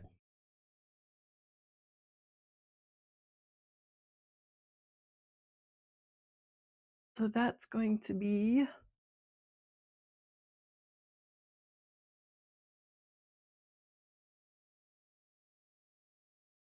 going back to Inkscape. Did I save that? I did not save that recently. Only need this ear. I don't need any of this. Make it a letter. Normal orientation. Be right there. Way. Now let's print.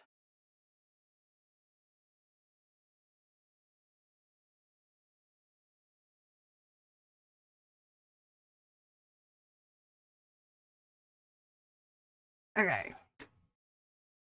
Let's see how well that works. Because the cat that I made yesterday is 100%. This one is 97%. So the ear is going to be very slightly smaller. Okay, so let me keep those guys off to the side. I do need that. Let me go get the ear pattern piece. Why didn't you print it? What? Okay, let's try again. You really want new ink, but I don't care.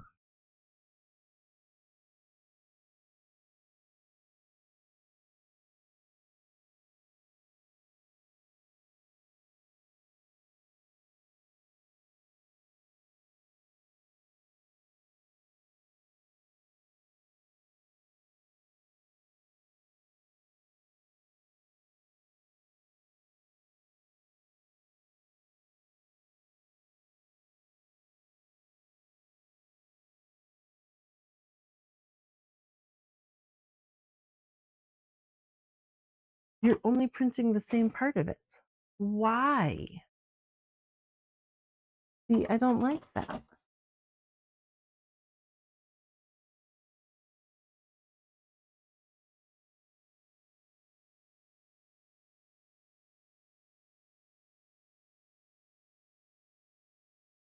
Okay, what if I save it as a PDF and see what's going on? What are you doing weird, huh?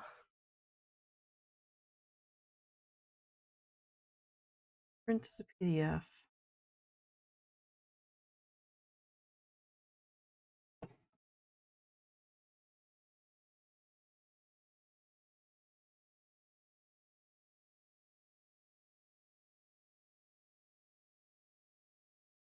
What are you for? Why? Okay, you're being real weird about that.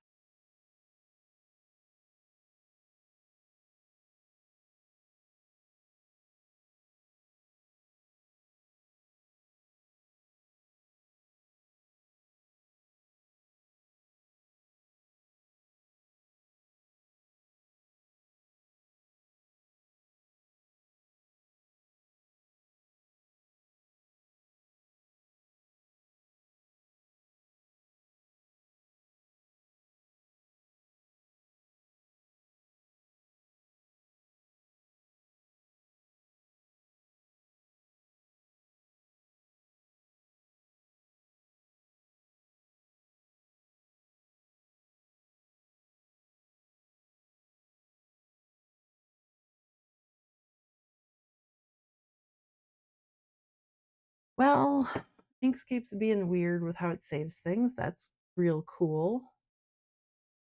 Let me try and restart it.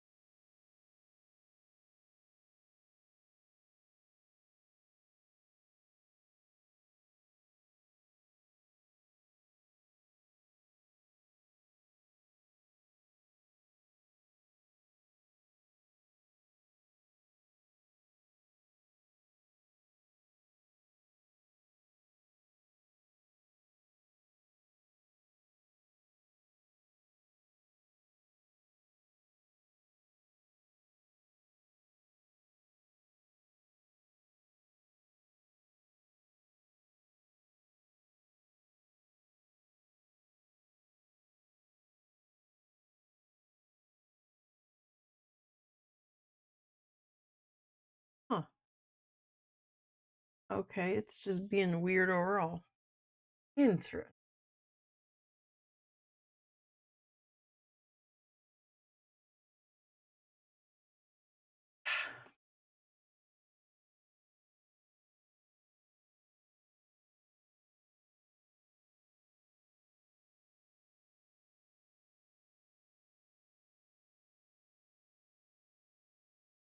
If I take this and I turn you gray and then I just trace you, you let me do that.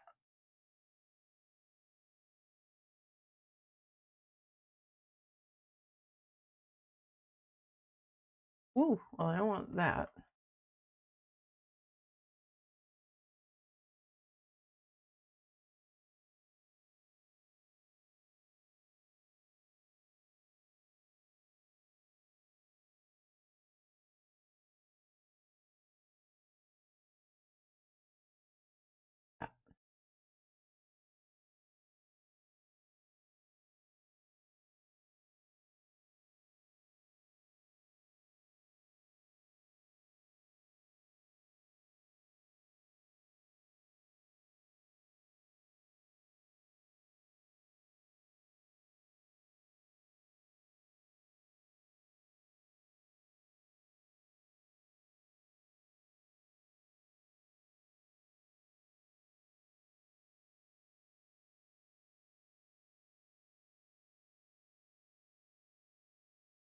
Okay. If I do that, I just traced everything brand new. Will you let me print?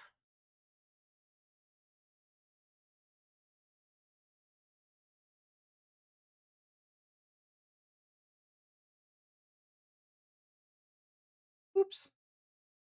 Well, oops.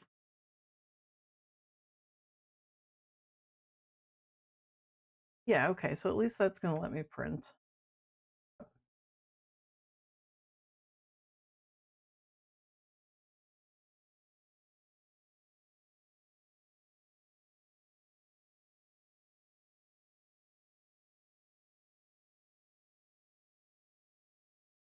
That, okay.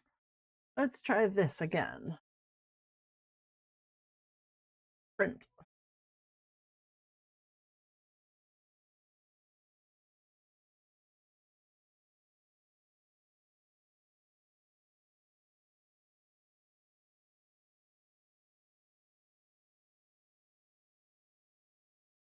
Okay, let's see if that finally prints.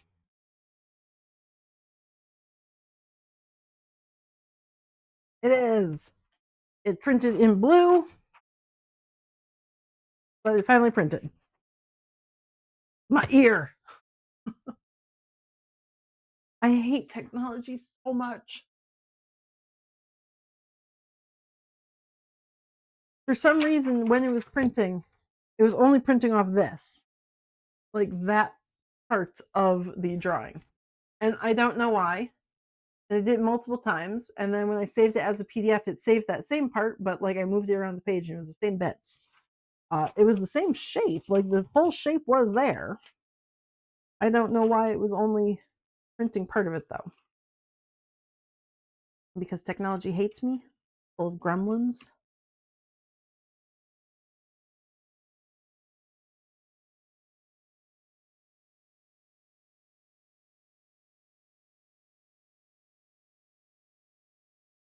So I ended up I traced it, I redrew it, and now it works just fine. So whatever.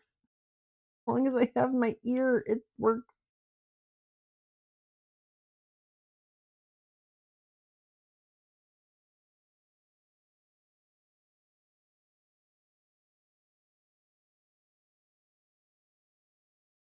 Okay. My ear. My ear is good. Okay, I'm going to make a white cat with random colors, however that works out. I'm going to just make a whole bunch of random stripes. Let's see, I can pick 3 different colors, I guess, because these cheeks attach, this back attaches, and that back attaches. So I could do one color here, one color here, 4 colors maybe, 3 and 4. Yeah, I could do 4 different color stripey bits.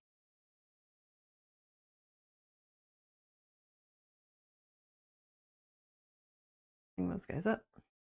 Okay. 4 stripey bits. Oh, and the ears. I can make 2 different colored ears as well. Oh, I'm going to use up so many scraps. Hope this works out.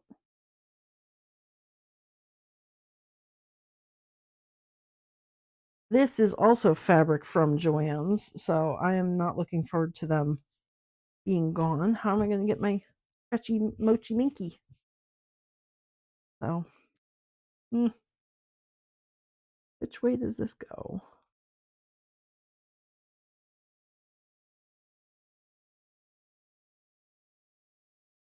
Goes down this way.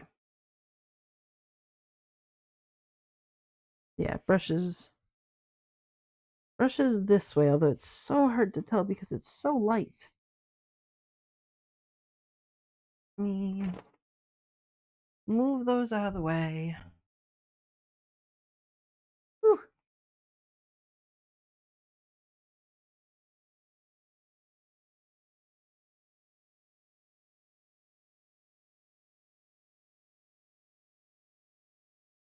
Oh, that. I don't remember who made the fabric.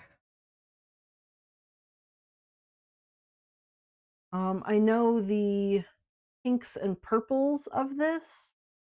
Those were a name brand, but I believe it was made for Joann's. I don't remember what the white is. So that's going to be I go up to Joann's and try and load up on as much as I can. Especially if like it works out for making things. Like if this is good fabric for stuffed animals, then I want to have lots of it. Otherwise, I can buy mochi online. Like Big Z Fabric, several other Chinese suppliers have mochi minky, but like it has to be shipped from overseas. And also now there are tariffs, and several people in the like Artist Alley type Facebook groups and everything that I'm in, the plushie makers and everything, they've been saying like, oh yeah, like I just got hit with like an extra like $50 after I bought my last load of fabric. So that's cool.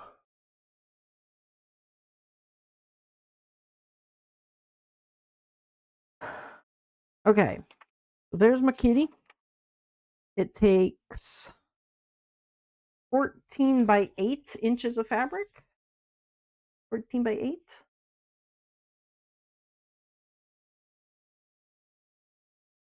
I will need to cut stabilizer because I don't think I have a big enough stabilizer. Oh, maybe I do.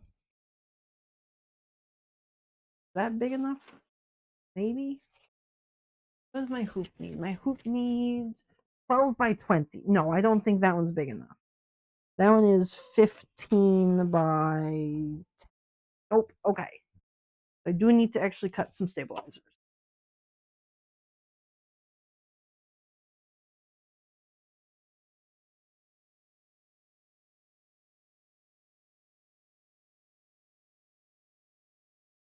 Just semi fold this up. The edges of this fabric rolls up so much that like it makes it hard to fold and lay flat and everything. There are tabby slimes in Slime Rancher? I've never seen them. That is fantastic. I'm going to have to look them up and see if I can make them.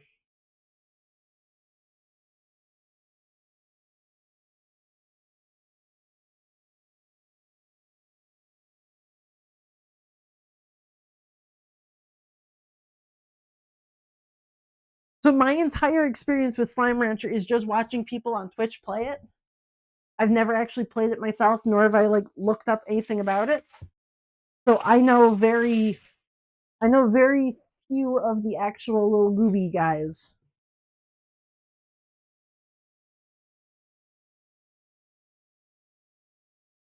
But if there are little kitty ones, that is fantastic.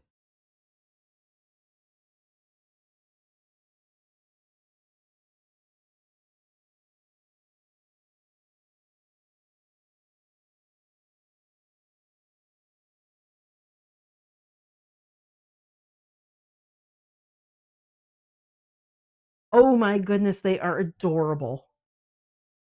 Wow. They have little tails. Well, I wasn't planning on making tails for these guys.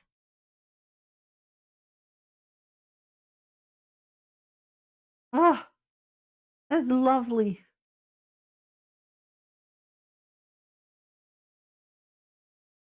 I'm actually logged into both of my accounts, one on my phone, one on my computer, so I can get things no matter where you send them. Oh my gosh, those guys are adorable. Okay, well, now I'm going to have to make one of them. At least one of them.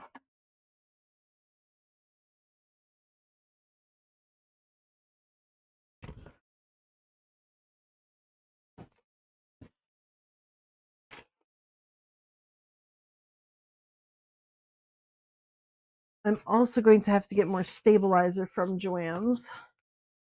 Like, I have an entire bolt right now. I've got yards and yards of it. But it doesn't go bad, and it's super cheap from Joann's. It's going to be another thing I have to stock up on. Okay. So the cats I put into the hoop, they should be this way. If not, I will just have made them all backwards. The fur will brush up, not down. Where's my pencil? There's my pencil. This is more or less centered.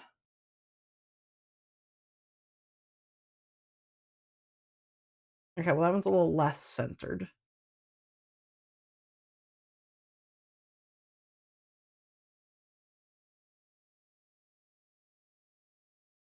So that's where the fabric needs to be.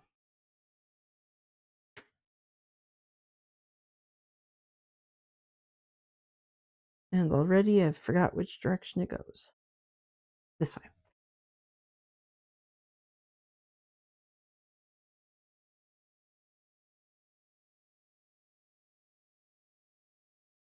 I might have to cut it a little bit bigger if this is going to keep curling up and rolling.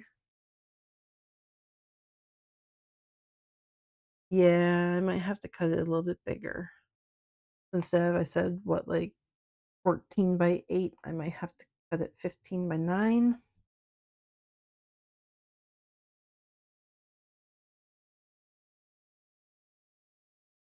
Or I need to spray sticky stuff down on my hoop to keep it flattened.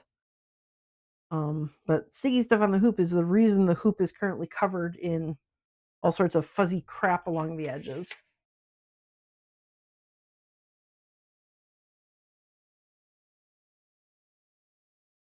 Okay.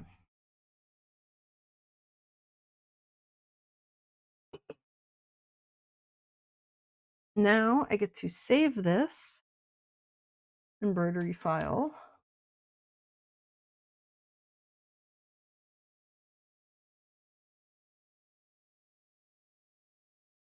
Okay, so cat needs to be saved.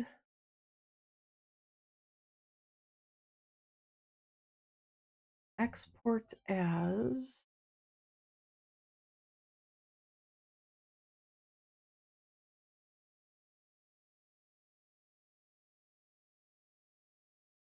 Just going to be export as Tabitha. So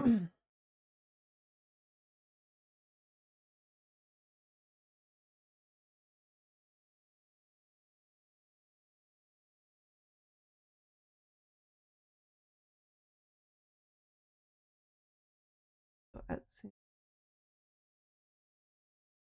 Tabitha.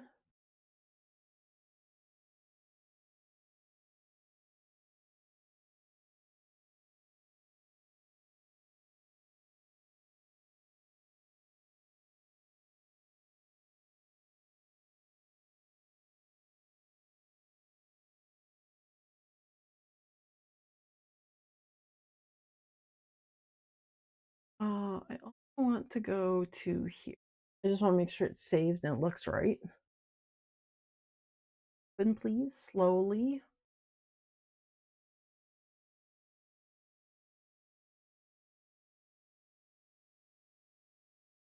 Yep. Okay, so Tabitha looks like it's saved properly. That's that file there. I still, for some reason, can't see my embroidery files in Windows Explorer or any of the folders. I just get like a blank piece of paper icon. But at least I can see them here, and I couldn't do that last night. Doesn't look like there's anything weird with the file, so we should be good there. I put it on the embroidery stick.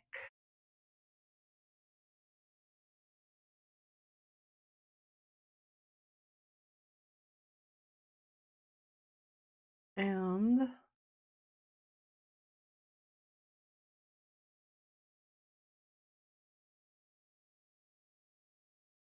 we can go over to Thomas, who is still turned off for the day. He never even started up.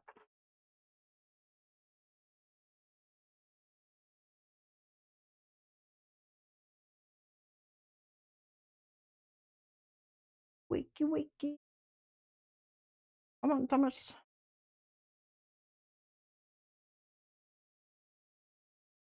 Ooh, if I'm going to do multiple colors, I don't really want to change the thread in between each of them.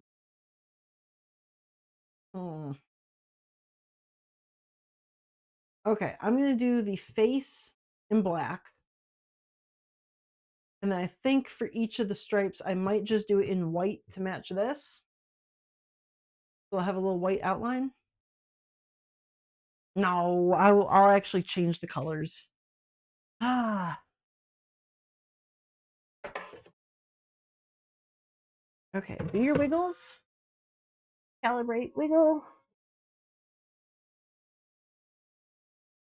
Open, files, USB.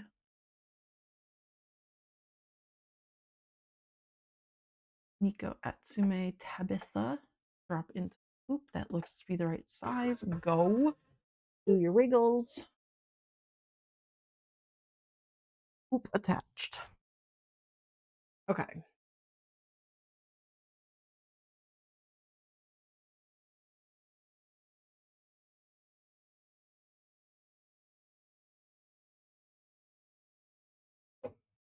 I suppose in my embroidery file, I should actually make the eyes separate colors as well. Because if I wanted to do like a cat with one yellow eye and one green eye, I could actually change the colors in between the eyeballs that way.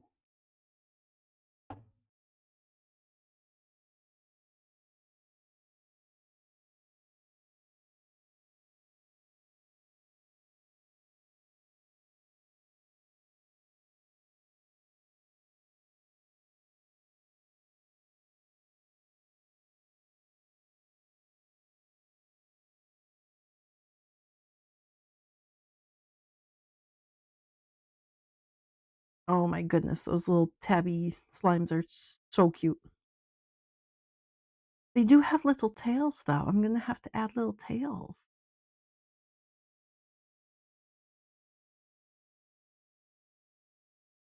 And they don't have noses. Okay, I'm going to make a slime version of this cat. Okay, do your wiggles. Ooh, I didn't actually tell it where to begin and start each of these things. So really, I would want to start in between the two, like in the middle. But it just wants to start at like the forehead of the first cat. So oops. Okay, I need to modify that. I'm gonna slow you down and make your outline.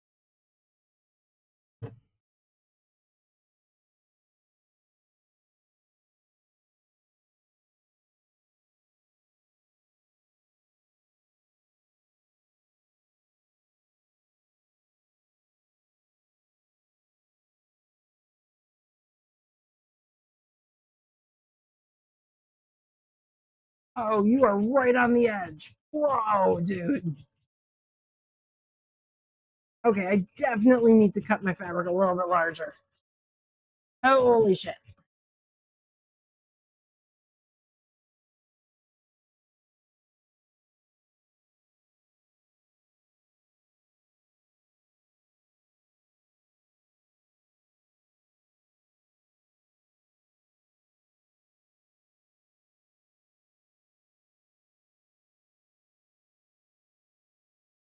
Well, this is a test cat, so it's okay if it kind of messes up.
Okay, yeah, like on the edges there, I left myself like a quarter inch of space. That needs to be corrected. Okay, I definitely need to make the fabric bigger.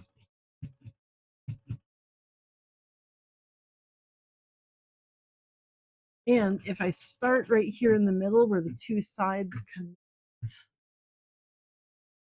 that would be a lot nicer. It wouldn't have to cut the fabric or cut the thread multiple times.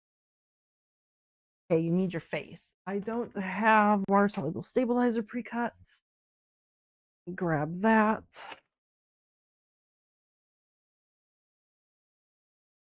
How big of a piece do I need there? Definitely living on the edge. Like, oof, it went right up to the edge there. Hang on. Face. I wish you weren't blue. It would be a lot easier to see if you weren't. I need about 2 inches.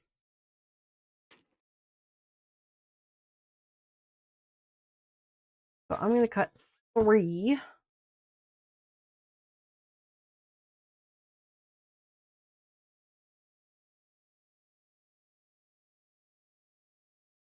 There we go. Nice piece of plastic wrap. And you start at the bottom of the mouth. So if I put it like this, you should be good. I wish I knew where the eyes were so that I could put it better, but I don't know. So, okay.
So the mouth worked out pretty nice. I don't need to change its start and stop coordinates.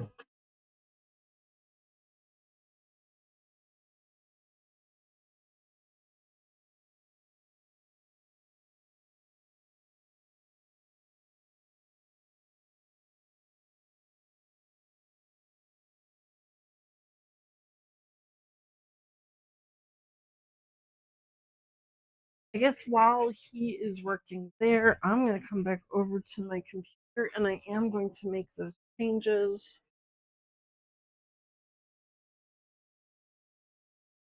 On Tabitha, very first needs to start and stop, put it in the middle. Second one needs to start and stop, in the middle.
Okay, so I've changed my start and stop coordinates. Oh, we're on to the nose. Very nice. See how well this nose turns out. Because this nose is the one that has stitches underneath and then also the satin stitches on top.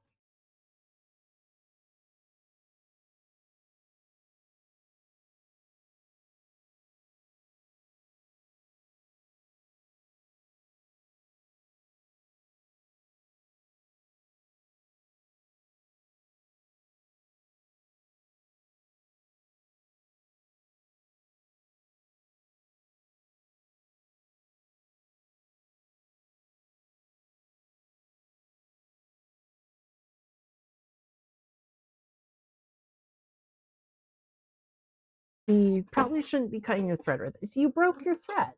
See, that wasn't good. You're not supposed to do that, sir.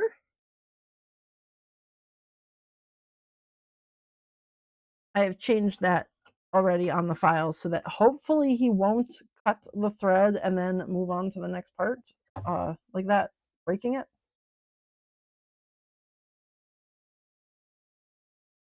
Okay, let's start over. Let's see if this works. Try not to break your thread this time, sir.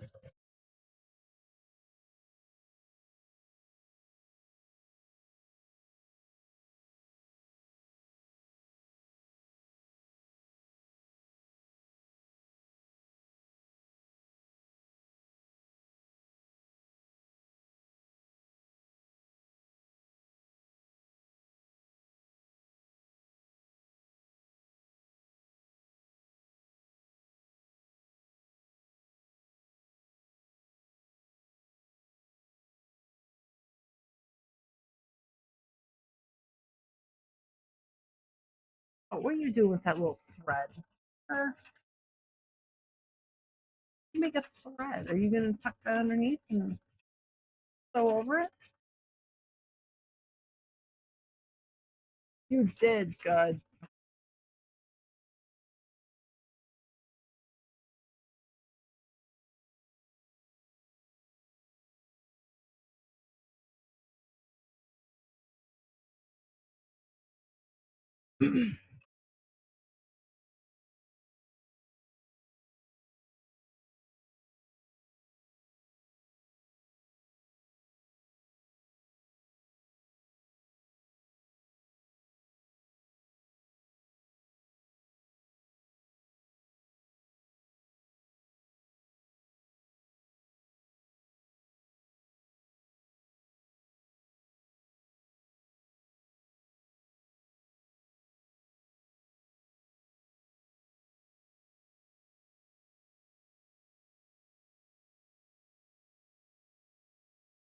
I guess I could be getting the stripes ready to go.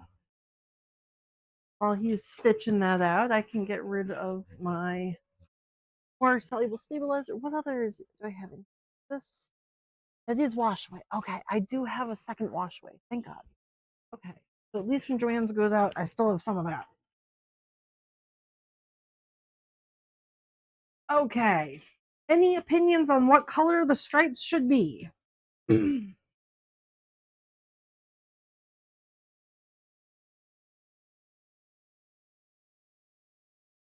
very bad at putting all of my little remnants in their proper bags.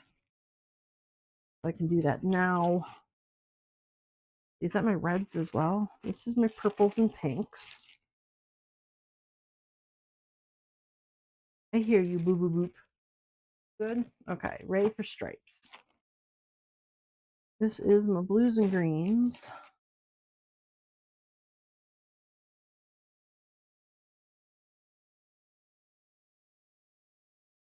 This is all my browns. I have so many browns. I use a lot of brown fabric.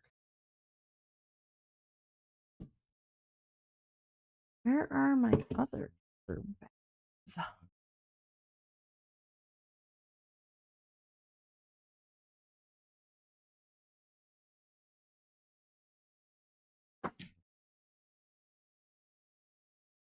See, that is not fabric. That is wool.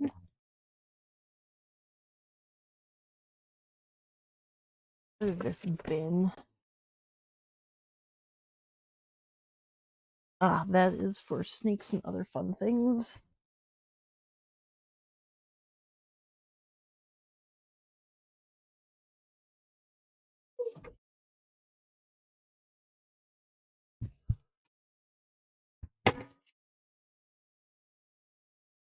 Oh, that's also wool. Oh, I guess that's it. I must have used up some of my scraps. I thought I had more. I guess not.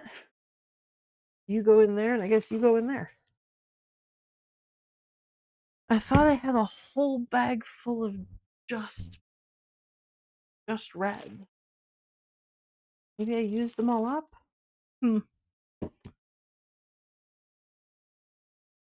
Well, I have a lot of purples and pinks. Do I go with a color scheme, or do I just do a full rainbow Roy G. Biv sort of thing?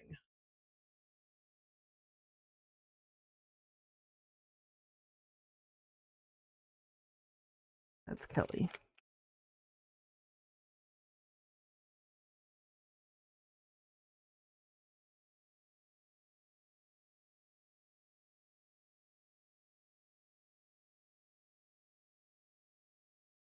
Oh, cut your thread. Yep. Okay.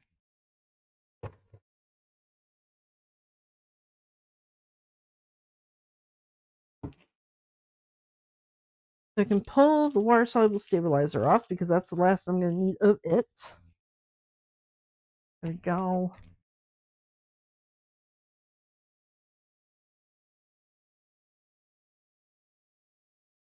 I like how that nose turned out. That looks like the traditional thread sculpted nose of stuffed animals. That's nice.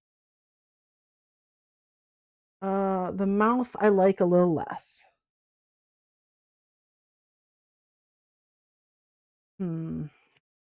Yeah, but anyways, living on the edge. Let me swap back to the other swap to here because on this side I've got about a 1/4 inch of extra fabric. On this side, it went literally right up to the edge. Like I could not have gotten that. Where's my light? Why is my light off? Is that any better? Yeah, I could not have gotten that any closer without actually running off the fabric there. That is so close. We got 1/4 inch and 0. That's crazy.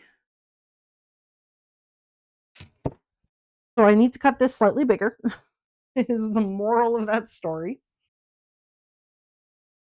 I don't think I want to do brown stripes. I want to make this like very, very rainbowy. Maybe the red brown? Hmm. It's still a little not rainbow. Oh, but now I got fuzzums all over, so that's cool.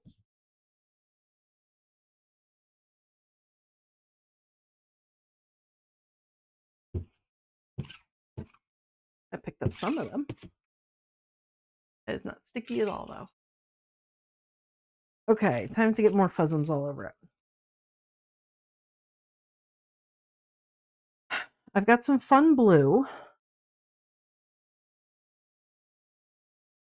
I could also do some really great dark lime. That's this color here. Ooh, I've got a lot of dark lime. Ooh, I might make the ears out of that.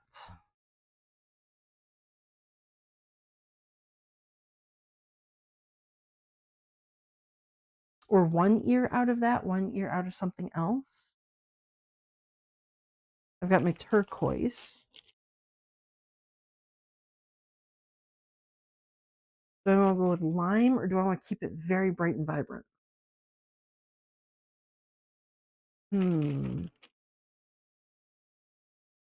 We'll see for now. I've got these three. How many colors do I need? I needed one for the cheeks, two for the opposite cheeks, and then I can either do 3 and 4 for the two stripes, or I can do 3 and make both head stripes the same.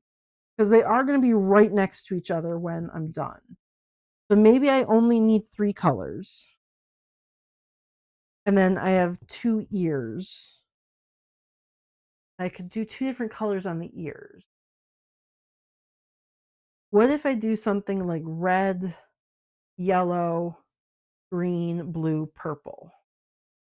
That goes Roy G. Biv around the face. I don't have enough red. I have enough red for half a cheek.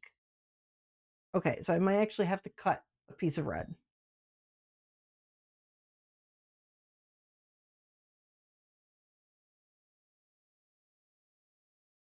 I can do the ears in yellow though. Lime green for the head stripes. The cheek stripes are going to be red. The ear is yellow. Green for the top of the head.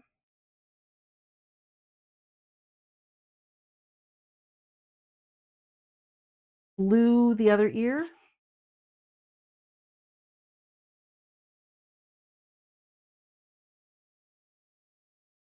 I'm going to put this teal back away. And purple.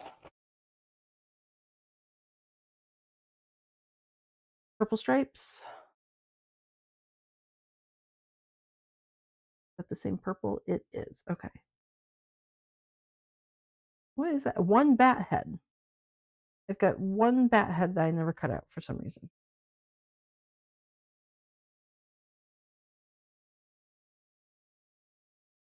The same? It is. Okay, so I've got plenty of this purple that I can go to. That's a different purple.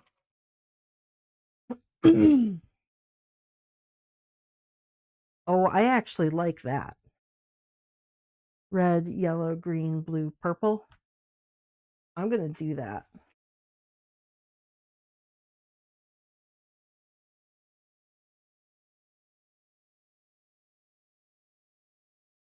Which means now I need a small piece of red because I don't actually have enough of my scraps. I'll make it out of scraps, I say. I've got a lot of scraps. I need to cut new fabric because I don't have enough scrap. Red. Where's my red? Red? Are you red? You are cherry? Do I know what color red this is? Oh, you were just red. Okay. Red. Let me figure out what size pieces I actually need. Where did that piece of paper that I was going to cut bits out of go? There it is. Push it underneath things.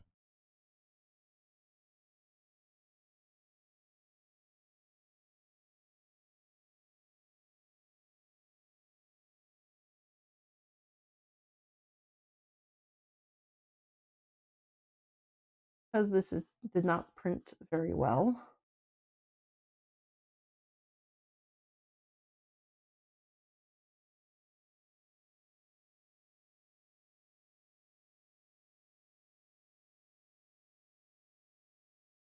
I guess I don't need to do both sides because it's just going to be flipped.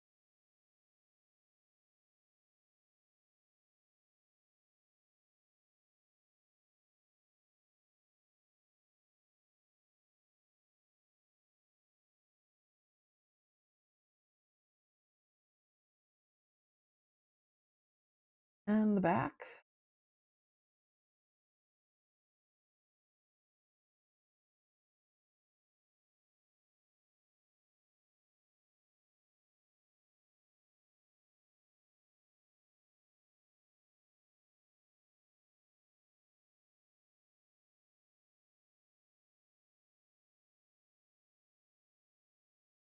Okay, I'm going to number them. So 1, 2, 3.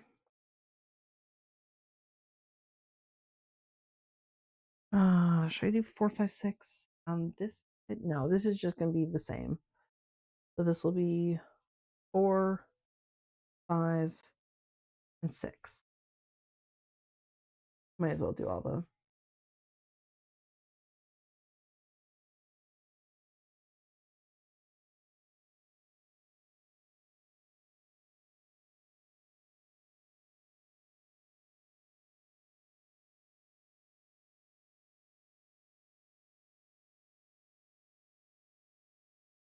One, two, three, four, five, 6. Okay, 1 and 2 are going to be cut from the same piece.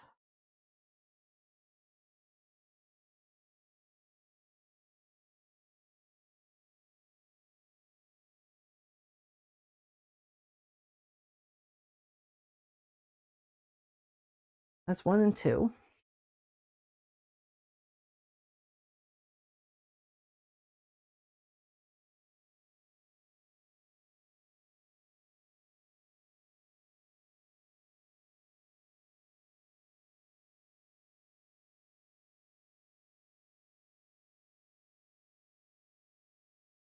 There's 3.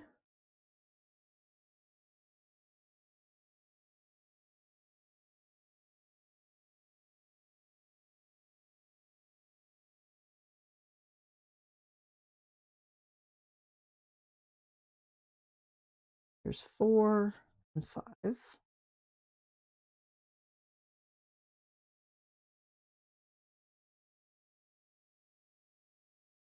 And 6.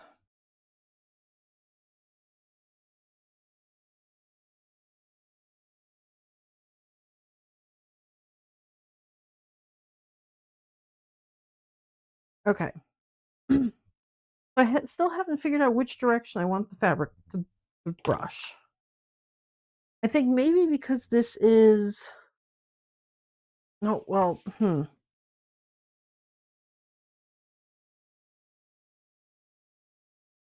So these two are going to connect. I could technically cut out 4 and 5 from the same piece. Let me try that as well. I'm going to trace that one out.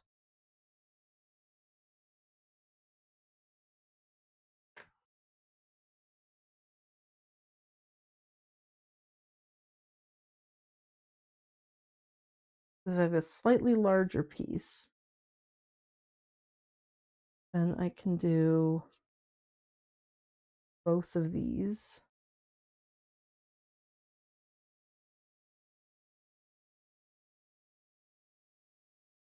This is 1A and 2, yes. 1A, 2A, 3A, This is 4A, 5A, 6A.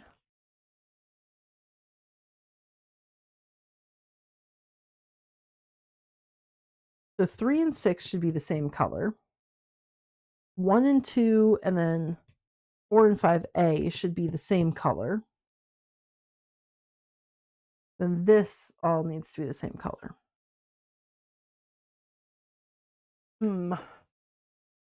Okay, so 1 and 2, if I have them brush, they should be brushing towards the back.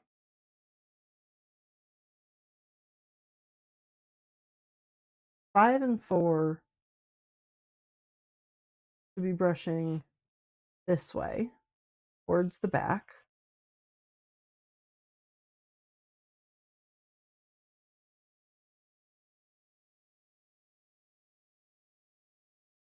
I don't think I need this one. I need it to be flipped. I need this side, and it needs to brush this way.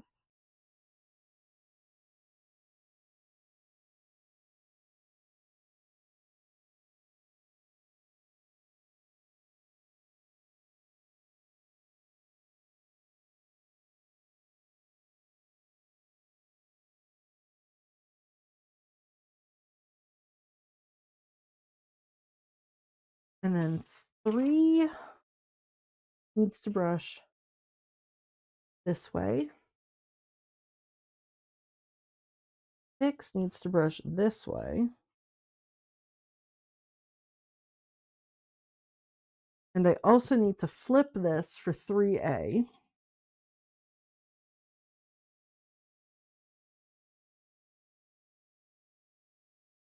I need to cut 1 and 1 flipped, and I need to cut 1 and 1 flipped.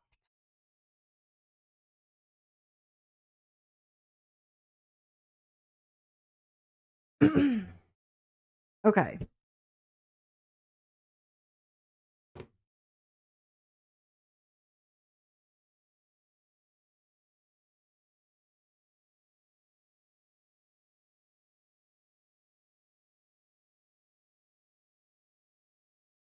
So I need to cut 1 for those. I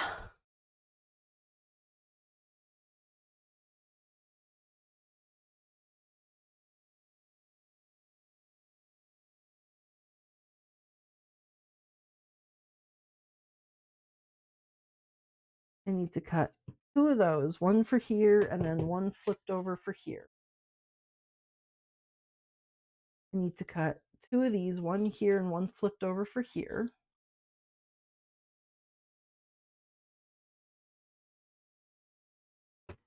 I need to cut those there going to the back, and I need to cut this one also going to the back. But that one I had to flip over, so hang on. I'm going to trace the back here.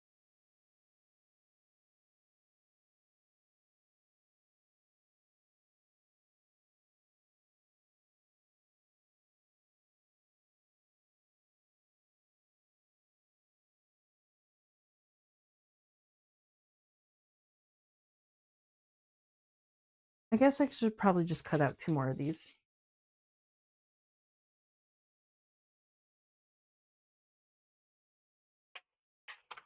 No real harm to it. So cut that there.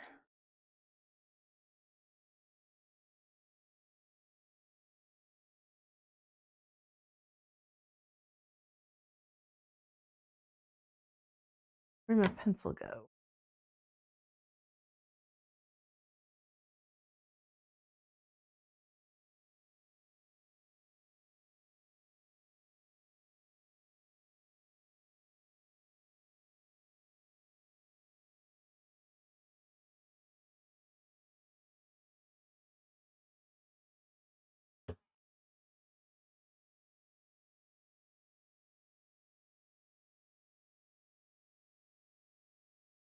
Woo!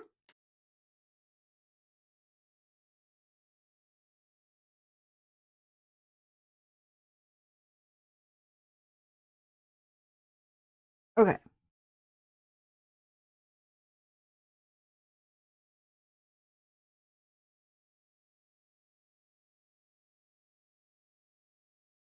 Okay, so that is the scrappy bits I need.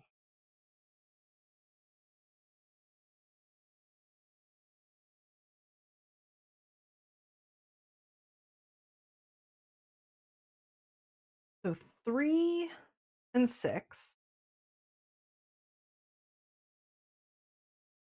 are going to be one color. 1, 2, and 4, 5 are another color. This is a color. So that's pretty good.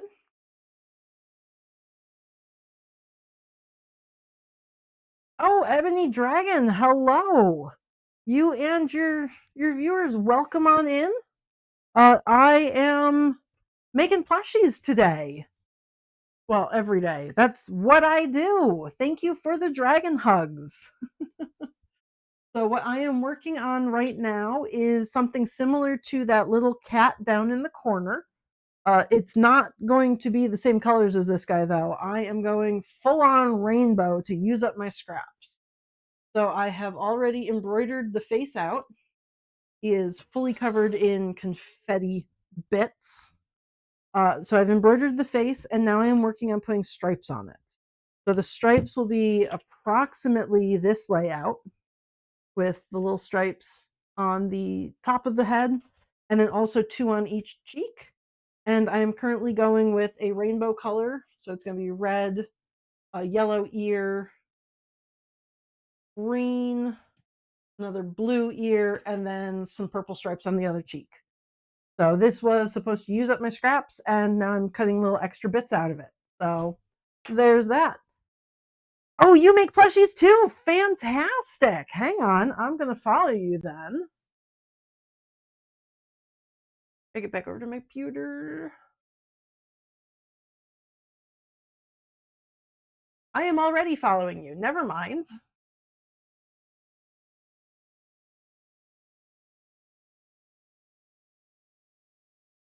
I don't think I've caught any of your streams, but I am already following.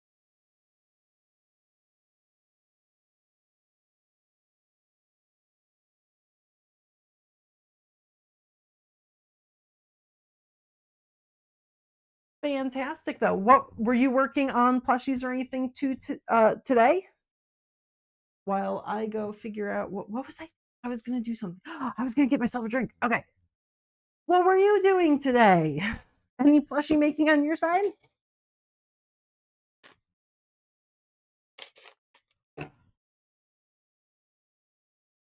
Whew.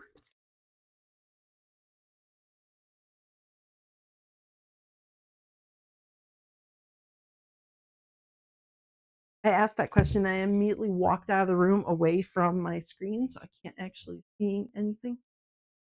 Making a bunch of Pokemon crafts for Pokemon Day. Did I miss Pokemon Day? Oh, or is that upcoming? Do I still have time to make something? I'm so behind on everything. It's today. Okay, well, I'm just inventing fake mom then. This cat's gonna be my fake mom Pokemon today.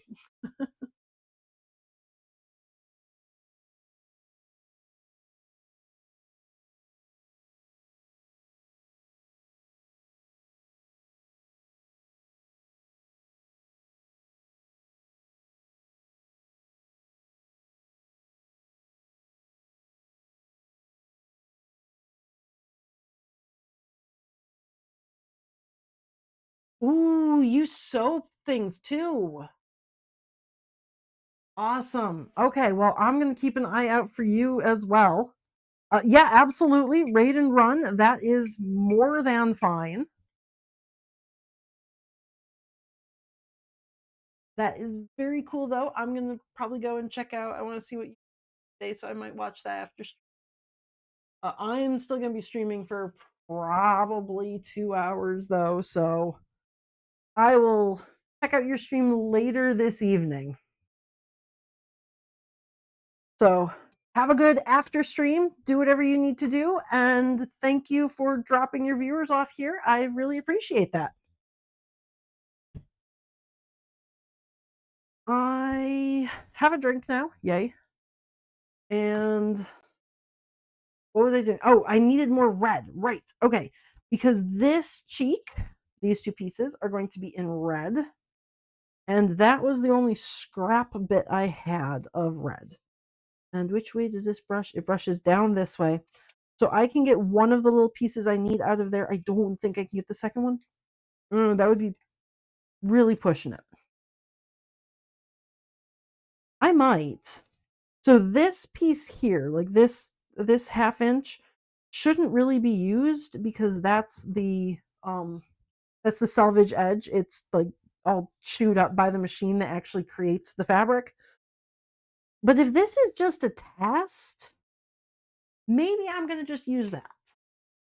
Let me see if I can do this. Make it mm, like that. Okay, so that's gonna be for number 1 and 2. Oh no, that's 5 and 4. Okay, so that is this way. So that piece is going to go there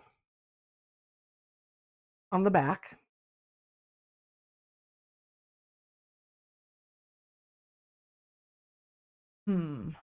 This piece is for here.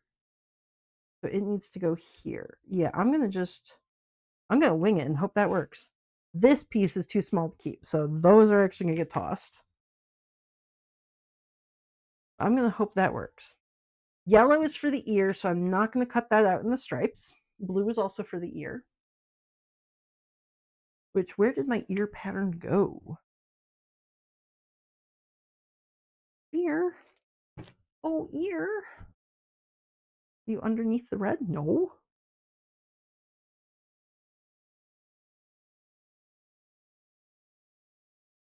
Where did my ear go?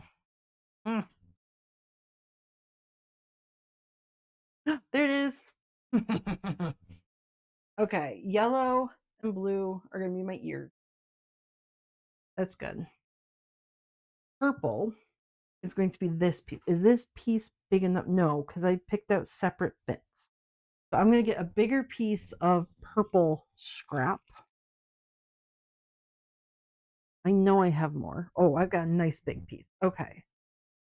Here we go. This should be big enough for whatever I need. That goes there.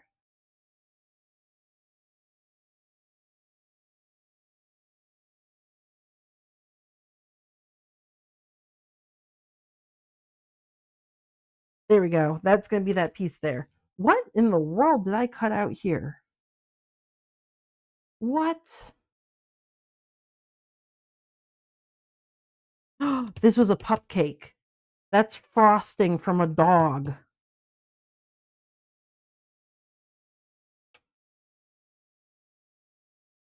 Okay. Oh, wait. Nope. I cut it the wrong way. It's supposed to go this way. Which way is the brush? The brush is that way? It'll be fine. I'll figure it out. Maybe I'll just rotate it a little bit and no one will ever know. Ah, there we go. Perfect. That fits there.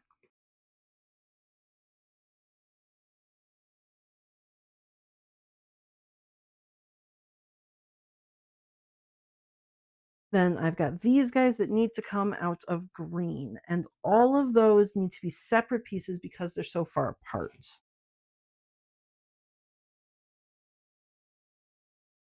This goes down this way. So, first one, can I get 2 side by side out of here? It's pushing it. I don't know if I feel confident enough for that. So maybe I'll start down here. Ah, see, that's even too long that way then.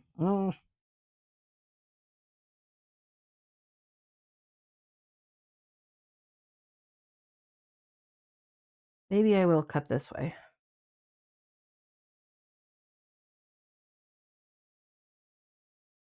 Okay. That's 3 inches. So if I just cut it in half at 1.5.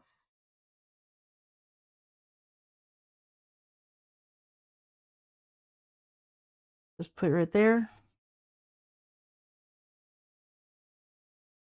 And put this one right here.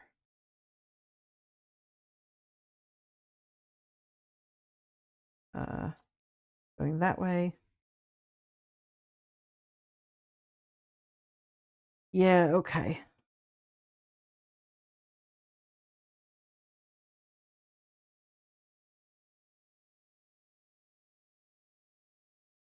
There we go. I'm sure this will all be fine. This is going to work out perfectly. I am not concerned at all. Nope. Perfect. We got this. Okay, I can put away my green scrap. So that's where our bits are going to go. Okay, I definitely need to get rid of all the fuzzies. That is just too many fuzzies. I need the fuzzies to be the proper color fuzzies, not the rainbow right across the cat fuzzies. Okay.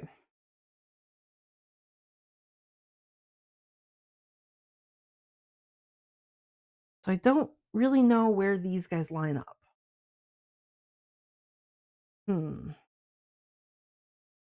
Okay, I'm going to hold off on the cheek ones because I'm pretty sure I can line these ones up. That's not the problem. It just goes centered right on the head there.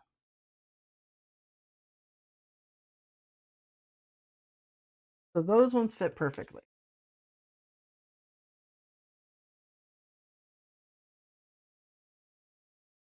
But the cheeks, lining them up. That is too much fluff.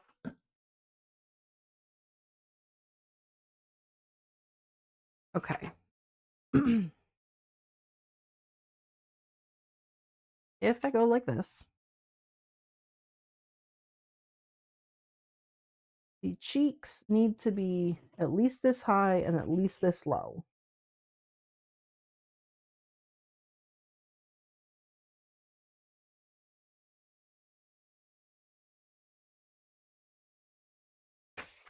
Maybe that works. Let's see.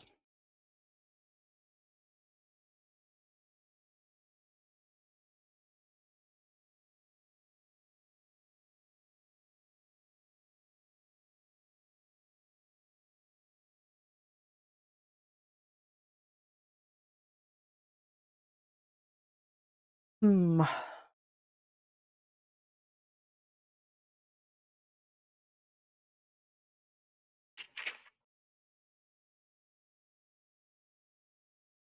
Oops, that doesn't fit.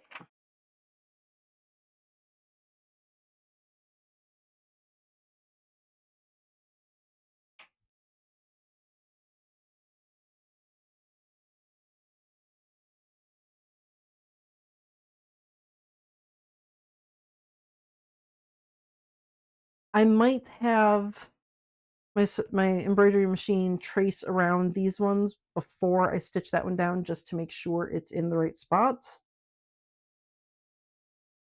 I'll just fold that under for now.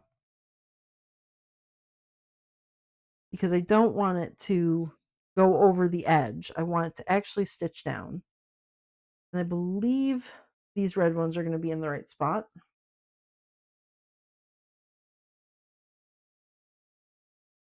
Because it needs to come down to here, and it does. It needs to go up to there, and it does. Okay. We're going to take that over to my embroidery machine, which is set up but with black thread. Okay. You were in lime green. Okay, we're going to put in the lime green thread then. I have lime green. I do have lime green.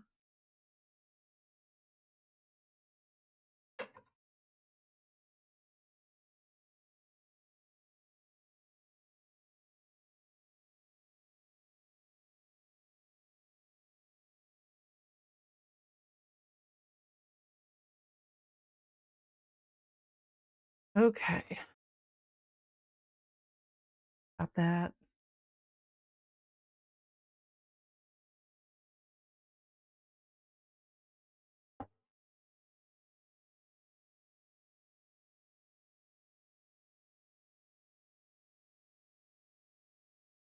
Okay, so there's my green. And unfortunately, it is starting from the bottom. I've already changed this embroidery file, so it should start from the top, not the bottom. But for now, it's going to start right where it wants to.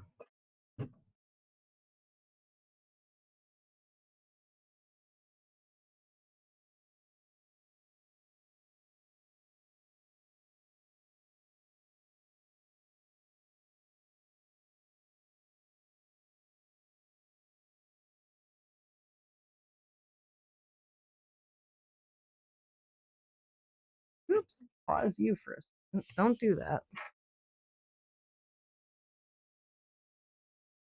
Okay, you're going to lay flat, please.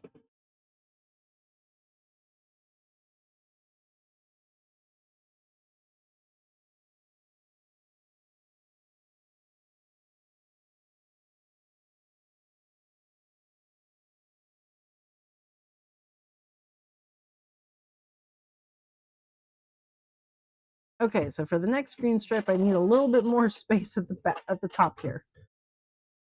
Okay, let's make sure that you actually have top.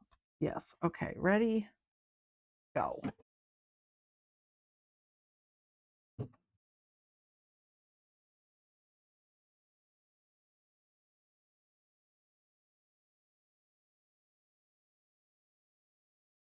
Ooh, I don't like that. Okay.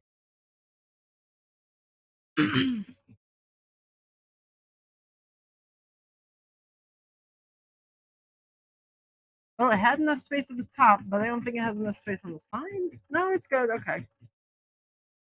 It's just a little off. It's fine. It's fine. It's not centered.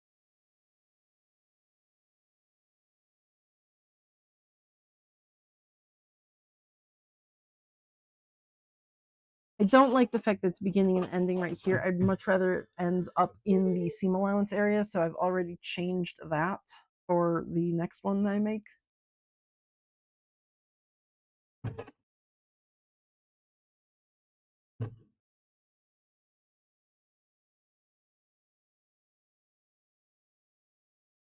Didn't like that sound you just made. That was very rude.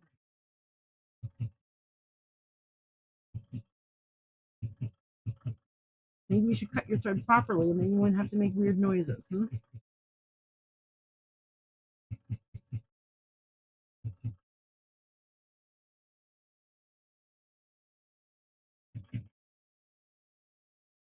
at this tail. What is this?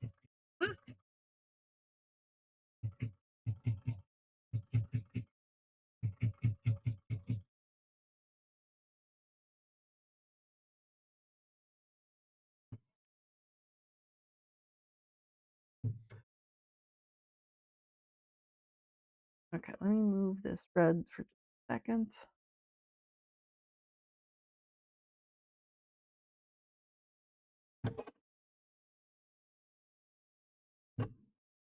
Again with the thread tail.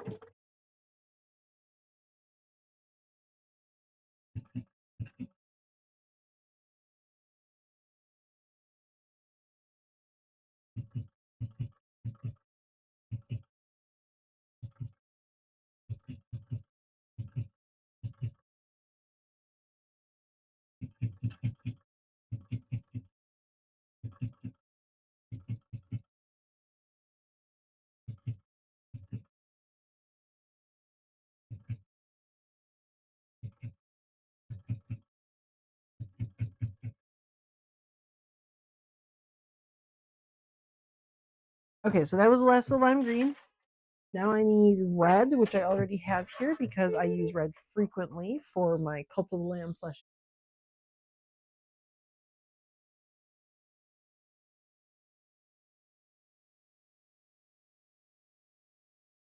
Green, red.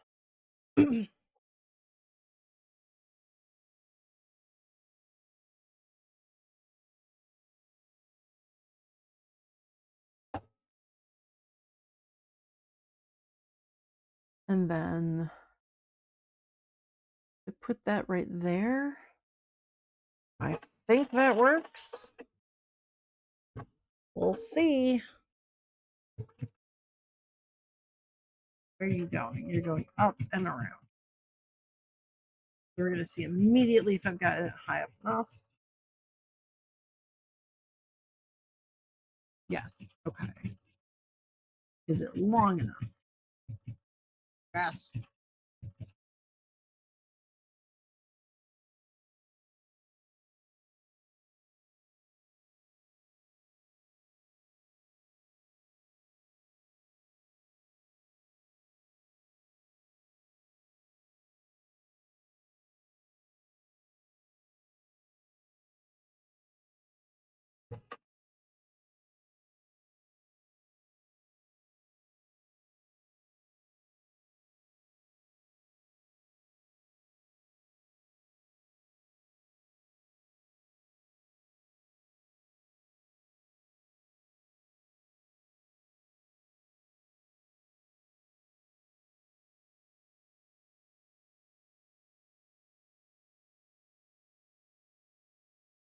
Now I've already got red thread in, so I'm actually going to do something out of order. Next, it would want to come and sew these purple ones. I'm going to have it come over and do the final red one, and then go back to the purple.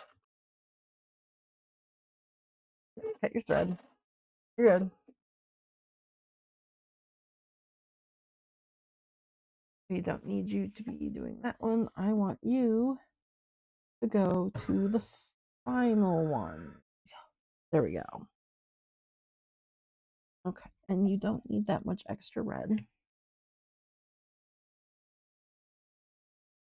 We're going to go to here and hope that that works.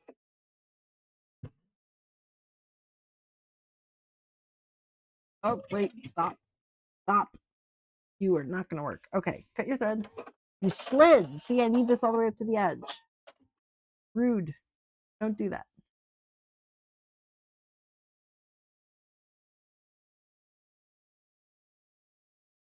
Okay, well, bring it out so I can see it because we're going to trim those threads. We're going to start that one over.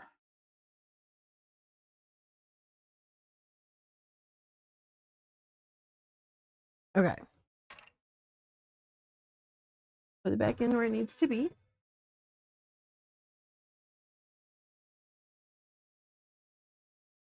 Nope, go back, go back, go back. Okay. You need to be right up on the edge of the fabric. Right there.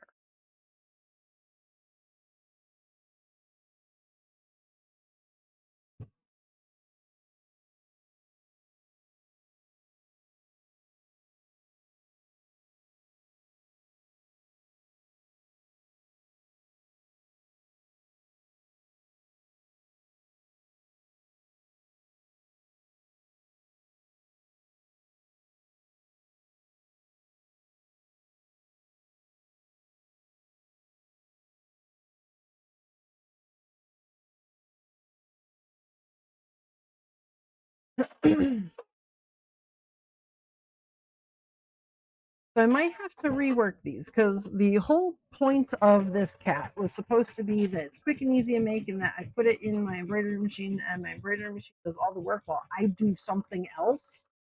And if I am sitting here holding on to the little bits of fabric, that is not me doing something else.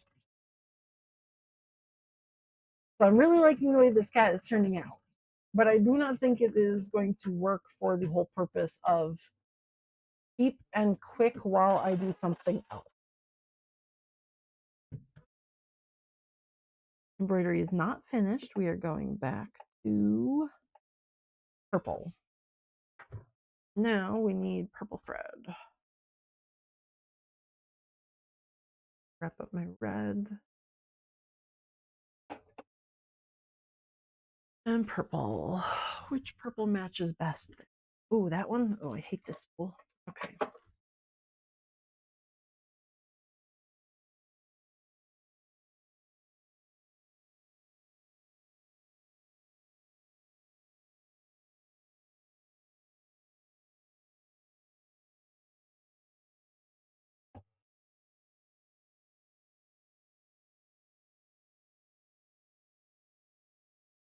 Okay, before we do this, I'm going to have you walk all the way around.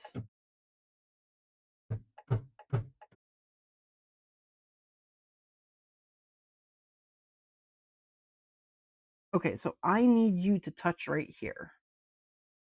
Is that enough? That is enough? Okay. Then I need you to go to the oranges and oh, right there. Oh, that is not enough. Okay, that does not touch. Let me try this then.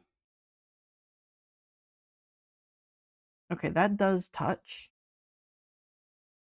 Going back to the purple.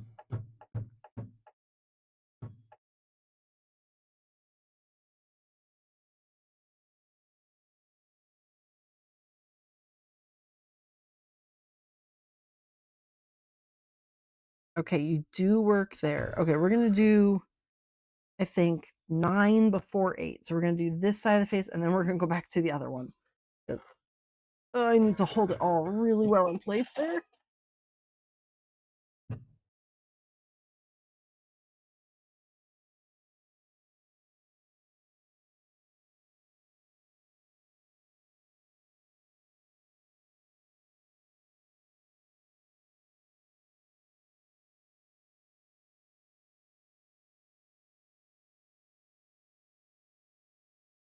Please be enough. Oh, it is right on the edge. Okay.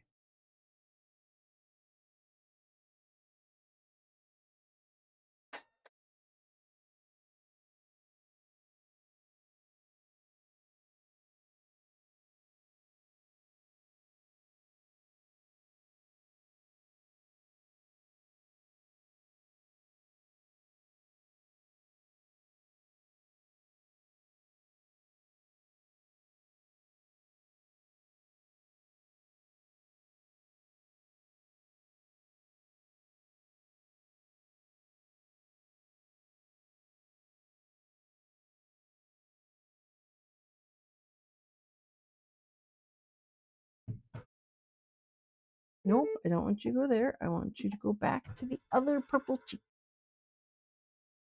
Okay, ready? Let's see if this works.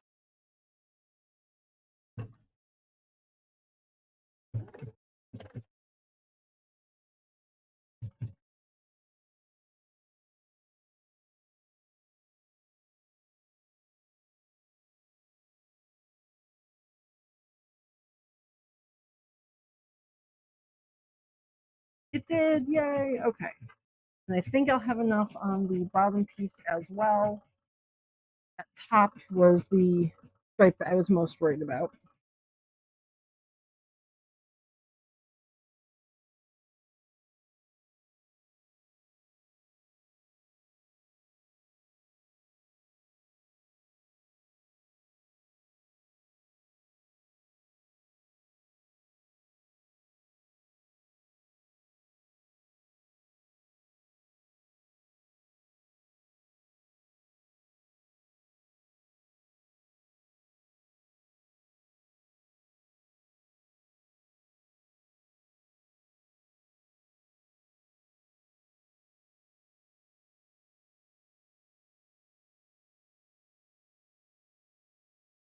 Okay, yep, the bottom one worked just fine.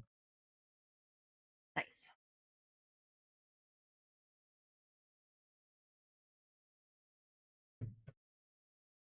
And cut your thread.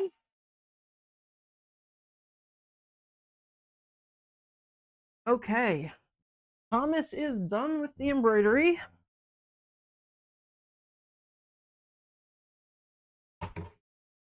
We can come back here. There's the cat bits.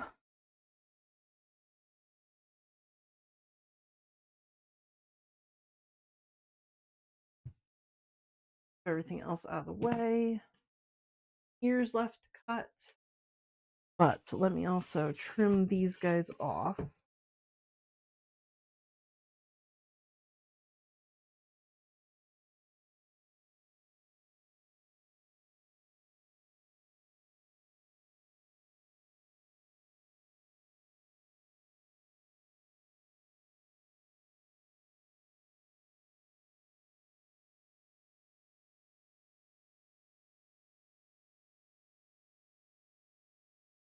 Oop. I left a whole bunch of extra fuzz on that one. Oops.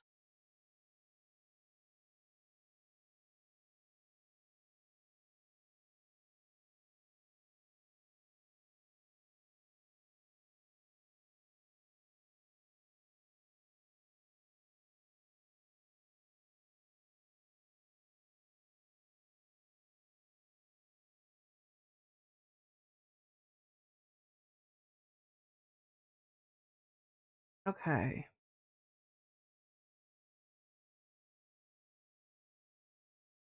And the green ones.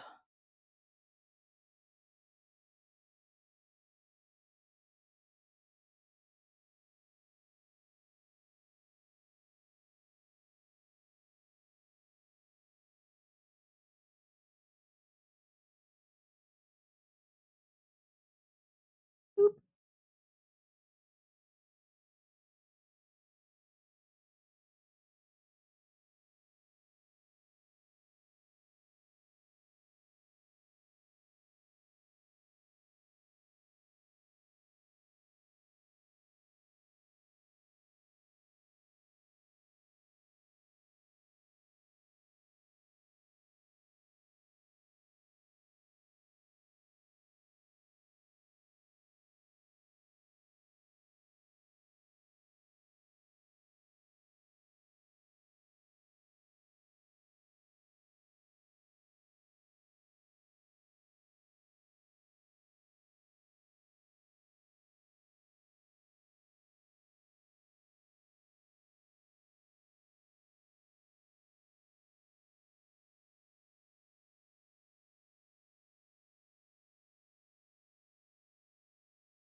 Okay.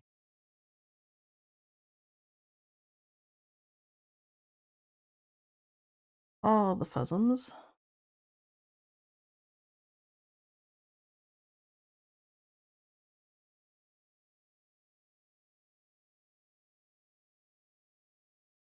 I'm a little bit worried about these stitches coming undone because they end in the middle of like the curves and not in the seam allowance where I would normally put them. But I also forgot to move them before stitching. The embroidery program that I use, Hatch, will just try and connect things at the closest points, even if it's not the ideal point.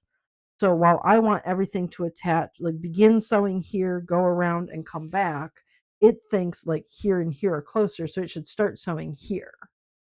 Like, no, I want you to be outside the cat when you start. That way, any of the loose ends are outside the cat, being stitched in by other threads. So I have changed that for the next time I make this cat. But this one, they all end right in the middle of the curves. So not ideal.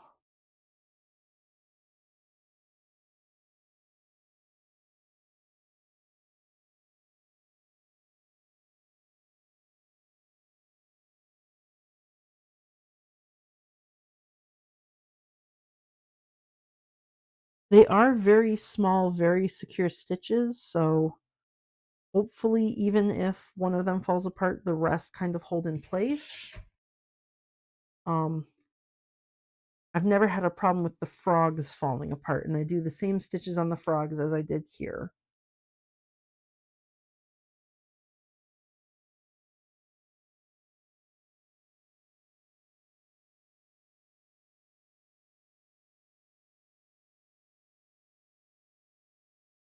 Okay, there's my stripes. My very, very limpy, covered in fuzzums stripes.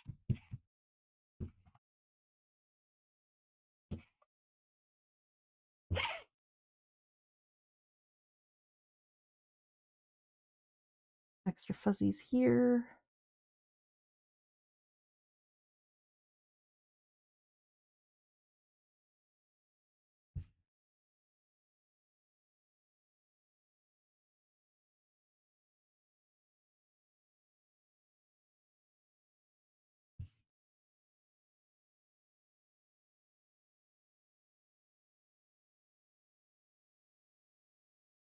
Okay. So there's the face.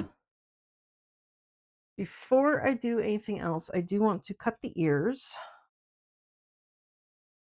Which way do the ears go? They go down this way. So it goes down this way. Can I get 2 out of that square? We will see.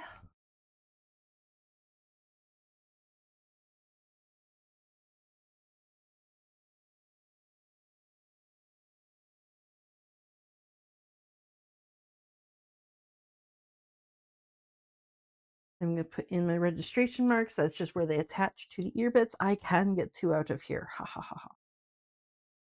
Perfect.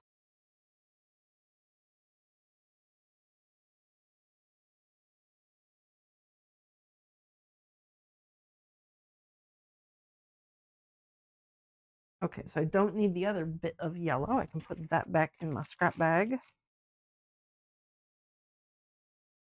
So that will be the ear that goes here. And blue, I'm going to need a darker pen color for that. Let me grab my black. Who just texted me?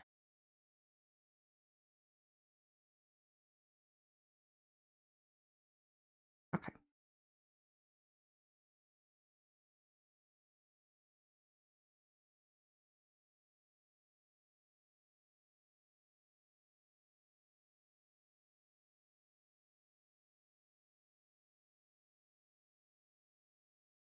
Okay. This goes down that way.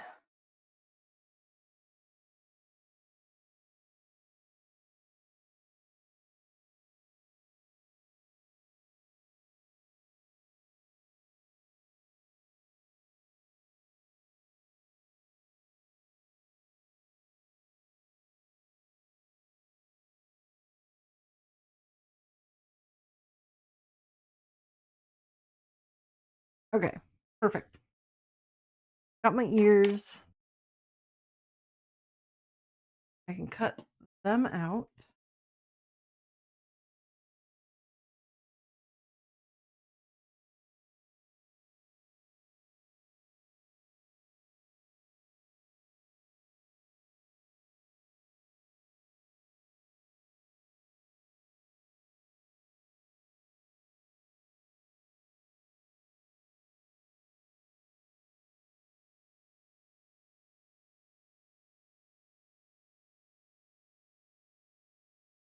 Okay, blue ear.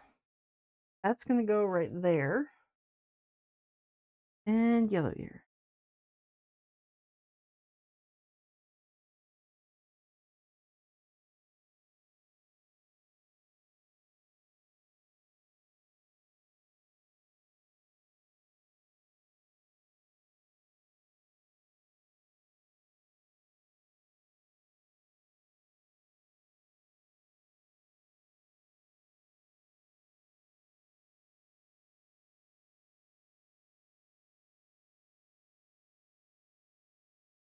Okay, blue ear and yellow ear. That's going to be my rainbow cat. Now that I'm looking at it, I actually wish I did a slightly different green. That's fine. It's fine. I'm just being persnickety. If it was slightly darker, I'd be happier. I bet I even have a darker green too. It's fine.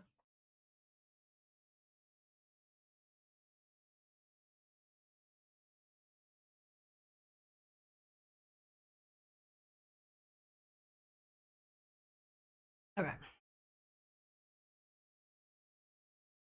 I don't need this extra blue. That can go back in my bag.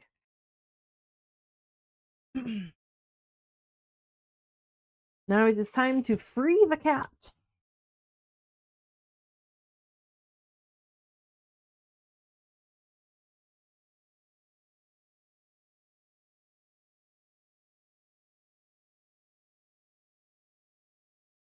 Whoop.